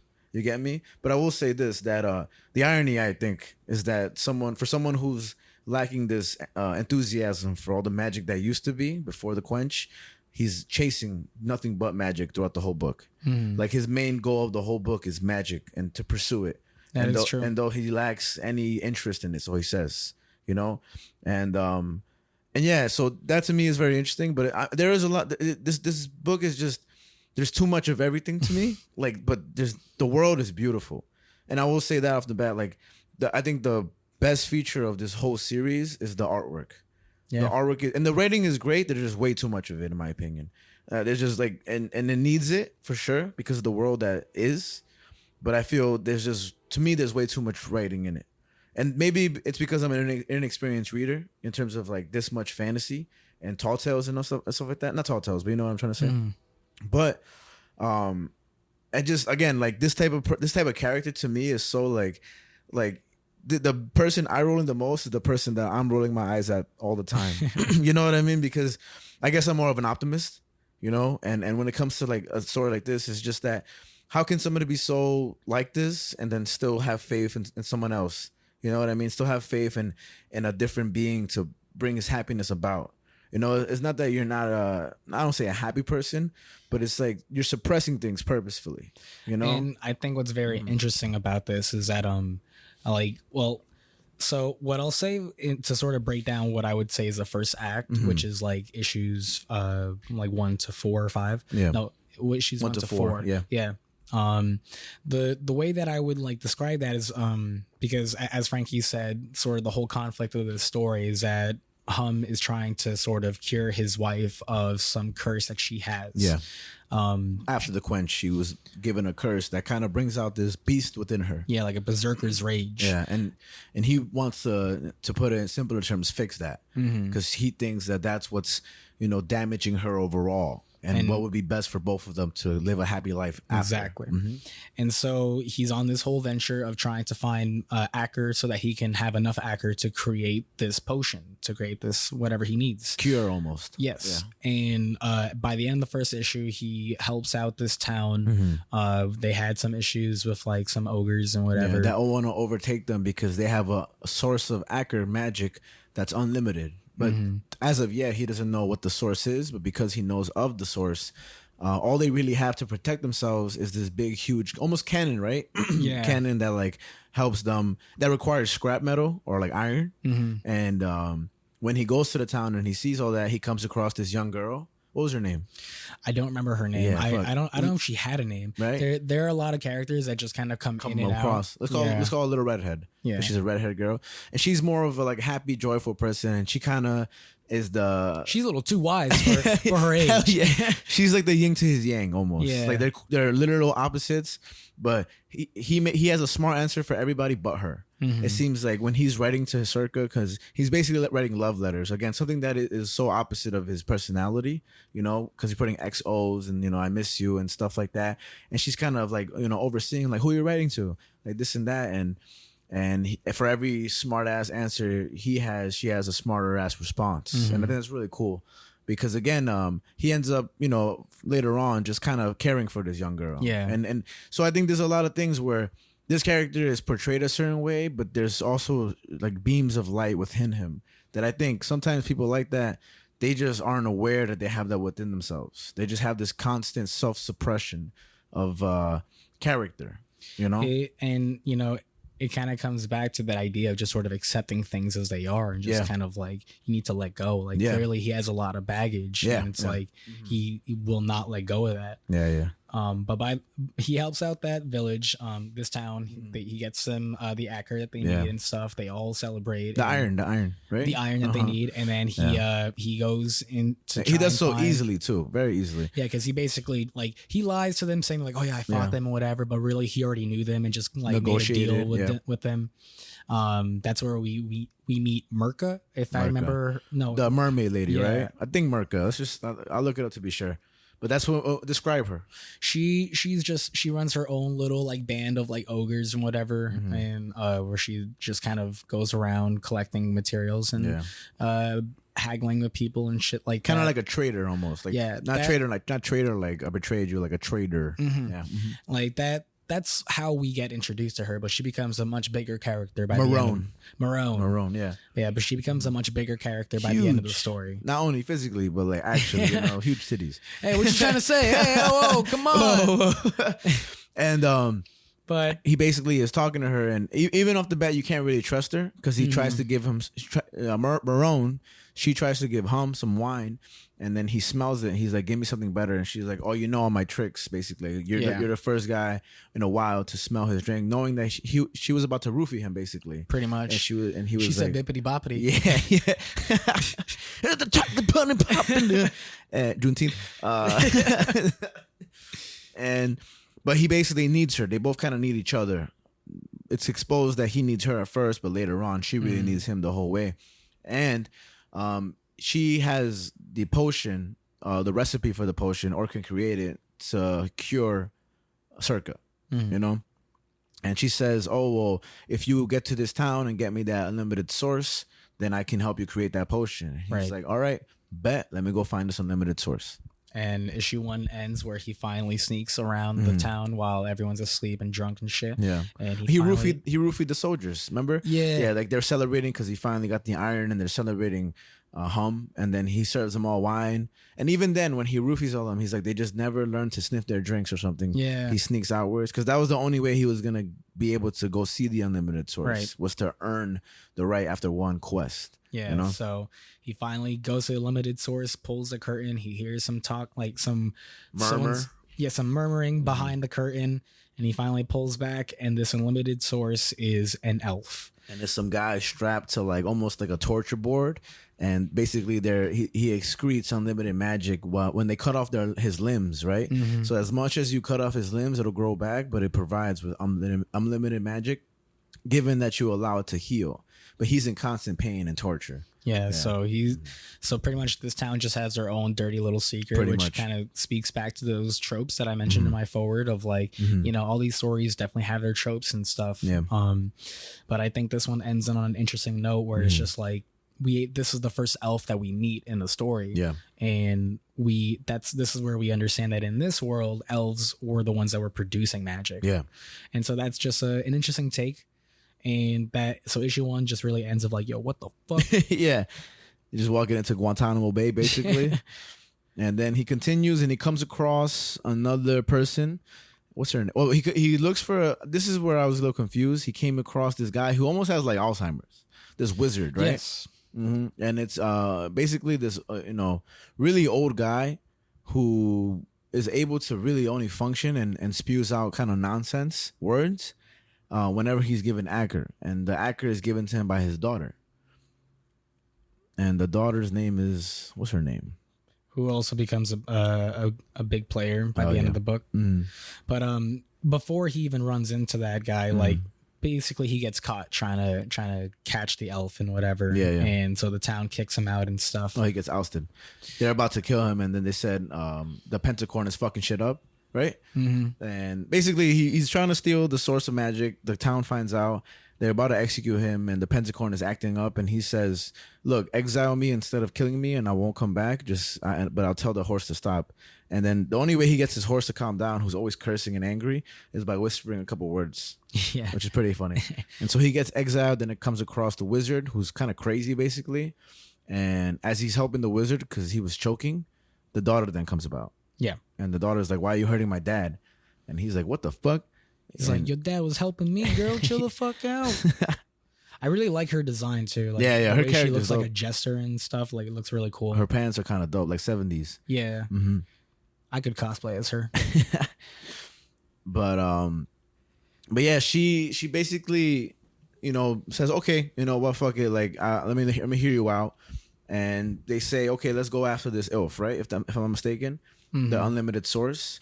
Well, another notable thing too is that she like knocks him out, and like she ties him up, and she starts going through his diary, and they had this little back and forth where he's like, "Hey, that's my diary, Bandit. It's private," and she says, "Sentimental and soft. Yeah, what's it saying here then?" And he says, "You can't read, but your father's a wizard." And she says, "Yeah, and now he forgets to put on his trousers 3 days out of 10. And you whimper in your sleep. So much for educated males." And then she basically makes a comment later. I don't know if it's on the same page, where where is it? She does not say it on this page, but she basically makes a comment referring to the diary, and he's like, I thought you said you couldn't read. And she's just like, well, you thought wrong, bitch. Yeah. And also giving a little foreshadowing of don't trust anybody around you, because this whole world is kind of backstabby. Yeah. You know what I mean? Pretty backstabby and all that stuff. But another thing that I really love about this comic, which is the first thing I saw in any comic before reading this, is how they like lighten some of the lettering and make some of the lettering small. Kind of like a side talk almost, like a little whisper almost. Yeah, like how like even when she says pff, like that's like in small text and it's like gray lettering. Like that's the first time I had seen that in the comic, and I just love that so much to the point that like I try to apply that to my own comics. Where like, and it's clever how it's done. And like for the listeners that aren't like looking along, it's kind of like if I was like, yeah, Javi's wearing a nice shirt. Like if he was, an ugly person, like you know what I mean, kind of like that. You know what I mean? Just like a little in the back of your mouth, and then you're like, huh? And like, oh, nothing. I didn't really say anything. And yeah, she basically ends up betraying Hum in some sense, and by pretending to like take care of him by feeding him. They're like at a little camp out. I don't know if they plan to go capture the elf themselves, but I know she ends up feeding them certain scorpions. Scorpions. And she feeds it to the pentacorn, and even though they look disgusting, the pentacorn doesn't seem to mind. And after some conversation, she kind of heads out, and Hum says he wants to go with her or something like that, but the pentacorn starts throwing up. And he's unable to. And she actually gives him the cure to it and says, look, he'll be fine in a couple days, but right now I'm going to be on my way, and it looks like you're not going to be able to yourself. And again, a little backstabby everything, Yeah, and like she's basically just going to peace out. And be like, you know what? I'll fucking catch you later. Thanks for letting me know about the elf, idiot. And this is where the Mad Max stuff really comes into play in this world, where like you see on this page by the end, you just see the big lettering, boom. Yeah. And Hum is, like says quietly, did you hear that? And like she just is like not fazed by it. And that this is when the pentacorn starts starting up and stuff, and like you hear the boom again, and then you hear the boom again, and Hum is just like, wait, is that something? And it just keeps getting louder, and the lettering gets bigger and bigger, takes up more of the page, until finally you just see like Hum and this chick just come up on the cliff, and you see this new city introduced in this book called Thundervale, the Wheeled City. Yeah, it's a huge city that's being wheeled on the back of a giant. Yeah, and I didn't even notice that, actually, to be honest with you. The giant? That it was like wielded on top of a giant. I do know who the giant is, but I didn't know it was wielded on top of him. Well, like not on top of him, but like behind him. Behind him, yeah.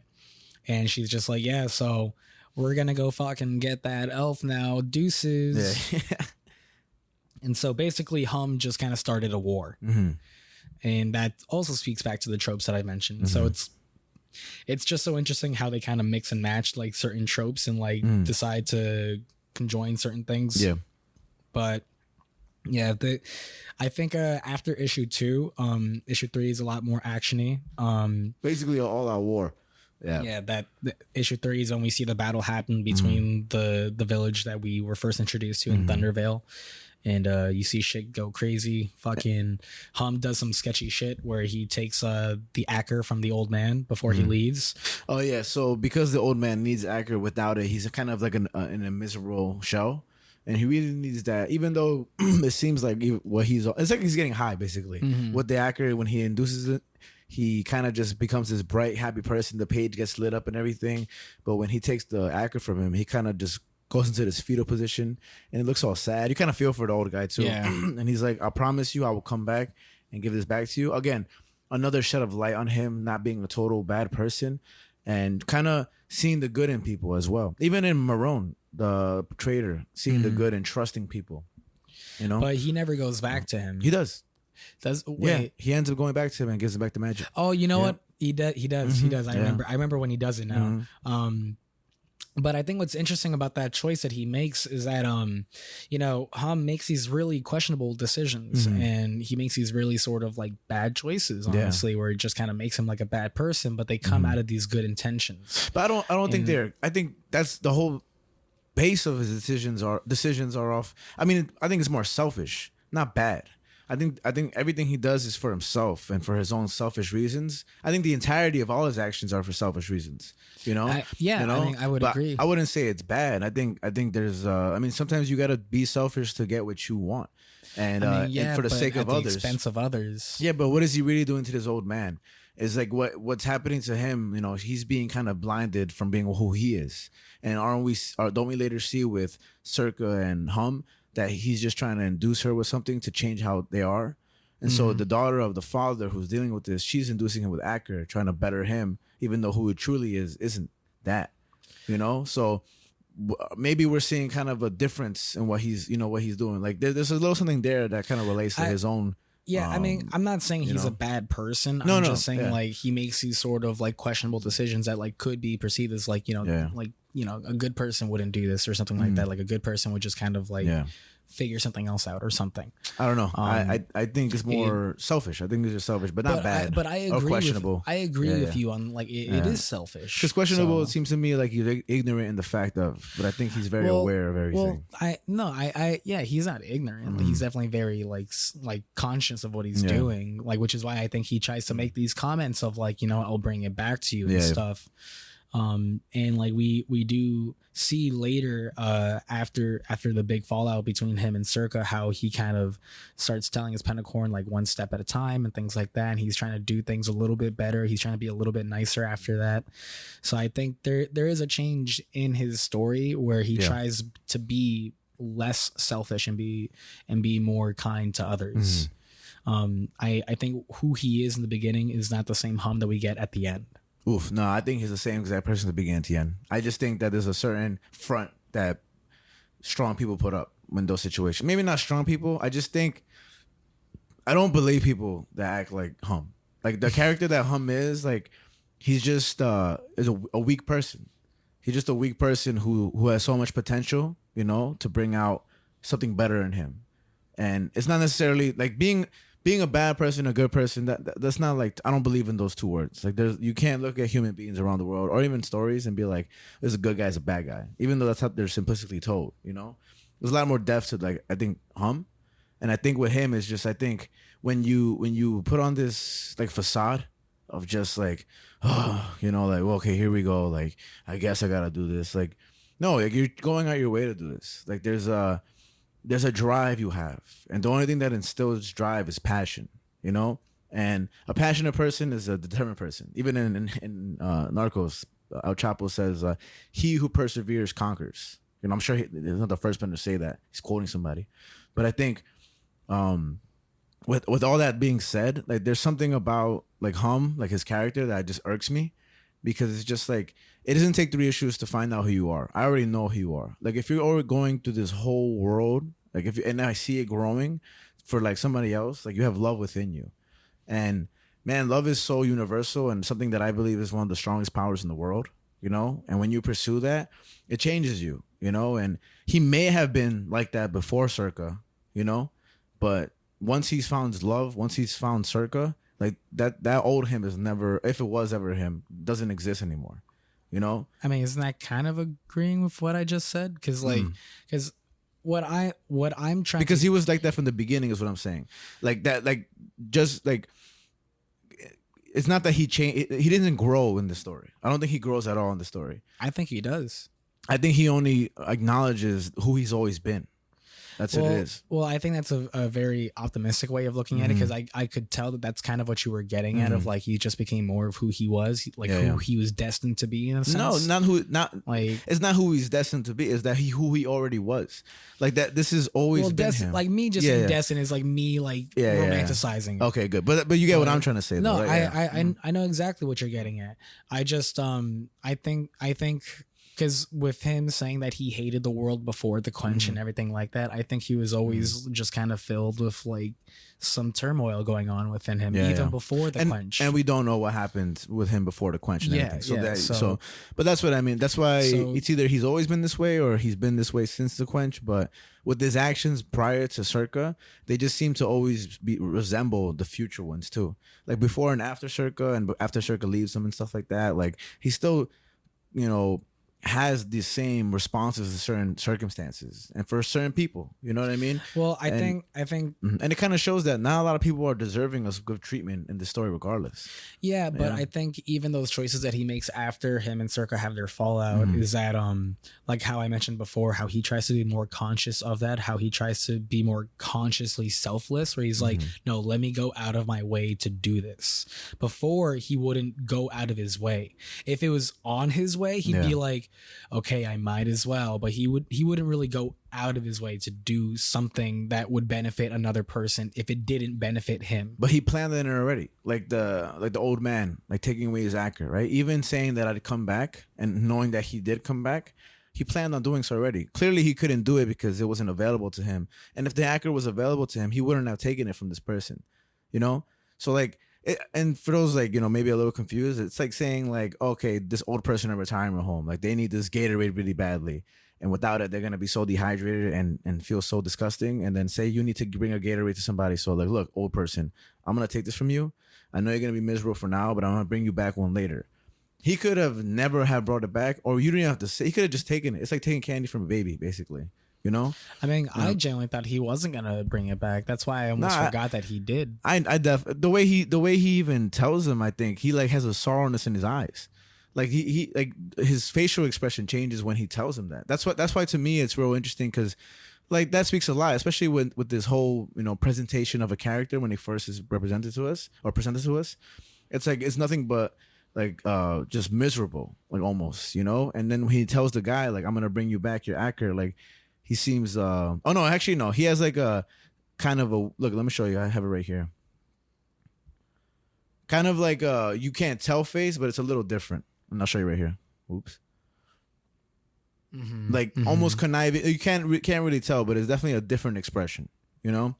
And but yeah, I mean that's interesting how we both have different perspectives on the character for sure. You know what I mean?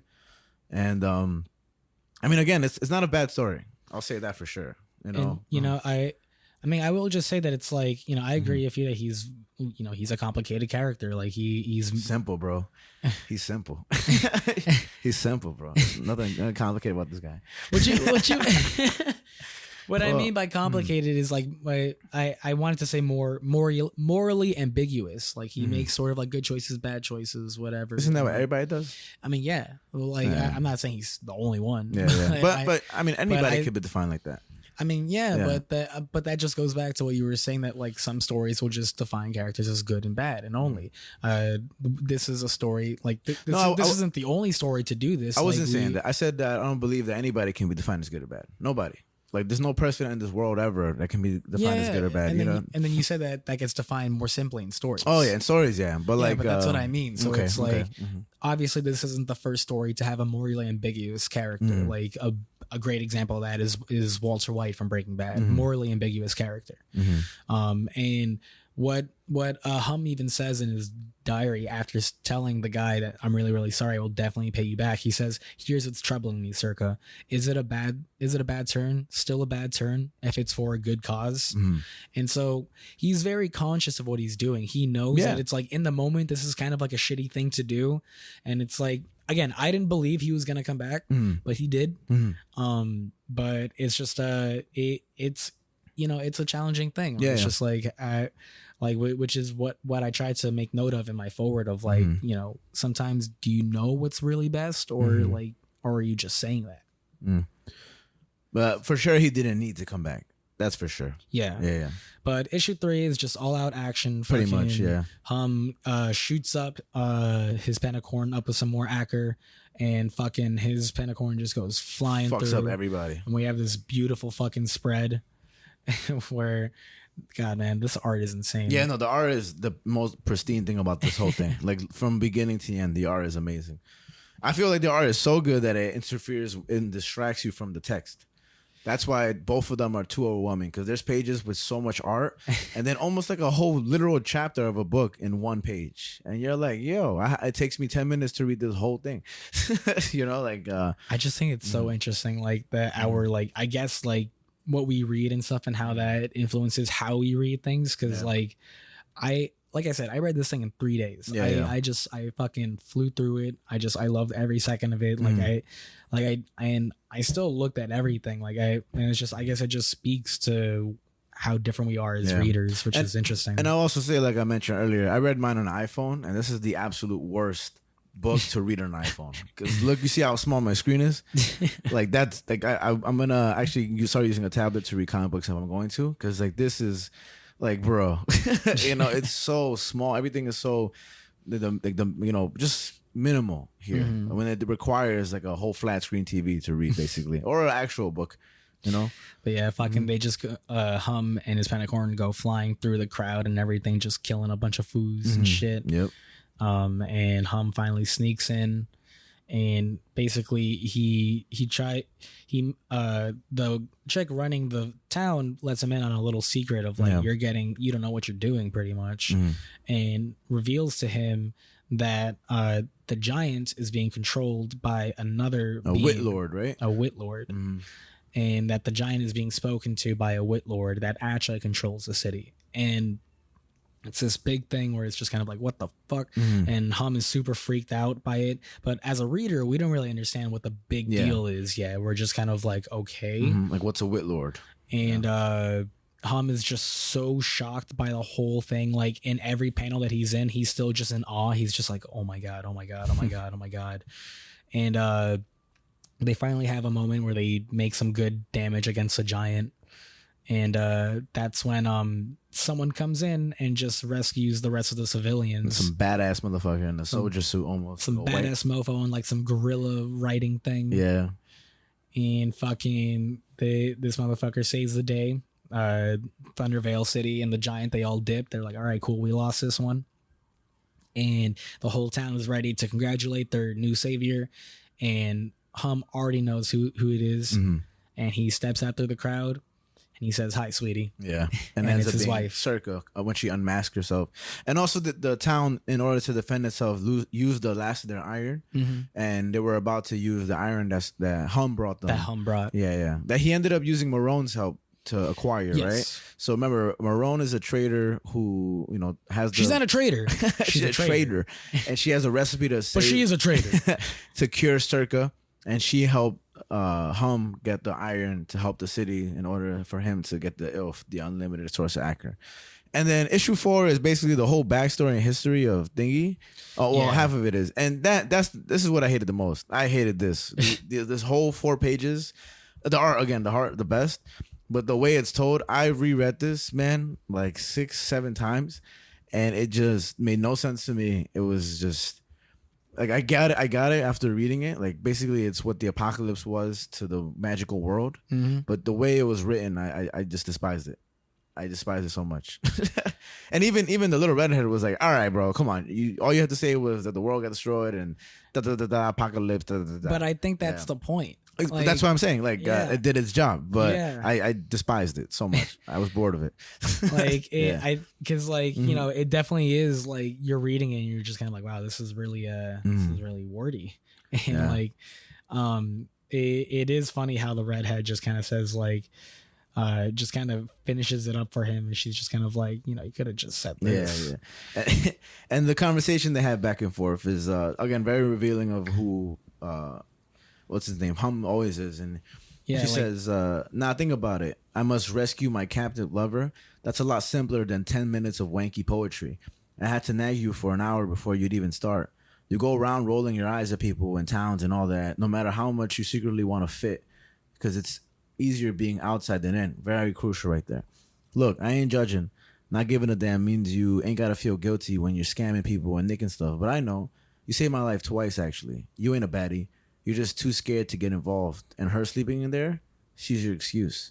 And she basically, again, this is just who he always was this good person. Like, simply put, good person, with a lot more depth to it. And he doesn't want to, and he'll just give an eye roll. But that's what people like that always do. They just don't want to acknowledge this realistic side of themselves. And nothing else can convince them. There's nothing else there. Only they can be the ones that say to themselves, like, oh, you know what? Maybe I'm not a good person, but I do have these qualities that, like, again, that's why you can't define people as good or bad, because people are too complex for that, And I think this you're a good person, Frankie. Thanks, bro. Nah, you a good guy. Like I look around, I look at Link, bad guy. You're an equinox of a human being. Thank you. And I think this page sums up perfectly what Hum already knows, to be honest with you. And again, like what she said, it's easier to be outside than in. That's why I look at people like that it's much harder to be involved. Because to self-proclaim an outcast or something like that is so easy to do, and it's saddening. It's not the easiest thing to endure.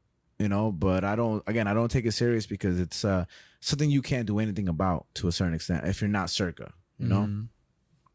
But yeah, so I mean, that page does sum up a lot of like the whole relationship between Hum and Circa, and like Hum's idea of the world and everything. It's a pretty notable page for sure. Yeah. And this issue also has one of my favorite covers of him. I just love the cover to it so much. Just Hum and Circa just standing like face to face to each other. It just looks so good. And he looks so much more relaxed. Like his eyes are still a little, like his eyebrow. Well, no, his eyelid. It's still kind of downwards halfway, but his eyebrows aren't as angry, and his smile is so much more content. I'm looking at this page, but I'm pretty sure like we're looking at like similar, Yeah. So in issue 4, basically the town tries to get Circa to join the Paladins of the Peace Guard. Which Hum thinks is so obnoxious. Yeah, he's like, these guys are stupid. So dumb. Like, I love this page where he's just like speaking behind her, like whispering, racist. Yeah. They're definitely racist. We should tell them to bugger off. And then it's just us and the wilderness. We could have a picnic inside a dragon. I know a place. Mm-hmm. See, so simple. So she's a simple guy. And she's like, husband. And he says, they're fantasists. They're living in the past. They say quest without irony. We should get out of here right now and go. Yeah. And then for a second, he steps away, right? During that whole when they start celebrating her joining and stuff, because she's like, I'm in. He steps away. He's like, I'll be right back. And he comes right back and everything. And what he ends up doing is he goes, while everybody's looking away and celebrating Circa, he cuts off the head of the elf. And now he has an unlimited source of power. And now he can go to Marone and get the potion to cure Circa, who's shown in one of these pages to like express her darker side, her eviler side that, Hum thinks. And it's just some dark face, like completely opposite of who she looks like when she's quote unquote normal, Yeah. We also get to see Hum and Circa spend some time together a little bit, just the two of them. And before they leave, the redhead gives Hum a new journal. And he's like, damn. He doesn't take it though, right? Or he does? Yeah, he says, I can't accept this. Get your money back, and it'll be useful. And she says, you'll come back. You'll save us. 100%. I know you will. But first, you got to start a new saga. And this time you got to be honest with yourself. Yeah. And this is why this story follows such a pretty strict 3-act structure, where like for people who don't know what the 3-act structure is just kind of like Act 1 is the introduction, Act 2 is like the meat of it, the plot, and then Act 3 is like the big shebang. That's like the simplest way of putting it. But there are beats within these acts that kind of signify that like, okay, this is the end and beginning of a new act. Yeah. And like really like just upfront, blatant. Yeah, and some stories are more subtle about it. This one, not so much, because with her saying, "But first, you got to start a new saga," and this time you got to be honest with yourself. Yeah, this is literally the point in the story where the hero goes off on their journey. This is where their journey officially begins. Yeah, and to some extent, man, I feel like they could have just conjoined both books, got rid of a couple things, and. Again, I do think the third volume, the last 4 issues, are the best issues. Like the absolute best issues of the whole thing. Volume 2 is my favorite. Yeah, I'm all right with Volume 2. I'm all right with Volume 2 and 1. I will say that. But the third one is great. I think the third one is absolutely great. And even the third volume got nominated for some shit, I think so. But the visuals and everything. But still, the story was great in the third one, I think so.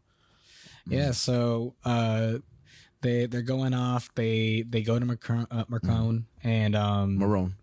It's Marone? Okay. Yeah, I think it's Marone. K. It might be, but I thought it was Marone. But yeah, so no, there is a K. It's Marcone? Yeah. Oh, okay, my bad. They call her Merc for short. Okay. Yeah, so Hum finally has a moment with Merc, and there was this pretty interesting page because Hum doesn't actually tell Circa about the Wit Lord. Yeah. And he tries his best not to. And we learn in the whole backstory for Circa that like in her curse, she's kind of like set out to like kill these Wit Lords. Any Wit Lord that comes across.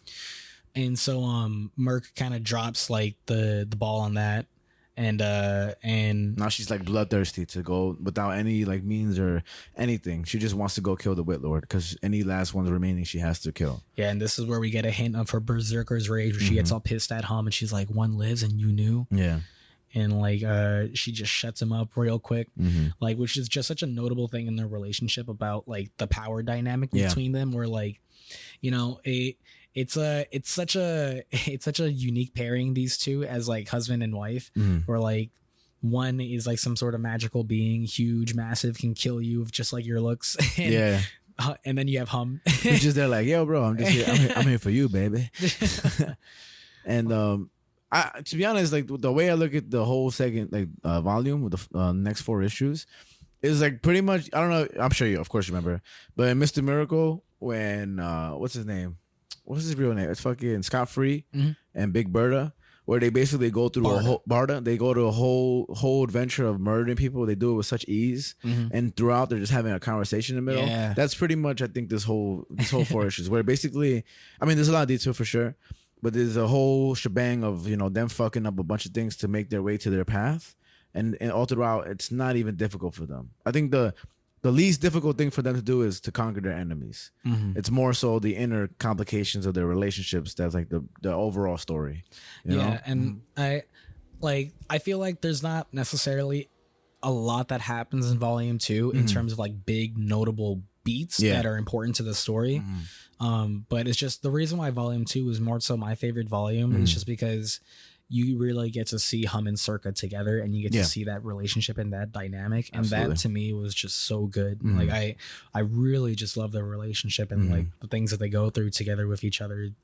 And we also see throughout the second volume how Hum because what we learn is that Merc can't make what we learn is that Hum fucked up. Yeah. He fucked up big time. Yeah. The unlimited source, he can only get it if it's the bottom of the heart, right? Or the heart. That it grows out from the heart. So he cut off the head. He cut off the head thinking that it would grow out from the head. And the head is just suffering at this point and talking to Hum. And he basically has no use for the head anymore. Yeah. And all throughout, which this is what I really like. I like more so the relationship between the head and Hum. Yeah, because that's such a good thing throughout the volume, where it's just Hum like begrudgingly keeps the head out and talks to him, even though he knows that the head is just gonna basically put him in his place. Yeah, and it's just such an interesting thing where it's like Hum is so self-conscious of like the shitty things that he's doing that it's like he needs to also feel guilty about it as much as possible. Yeah, and hear it back to him as he we also forgot to mention, but he has a false leg. Like he's missing a leg, so he has a wooden leg. Yeah, and so all throughout he keeps the leg inside of his false leg. The head, my bad. The head in the leg. He keeps his leg in his leg. And all throughout it's found out later on that basically it was basically another version of a diary. That the head is a diary to Hum the whole time, and that's why he kept them around and stuff like that. And yeah, that relationship is incredibly interesting, to be honest with you. But yeah, we just see Hum and Circa, they find Thundervale pretty much, which is a town that all they depend on is feeding the source of energy. Yeah, you know, there's a huge like monster above the town and everything. The giant, and everybody can get in for free, but not for free, but everybody can get in. But they can stay when they supply the giant with Acker. And the bigger the Acker, the bigger the prize. Yeah. And so they build up disguises for themselves. They start living in Thundervale. And they run into here's when he goes back to the magician. I just found it. But they run into the magician's daughter again at Thundervale. The magician helps them create their identities to get into Thundervale. And while there's this great little moment, I forget in which issue it's in, when the daughter finally like catches on to that this guy is Hum. Yeah. When she shoots the arrow at him and she shoots him in the leg, and like there's just a moment where he just doesn't react. Yeah. And he goes, ow. Because he knows he needs to react to the thing. Nah, that shit's hilarious. But yeah, so they try to set up their plan and stuff to try and kill this Witlord. And there's also this really interesting thing where we learn that they both have a ring. Yeah. And that this ring is like a notification almost. Yeah, like Hum will wake up every morning and look at that ring, because that ring, what it does is that it'll glow if Circa is nearby. Yeah. And he says to himself, if I could find the page, because I really like what he says, but he basically just kind of says along the lines of like, oh, wait, here it is. He says, there's this routine, same every morning. First thing I do, soon as my eyes open, is check the ring. Is it glowing? If it is, then I know. Without even turning around, I know she's still there. Most days it will take a minute or two just to listen to her breathe. Pays to take note of the little things I find. It's only a matter of time after all. Sooner or later, a morning comes when the ring doesn't glow. Oh, maybe there's a note. Maybe not. No breathing, no warmth. Could be gone a week or a month. She's off to the desert to rage and howl and fume, to let the demon out just the way she was made. But here's the truth. It's not the loneliness that hurts when she's away. It's that the demon has her and I don't. And it's just, it's so good, man. Like the way he writes like about that stuff and how he feels. I love that stuff. Super poetic, you know? But they finally get like a big score so that they can get close to the Witlord, because they find out that the Witlord will drop like a prize personally when someone gets a big score of the hacker. And then with that little opening, they can get in to come across. And they finally get to the Witlord, and what they find out is that the Witlord was not real. And then the whole town is being pretty much managed by a bunch of puppets that the Witlord controls, no? We find out actually that the town is being run by the giant. Yeah, there we go. But the giant uses those puppets mimicking the source of the energy of the town. Yeah. And it was just such a crazy thing, because I actually forgot about this when I was rereading this. And so, like, you know, they get the Witlord, and I was like, okay, what happens next? And like, then you just see the text pop up and says, I will find you, you know. I cannot see you, but my people will find you. And Hum's like, who's that? And he goes, the pilot, of course. And Hum says, but the pilot's a fake, just a puppet to keep everyone scared. Who's guiding this town? Who's controlling that dumb brute out there? And the voice says, fool human, this is why I deceive them. None would trust, none would believe that a brute might pilot itself. And Hum just gets so freaked out, and he's just like, oh shit, we gotta go. But it was just such a like cool way to, like, I thought that was such a cool twist. Where I was like, oh my god, I really thought this giant was just a big brute. But and Circa is just super pissed off. Yeah. She's just super upset. And that same night, Hum makes the cure for her. And the head says to him too in that last page, because you know that what you're planning is wrong. Yeah. And which issue is this now? This is now issue 8. So this is the last issue of the second volume. And this issue just hurts my heart. Yeah. This is when it basically again leads to the third act very blatantly. But you know, of course, more shit happens.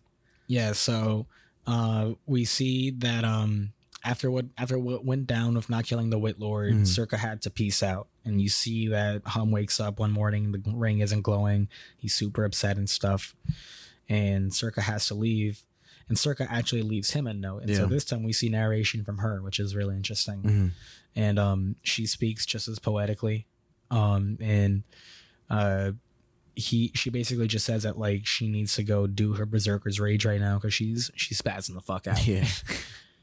And so they're like, Thundervale is ready to fucking this is where we find the daughter meeting Hum again, because they're about to arrest him because they find out who he is and everything. And so Hum breaks out of his pentacorn, and he goes after Circa, and the whole town just starts chasing Hum. Yeah. And there's a panel at the same time, Circa finally gets to where she needs to be, and she like gets naked and just kind of walks off into like a sandstorm, just turning all big and huge and shit. And there's a panel from this issue that I feel like was just stripped directly from Mad Max. Like I'm gonna show you right now.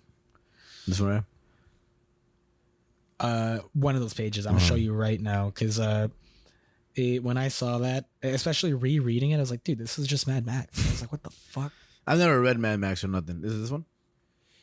No, not that one. Hold on. Read or watch? I know of it, like almost an apocalyptic kind of world where everybody kind of goes batshit crazy and there's a lot of mutants and shit like that. In Mad Max. So this, here we go. This image is like a spitting image. Oh, yeah, definitely. Of this panel right here. Absolutely. Like it is the same fucking thing. Like, because in this part of the movie, they escape into a sandstorm and like the guys like start chasing after them and stuff, and they all go into the sandstorm. And basically, what happens in these couple pages is what happens in Mad Max. Like the sandstorm starts like flipping cars around and shit. People start blowing up and whatever. And they're within this huge storm of everything of just darkness behind them. Yeah. You know? So that happens to Hum because he's so determined to get to Circa. And something's about to fucking attack Hum, and something else stops that, and it's Circa. And she just throws the fucking thing like behind her super far. Yeah. And Hum gets knocked off his pentacorn. His pentacorn is bleeding and stuff, and she tells him, "You promised." And she starts to shrink down. She says, "You promised never to see me like this." And he says, I know, but listen, I don't mind what you look like. And she says, "It's not up to you." Deadass. And they're just kind of standing there in silence. And he says quietly, "Okay." And he says, "Circa, listen, I've done something. I've made something. You don't need to hide anymore. I spoke to Macron. I've been thinking about this a long time.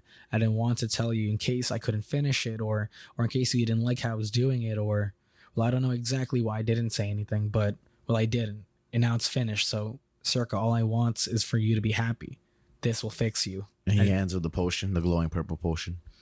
And she just takes a moment and turns around and tells him, "Fix?" And she whispers, "I wonder," and says, "If this hadn't happened, if you hadn't run here to save yourself, if you hadn't seen me, would you have snuck this into my drink?" And then this is where we see Hum start sweating bullets. Like he gets really like, he doesn't know how to react anymore. And he's like, "Of course no." And she cuts him off. "Why do you think I come here, husband?" And he says, because if you didn't, the demon would take over." And she cuts him off, says no, and says, "I come here because I like it." And she says, "I don't have to be proud of what my people did to this world. I don't have to be happy. My makers made me like this.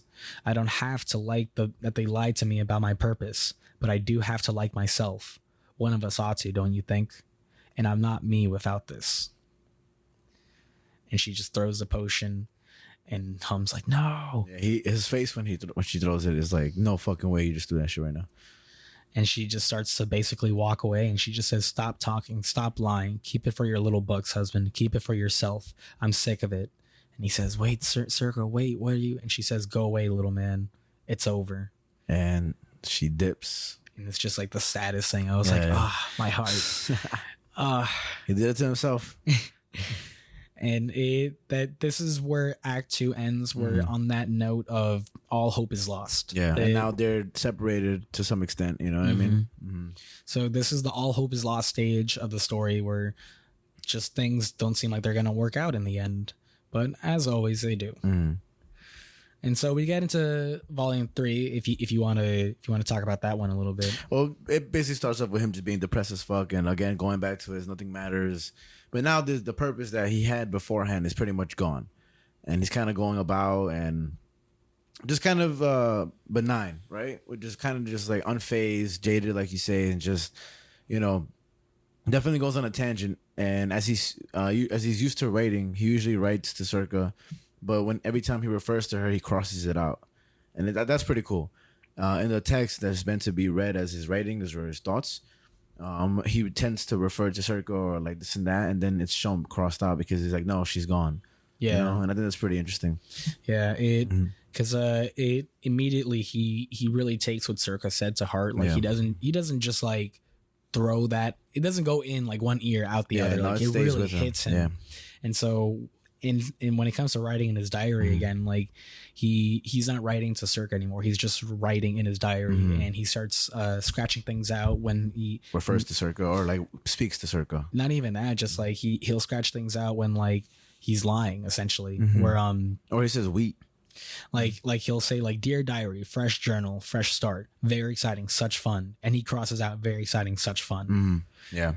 And then you see in the narration again, he writes no goal, no quest, nothing to hold me down, and he crosses that out. He writes out with the old, in with the new, such fun. Trying to turn a different leaf, but he really can't. He really is just kind of stuck on this little phase of his life now. Yeah, and he crosses that out too, and then he finally says, fresh start, beginning with no more lies, not to myself. And then this is when he gets like really like misanthropic, where he just kind of gets in his feelings and shit. Oh wow, the little head in his leg is just like, please just kill me. Yeah. I just want to die so bad. And he ends up meeting Macron again, and ultimately like he has no purpose really, but she's like, hey, are you good with kids? And he's like, oh, you know, I'm not really good at babysitter. And she's like, no, I'm not asking that. I'm like, can you dig poop? You know, because ultimately Macron, her biggest goal is to not only make a lot of money, but, you know, raise her kids, right? Because she has a lot of babies that are going to be born very soon. And now that they are, that was basically one of her biggest goals, to like, you know, have her kids born and raised and stuff like that, with more other things. Yeah. And yeah, he basically goes to like her little village, and this is where we get to learn more about Macron's backstory a little bit, where we figure out that she has like these babies and shit. And there's basically like this massive wall barrier that's like blocking off like an ocean essentially. And she's trying to break through that barrier so that she can raise her mermaid babies in the water. Yeah. And because since she's like a big mermaid, she just lives in like a big like fishbowl.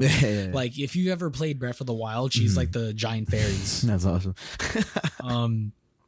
But yeah, so he takes up the gig, just starts digging up shit pretty much. And he's just getting drunk and writing in his diary, being all depressed. Yep.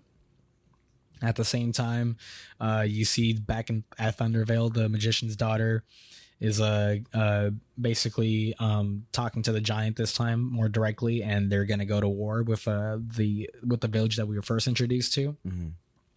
And the elf like can feel that, because the elf's head is finally going back at the original body, and starts saying like, yo, they're going to war again, they're fucking gonna do this shit again. And Hum's like, what? That ain't sound right. They weren't gonna do that so soon. And he tells Macron who in hopes that she would get involved or let him get involved to do something about it. And then this is where the book takes a huge twist. The whole story finally reveals itself. And she basically says, look, all that iron that you gave those people because of me, that shit is basically what's a good word for it? Like kind of, it's gonna ambush them basically. Cannon fodder. Yeah. And it's gonna fuck up when they use it. It's gonna self-destruct, the only tool they have to defend themselves. And he's like, wait, you did that? And then you can find out Macron is basically a conniving little hoe the whole time. That she basically wants to fuck up that village and use the big giant from the other one, because that giant is super loyal to everything that she says, right? Or everything that she says that the giant himself is a loyal person. Yeah. So that she knew that if he made a deal with him, that he would uphold the deal because he's a loyal person. Extremely loyal. And so using that to her advantage, basically she basically want to take over the world, basically, right? Or basically take over those two towns and stuff like that. Her goal was the babies, right? Her goal essentially was so that to use a giant to attack that city, so that the giant could bring her the elf, so that she could have the unlimited source of Acker and use that for her own benefit. Yeah. And she did basically kind of want to take over the world, because she's like, by the time that she does, she's kind of like, oh, we're going to start a whole new world and this and that and whatever. So yeah, I had to reread that a couple of times, because I was like, wait, hold on. Let me see I'm getting this correct. Like, what the fuck? Because I forgot about that too. She imprisons Hum. Yeah, she in a little like prison cage, and then we get back to Circa. And oh man, I'm already thinking about the little moment when Circa when the Pentacorn brings the redhead and the queen or whatever of the original village, and how Circa's kind of like, oh, you here to run, husband, and like he's not there, and she's like, what? Yeah, I love that. Yeah, because she obviously still loves him too. You know what I mean? But yeah, the giant basically is able to take the tower from the city where the elf is and brings the elf over to Mercone, and they imprison the queen and the redhead with Hum and the mayor, I think so. The mayor. Yeah, and so she basically, and Mercone tried to use the giant to then punch a hole through the wall, through that big giant wall barrier, and she tricks the giant because then she sets off a bunch of charges and fucking blows up the giant. Yeah. So she's just a conniving little hoe. The whole time. And she's like, all right, bring me the elf. And she finally like starts cutting up parts of the elf and starts making a bunch of shit. She transforms herself to like some sexy mermaid goddess. And then that's at this point, Thundervale and the original city, they're still fighting. That's when Circa gets involved, and she's like, yo, guys, I think I got someone else that you can hate better. Yeah. And we finally get to the final issue. Or no, issue 11, my bad. Yeah. But issue 11, we see Hum finally he's about to do something about it. And he finally does some shit. Because he said the whole time, he's like, I can break out whenever I want to be honest. Yeah. Yeah, and like we see him just kind of writing in his journal, and he's just like throwing out pages, and like these little like critters are like taking the pages and running away and stuff. And like the mayor and the redhead are like, what are you doing? You're not doing shit. You slacking. He's like, no, I got y'all. Don't worry. And we see Mercone is finally ready to go on her next stage of global domination. And she's about to kill like the mayor and the redhead, and Hum makes a deal with her saying that he'll be her bard and basically tell the story in history. Yeah, and rewrite history in her favor. And she's like, all right, bet.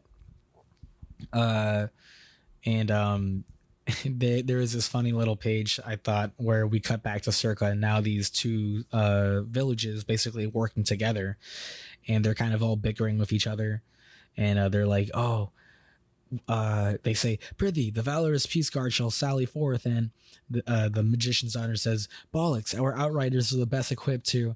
Someone else says, no, the Urkin are experienced in the ways of despots and puppet armies. This battle will bring us to redemption. And they keep bickering, but they kind of start like looking to their side. Like the magician's daughter, like, bollocks, it should be us. So the guy says, I say the name, Adam. That is unless and they just look over, and it's Circa. She's looking over the cliff, and she's like, what? Why did you stop arguing? And the magician's daughter just tells her, we were sort of waiting for you to scream shut up and tell us what to do. I just really like that little interaction, because like Circa is such a reluctant leader. Yeah.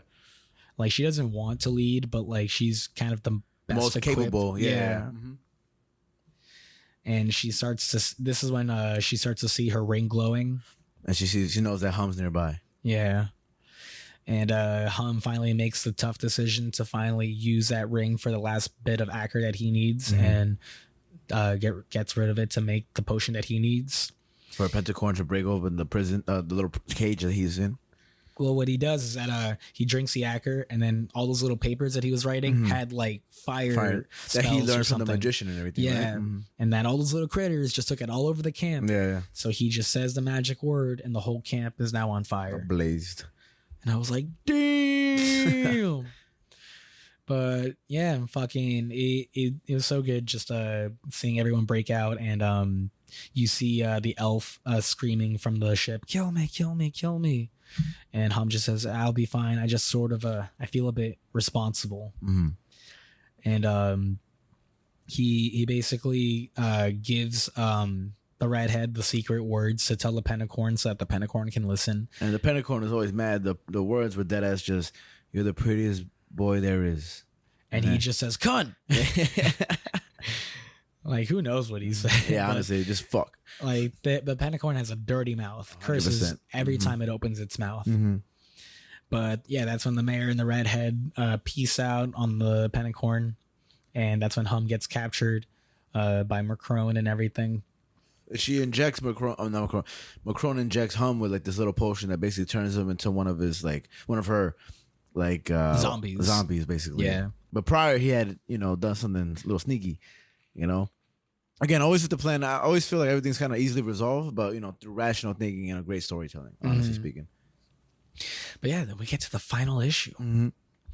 And motherfucking, they throw a ham and cheese sandwich. Nah, but we see basically this is where everything finally comes into fruition. Everything that this story is built up to comes down to this moment essentially. And we just see that Macron is ready to start her little venture and take over the world pretty much. And it opens up with a letter that Hum wrote for Circa, thinking that like he wasn't gonna make it or something. Mm-hmm.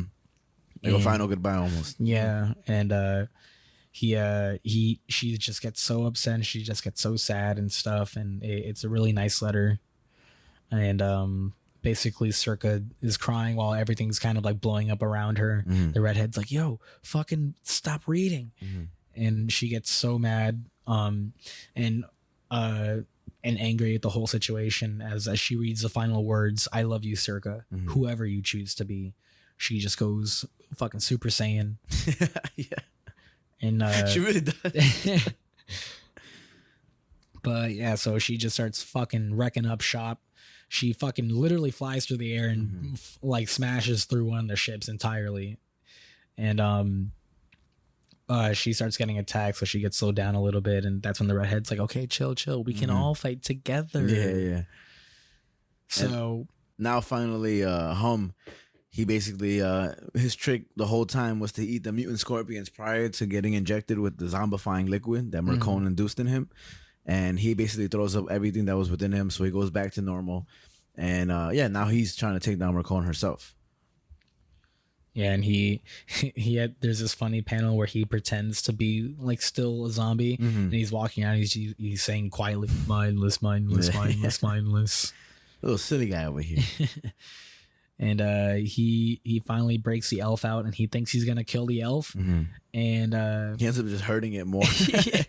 Like he's running across the ship, and the elf is like, "Please drop me on something jagged, pulverize me, break me beyond repair," and he throws him off the ship, and the elf says, "Thank you," and it just lands in like spiky little branches, and he's like, basically, he didn't say that, he says, "Ow," yeah, he's like, "Ah, I live still. Oh, the pain, everything's broken. The spikes. Oh, when will it end? Ow, ow, ow." I really do like the text for him though. Yeah, it's like all kind of crazy and cringe. You cringe. But basically Macron goes crazy. She's like, "Hey, yo, fire everything." Yeah, and even with her plan like almost coming to an end, she's even willing to sacrifice her babies, which is something that surprised everybody and mostly Hum, because at this point like she just wants to win basically the battle. And she's willing to sacrifice her babies again. This is crazy. Yeah. Like, like when he calls it out, like that's your spawn in there. She just takes a second. She just gives him like a dry look. More and everything. And she's just like, focus everything on the bombs. Yeah. I want my elf back. And that's when the village people get the elf out of the branches and shit. And they all kind of retreat back into the corpse of the dragon as it's still shouting, "Scratch my arse." Yeah, from the beginning. And they finally sit it down, and like they have the elf, and they're all kind of sitting there. They're like, "So what do we do?" And one of them says, "You have the elf. Good. Show, madam. Verily, verily, I propose, as the most secure citadel that Ridgetown takes possession of." And someone else says, "Foolish. We will hide the elf in the desert where only the wisest among us may use it." And someone else says, "Balls, all or nothing, a duel. The winner gets to," and Circa just stops him. And she says, just stop. And we see the redhead in the back and talking to the dragon. The dragon's like, my stomach, one of you is leaning on it. I command you to scratch my intestines. And Circa just asks the elf, "What would you like?" And the elf just takes a second. He goes, no, nobody's asked me that before. She says, I'm asking now. And he says, death, oh death, forever at peace. Please kill me, let it be done. Release me. And she just goes, And seems like Hum's about to get it from Macron. But Hum just has one more sleeve up his trick and has like a little a pencil or a pen, like the little fancy pen, and just stabs her in the neck. So simple. But that new shit. Yeah. And so she's about to kill Hum, and so we see the fucking dragon come back to life. Come about, like become its old self and just fucking wreck ship, literally. God, man, this art is just so good. No, the art right here, it's fucking beautiful. Again, the art is to me the best thing about this whole comic book. I'm surprised they went from doing one with a bunch of like a huge amount of writing, and then what you said is just nothing but pictures and everything. Yeah, you know, that's crazy. I'm pretty sure that C guy had to hold himself back. He was like, "Yo, bro, I need to write 10,000 pages of text." I wonder how much words this comic book has. I would be interested to know how much words. I doubt more than Mr. Miracle. Yeah. Mr. Miracle is pretty wordy, but it's longer too. I would say they're both 12 issues. Well, that one's there's more panels on it. No, would you say? I think this possibly is wordier, to be honest with you. Though I feel like there's so much text on each page. When there's a lot of pages in Mr. Miracle where it's just pictures and everything, and there's a lot of simpler things. Fucking Hum just goes on fucking like a true bard that he is. He just be chatting, bro. He's like a little friend we know, Anthony. Anthony's probably a bard in another life. Probably. He's a bard now, bro. Shout out to Anthony. Love you. That is. But fucking the dragon starts wrecking shit, and I think what's really cool about the panel work on these pages is how they kind of almost look like the teeth Spikes. of a dragon. Oh, that's who, yeah. You know, like it kind of just goes on like that. Like that's the first time I've ever seen that too. So I thought that was pretty clever. And what they ended up doing is inject the pentacorn with a shitload of Acker. Shit, and then to control and not overwhelm the pentacorn, they basically said they just kept murmuring the words, "You're the prettiest little boy there is," you know. And fucking, they gave it so much Acker that the motherfucker grew wings. Also, go Super Saiyan. And they caught Hum as he was falling from the ship. And the redhead calls it a moosacorn. And the fucking moosacorn just shouts the biggest cunt. Yeah. Just flying in the air. So dope. But they land again, and Circa's just like, so. And Hum's like, so. And he's like, look, Circa. And she says, I read the letter. And he goes, stars above the wilderness. And he just kind of looks down. He's like, And she says, you really thought that was going to, what, make me forgive you? He says, well, you are a manipulative and cowardly little weasel. And he goes, yeah, it makes me furious that I love you. He goes, understood. And he picks up his head. He's like, wait, what did you say? It's just such a cute little thing. But, so everyone's just kind of like, so what now? What the fuck do we do? And we see Hum, he's like sweating a bit, and he's like, oh, like he's trying to think about what to say, and he just starts throwing up because of the scorpion that he ate. And so Circa just says, let me summarize. Bugger off and mind your own business. My husband and I need some time alone. And then this is when we get to the end of the comic where we see it, like the little girl's telling the story. Would you say no?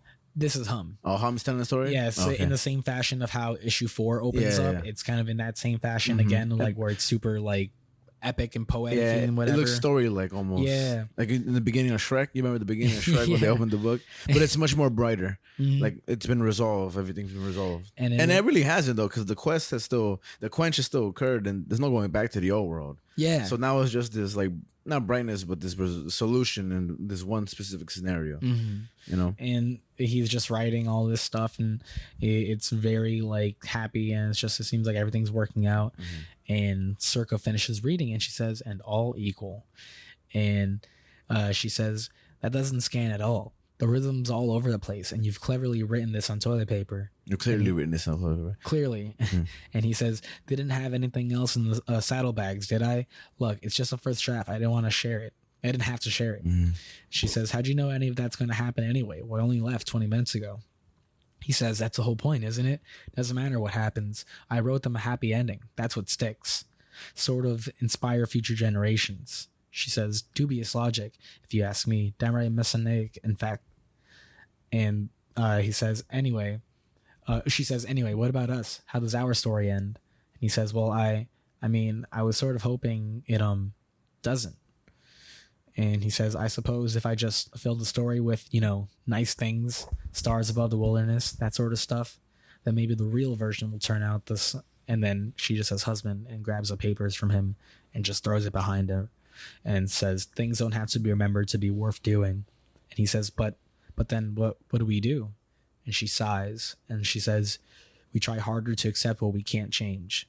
We admit it's never simple. We take every day as an adventure, whether we like it or not. And, well, we muddle through. And I like that very much. Like, those little moments are very sweet. And then it ends with a beautiful last page where it's not even that specific. It's kind of them on a cliff staring into the sunset. And it's just beautiful. It really is beautiful. And yeah, man, there's a lot of beautiful writing in this comic book. I have like just a couple. Like, I have two right here. And I like one of them. It says right here, this is way earlier in the story. And it says, you can be a part of it. If you choose, you can get right back to inventing meaning from madness. Chivalry out of chaos, morality out of self-interest, design out of instinct, and all that other shit you claim to hate, but can't fill. And all that other shit and all the other shit you claim to hate, but can't fill your sad little pages without. Face it, my boy. It was never in your power to determine how the story turned out. Really, I think Macomb says this. Yeah, turned, not really. And then it says, but at least you could be the one to determine how best it's told. And then you can be a part of it. If you choose, you can get right back to inventing meaning from madness. Oh no, I have the same shit. My bad. And there's another thing that I have because I have it screenshotted, but right here. This is Hum writing to himself, and he says, "I think it's worse when something's once nearly gone, makes people crazy at the chance to get it back. Better to be done with it for good than left hanging for hope." That's not a comment on us though, obviously. I think that's really interesting. That little people want closure, people want that, and if you have a chance at something coming back, like, it's frustrating. There's a lot of little things, and there's one thing that gets repeated twice that I think the Ilf says to him. It says, "But it's an unhappy man who tries to change people." Yeah, and I really, really enjoyed those little snippets of writing and stuff. Because it's true, man. I have nothing here where it says, but honestly, whatever works, circa. Be angry, be happy, feel nothing, feel everything, whatever you like. Feel what you need to feel. Be complicated, be simple, be neat or be messy, with nobody's permission but yours. The only things you have to do are love and who you choose to be, and choose to be among those who love you. I think that's really fucking beautiful. He says, "I'm going to try and do something good now. But before I go, I wanted to write this down because, hungover or not, we're still stupid enough to believe things don't matter until they're recorded. So here is what I choose to record. You are as perfect as stars above the wilderness." What you just read and everything. And like what you just read, like, things don't have to remember. Yeah, right before. I just read that, but those are some of the lines that really stood out to me. And here's also something too. Werewolves. Wow. I got. And nah, man. The writing is great. I just think there's so much of it where, like, you really have to reread this shit. Like, for me, the way I got to read this and just really absorb it, and not even fully, but most of it, I think I grasped the story pretty well and everything. Was that you have to read it really slowly and just without any distractions. I get distracted real fast, and with this being on my phone, it was so hard to read. I tried reading at a bar with music playing. Hell no, that shit is impossible. But it requires your attention and it deserves your attention for all the detailed writing and definitely the artwork that's fucking impeccable. Like, I wonder what beat this in the awards, whatever it was that It's a good question. We can look it up. Mm-hmm. Yeah, I'll chat while you look it up and everything. But it was volume 3. But the artwork is astounding, and that's my favorite part of everything. I do have a love-hate relationship with this whole series and everything, but I do think it's a great story, and I think it's definitely, for something that's a first work, it's astounding. Like, had this been like future works, it's good enough on its own, but definitely isn't my favorite comic book. But I'm happy that I did get to read it full through and not just like kind of rush through it and everything, because it's really a great read. And visually, man, I think it's probably the best thing we've seen visually in terms of like a comic book, to be honest. I can't find the award. Damn. I think it's on. I'll show you right now. I got you right now. Because I know it's called the Eisner Award. There we go. But I can't find it. You don't know what year? Well, it was probably 2018. Here we go. Comic-Con 2019 Eisner Award winners. Yeah, it was 2019 Best Penciler and Inker. So did they win it? No, nominee. Look. Okay. Pencil and Inker 2019. Because I wonder, man, because like this is I know I said that pretty boldly, but I'm trying to think of everything we've read, and to be honest, like nothing really. I mean, honestly, what I will say compares to this in terms of visuals is Fantastic Four. Mm-hmm. What was that called again? Fantastic Four what? Full Circle. Full Circle? I was gonna say Half Circle.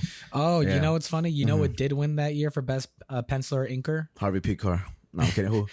Mitch Gerrits from Mr. Miracle. No, let's fucking go. It's kind of crazy to think about that. Both of these comics were out at the same time. I didn't even Mr. Miracle won it that year, the pencil inker. Yeah. Let's fucking go. I respect that very much. I'm very happy about that. But I mean, both in terms of visuals are both astounding. I do think this one's a little bit. I mean, I just have a bias because I like Mr. Miracle a lot, but I do think this is a way better look in terms of like just overall. It's pretty interesting, man. It's pretty amazing for what it is, and it definitely deserves to have been nominated, if not win it. You know? Yeah, I mean the covers, like I mentioned, are just so good to this comic. Like that's the one thing I didn't really even get to appreciate because I was reading, but there's a lot of fucking beautiful ass artwork towards the end of it as well. Like I think I also on display I have my Coda issues. I know that. And I see you guys have signed, which is crazy, bro. The only ones I don't have signed are issues 3 and 4. Because I lent my comics to Chino one day, my cousin Chino, and I got them back. And when I realized that I had them, I was missing issues 3 and 4. Oh, so when you got them signed, you didn't have them on you and everything. Yeah, and so when I went back to his house, like a year later, I finally got those issues. So Simon Spurrier is going to be at Comic-Con this year, so I will get issues 3 and 4 signed, as well as this Wednesday, the 28th. The upcoming Wednesday, the 28th. Not that it's. 19th. That's why I said upcoming. That's why I said upcoming. The upcoming 28th, the hardcover edition of this comic is going to be coming out. Nice. And I'm going to be buying that. I hope they make a visual adaptation of it. That'd be fucking awesome. But I hope they do it justice, man. Because it would have to be animated. Yeah, no doubt. Yeah, that for sure. That and man, I think the best closest thing they got, and not even, is All-Star Superman. With the what was it called? All-Star Superman, like the movie itself. Yeah, it was just called All-Star Superman. That shit was pretty good and pretty accurate to our story. But I wish they wouldn't hesitate on just using literally every single, word, like dialogue from the story. Like I wish they would just do it exactly from comic book to movie, right? But they don't because of length and all that bullshit. This is a variant cover That's that awesome. I got for issue 10. I really like this variant cover. No, that was dope as fuck. I don't know who did the art on it though, but it's a good cover. But yeah, I love the covers of this comic. They're so good. No, I mean everything, bro. Visually, everything is astounding. And if you're gonna be an illustrator or something, I definitely recommend looking at this book and comic book. Ooh, imagine just all sets on fire. But yeah, I will say it was this was a tough one for me, but definitely worth reading. And I did genuinely enjoy it. I know at first it was not at all a cup of tea, But towards the end, I'm really grateful for reading it, honestly speaking. And I'm pretty sure I'll appreciate it more down the line, because it's not easy to create this at all. Like, hats off to motherfuckers who, my hat is literally off, but hats off to the both. I forget their name so much. What was it again? Simon Spurrier and Matthias Bergara. Again, for a first work, this is insane. Yeah. Insane. This seems like something that you do when you're like fucking decades into the industry and stuff like that, but... So I mean, the reason why this comic like really hit home for me coming the second time around of reading it is just like with where I'm at in my life and like with like still going through a breakup. It's just like it is nice to just read things where it's like to just have that idea in your head of like let go, move on. Like, which you kind of tell because they don't really let go, move on. They kind of just accept and move forward. You know what I mean? Like Circa and Hum. I mean, like they don't break up and like they just go the separate ways, but it's like it's still a good message I think to spread. Absolutely. Of just like sometimes you just gotta like get over it. You just kind of have to accept things the way they are. And just move forward. No, absolutely. Why is the name Coda?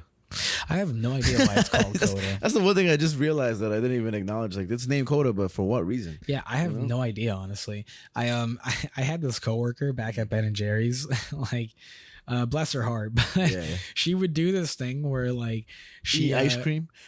Yeah, she would eat ice cream and not do anything. That's crazy. But no, what she would do is that she would like pretend that she knows things about certain stuff. Oh, I think you without, remember telling me. ever really knowing about it. Yeah. Like I once talked to her about this comic. Like when I was reading it at the time, I was like, "Oh, this comic is so good. I'm enjoying it so much." And she's like, "Oh, what's it called?" I'm like, "It's called Coda. It's like a fantasy post-apocalyptic comic." She's like, "Oh yeah, I watched it as a kid." And I was like, "Hold up, bitch." And I was just like, "No, this is like a whole new thing. It's like its own thing." And she was like, "Yeah, no, I'm just saying I saw that as a kid." And I was like, "Get the fuck out of here, lady." I was like, "Okay." You should ask when you go see this guy, why is it called Coda? I will. Yeah, don't remember that, because that's what he'll fucking tell you, and then you can find out, say on the podcast and shit like that, you know? Because I wonder, I'm trying to see, but no, I couldn't tell you. Not once did they say Coda in the whole book. I think so. They don't. The fuck? Hey, let's see what Coda means. Maybe Coda means something. Let's see. Let's fucking see.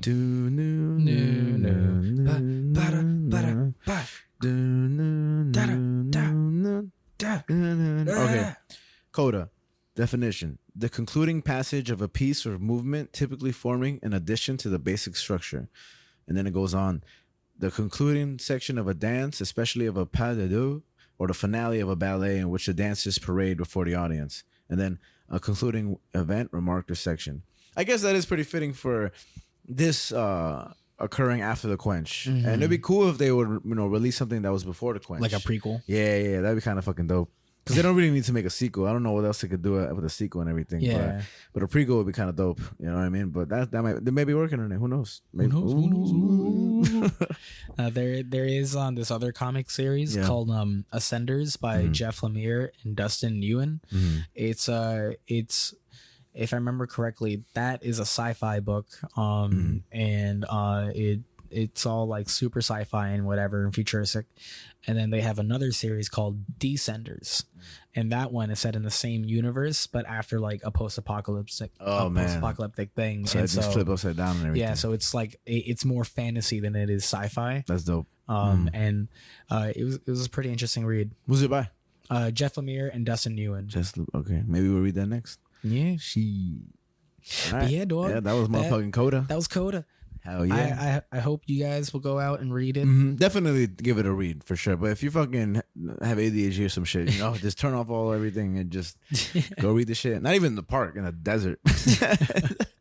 Yeah, but it's nice. It's definitely, again, my favorite visuals, man. The artwork is fucking insane. Follow Matias Bergara on Instagram if you want to see some sick ass art. Yeah, he puts it all the time. I'm assuming he does. Yeah. All right, fucking yeah. I'll give him a little follow. See, I don't know. See, I'll think about it. Side. Fucking writing Bibles. Jesus Christ. Can you imagine his text? Jesus Christ. God damn. But yeah. But you had any final remarks on this long overdue episode that we all filmed in one day? Remember when Angel was here? I do remember when Angel was here. And he just left not too long ago. Yeah. He left like an hour ago or something like that. Yeah. Whatever the fuck I said earlier, chill out. Just chill out, man. It's a show. You know how I'm talking to. Fucking. Were we? We're drunk. Yeah. We're drunk. We're fucking. Fucking. I'm about to throw up. We probably sound way more calmer than before. But yeah, man. But again, shout out to my black people. June 19th. Oh yeah, Juneteenth. Let's go during Pride Month. Also, I know how much that correlates. If you're black and gay, that means you're God. Basically, this month 100%, especially on Juneteenth, you are Jesus Christ, but Black Jesus. Jesus, because that's the only Jesus I recognize. That's the only Jesus I know. That's what I'm saying, bro. That's what I'm saying. And be sure to follow us on the social Earth Mind Matter Pod on Instagram, EARTHMINDMATTRPOD. It's a long ass little spelling, but it's not as long as you think. That's YouTube, what she said. YouTube, Earth Mind Matter, just one word.